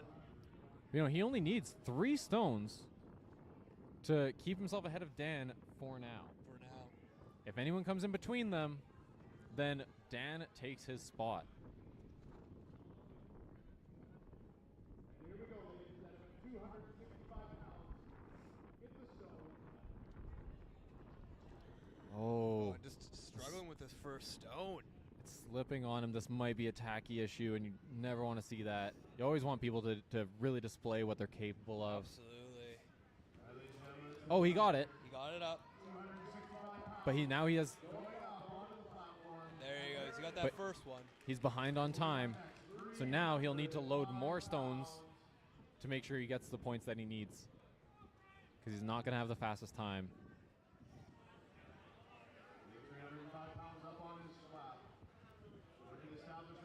There he goes. He got that second stone. If he gets his 3rd stone, he keeps himself half a point ahead of Dan. This guy getting this 3rd stone up.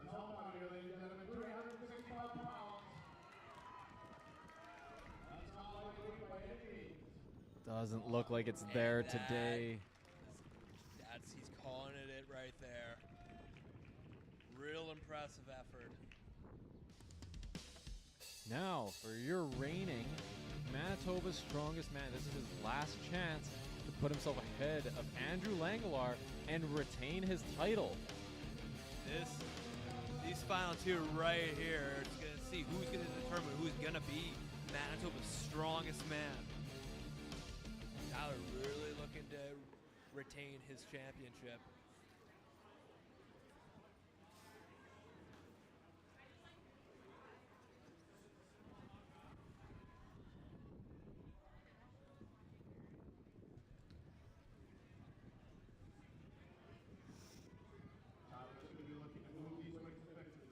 Now, I know Tyler has loaded the last stone in this run before, but again, training is not the same as competition. We got that first one, no problem. One motion, the first stone. One motion, the second stone. Tyler coming in with a chip on his shoulder. Oh, he's got that That's 3rd 3 stone. stones. And he's making great time right now with it. Come on! Oh, he's got that 4 first stones. stone. And that was definitely faster than Dan, so that's already put Tyler in first He's place. coming in for the But last stone. he needs to make sure that he puts it Feeling out the of reach energy. of Andrew. Andrew, who you could see cheering him on. 425 pounds, Tyler. Oh, he's got it up, and And he's got he's it there. loaded it. Incredible performance. That is going to put a lot of pressure on Andrew. Will he rise to meet it? This is really an opportunity for Andrew to come in and show that he wants to be Manitoba's strongest man. Here's clutch time. Here's where you really dig deep. Find every fiber in your body to become Manitoba's strongest man.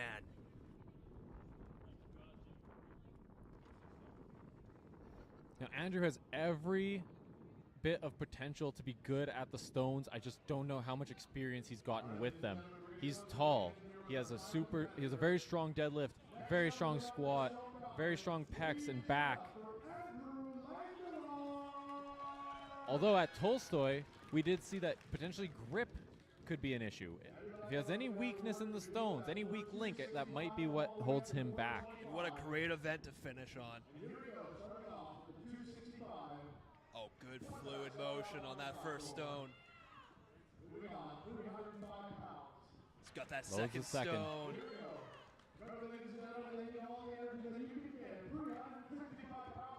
It looks like it's slipping down into his Oh, he's got that third ends stone. of his hands. Oh,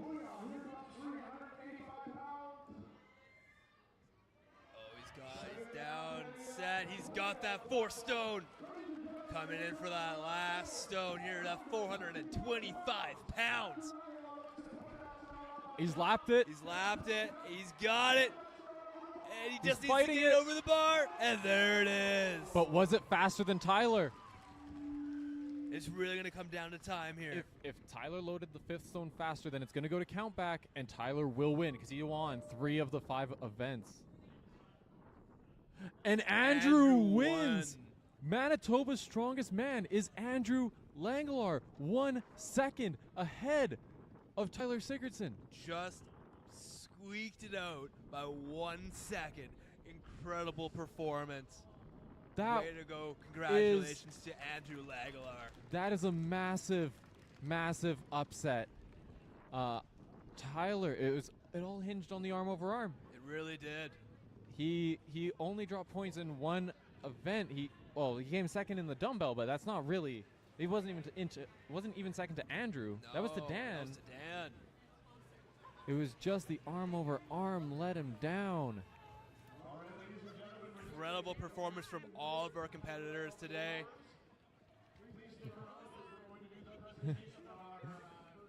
Matt Bushi gave a shout out to his mom. That was a wild competition, both the men's and women's, neck and neck right down to the end. We also got to give a shout out, Dan Cadger working himself back onto the podium with that last event.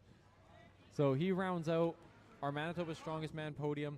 We are going to bring up our sponsors, and we will be back with the awards presentation shortly and make sure that everything is entered correctly so we don't have any corrections to make and make everything official. But right now it's looking like your Manitoba Strongest Woman is Jocelyn Grimmelson and your Manitoba Strongest Man is Andrew Langelaar.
Welcome back, everyone. So we are just getting started for the podium presentations. We're, I believe, going to do a top 5 presentations. We have confirmed all the scores. I won't spoil anything. We will announce them as they are coming up to the podium. With the podiums will be on our podium here. So give us 1 second.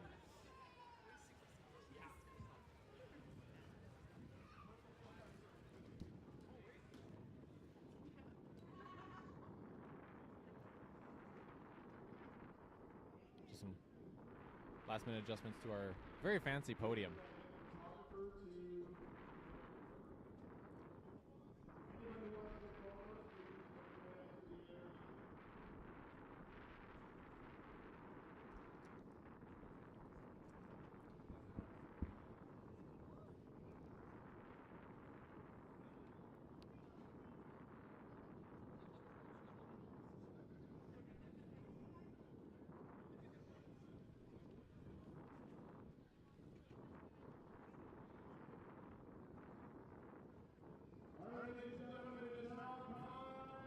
All right, we are announcing our top 5 athletes.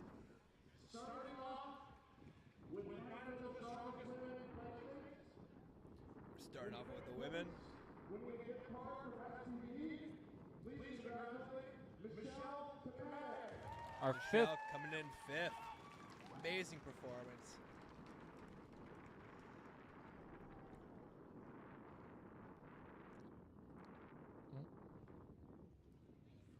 She came in 5th. Unfortunately, I guess it's not showing our overall.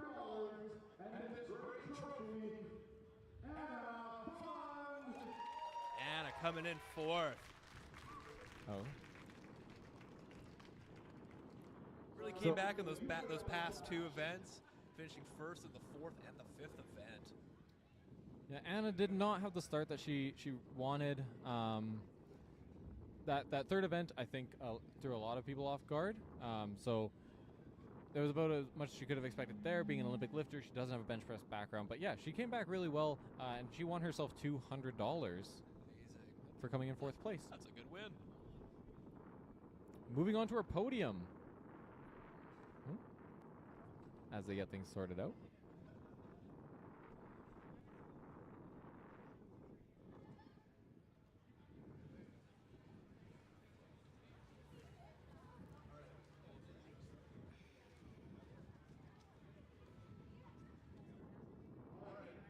Next up, in 3rd place, winning a $400 cap and this great trophy, Ariel Griffith. First podium finisher, 3rd place. She was leading for a decent portion of this competition. You can see she got 1st in the 1st event and then 2 second place finishes, just falling off right towards the end. But she won herself a $400 prize for coming in 3rd. Amazing.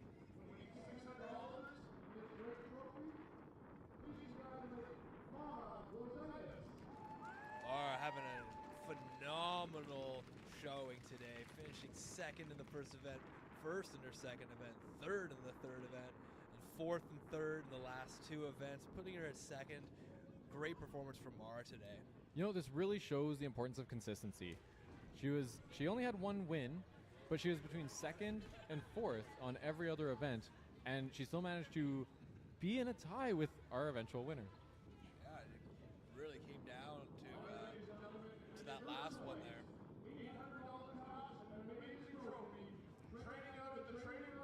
And Mara won $600 for her 2nd place finish. And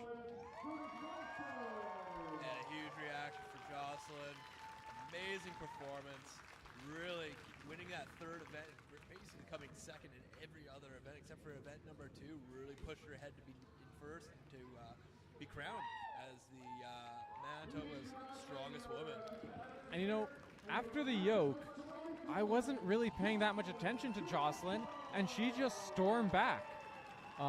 Coming 2nd to Anna in both the 4th and the 5th events, but that 3rd event win on the bench press, especially when a lot of women zeroed, is just so many points for her. Amazing performance by all of our female competitors today. They all really brought their A game and really put on an impressive performance today.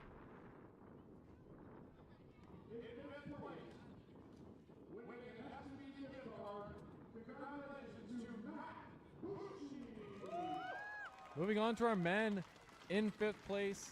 Won himself an SBD gift card. Matt Bushi. You know, I've been saying it all day. Matt has always been really strong, but he's always had weaknesses, and now he really seems dedicated to improving those weaknesses, leaving no stone unturned, and I think that's really showing in this competition. Yeah, absolutely incredible performance done by Matt, and really going to be a force to reckon with over these next few competitions that he's going to be in.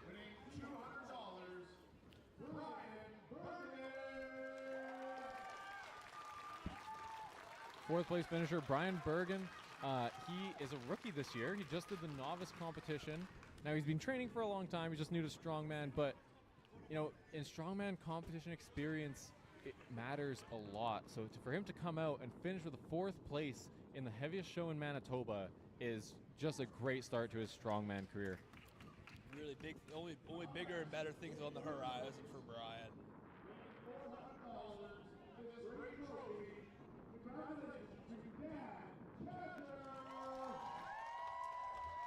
Amazing performance by Dan, winning that first event, and really, you know, being in the top of the rest of the events, finishing 3rd in our 2nd, finishing 3rd in the 5th.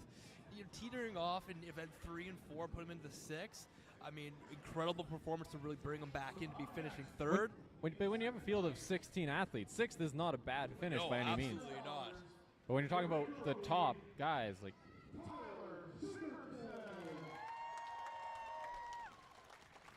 you see Tyler, just massive disappointment. 2 firsts, 2 seconds, but just that 8th place finish dropped him out of 1st place for the overall competition.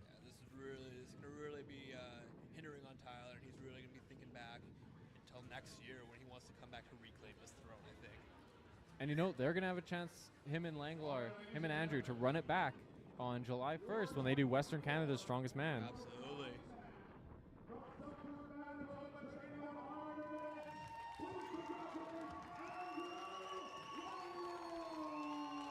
And what a performance done by Andrew today. You see it right across the board.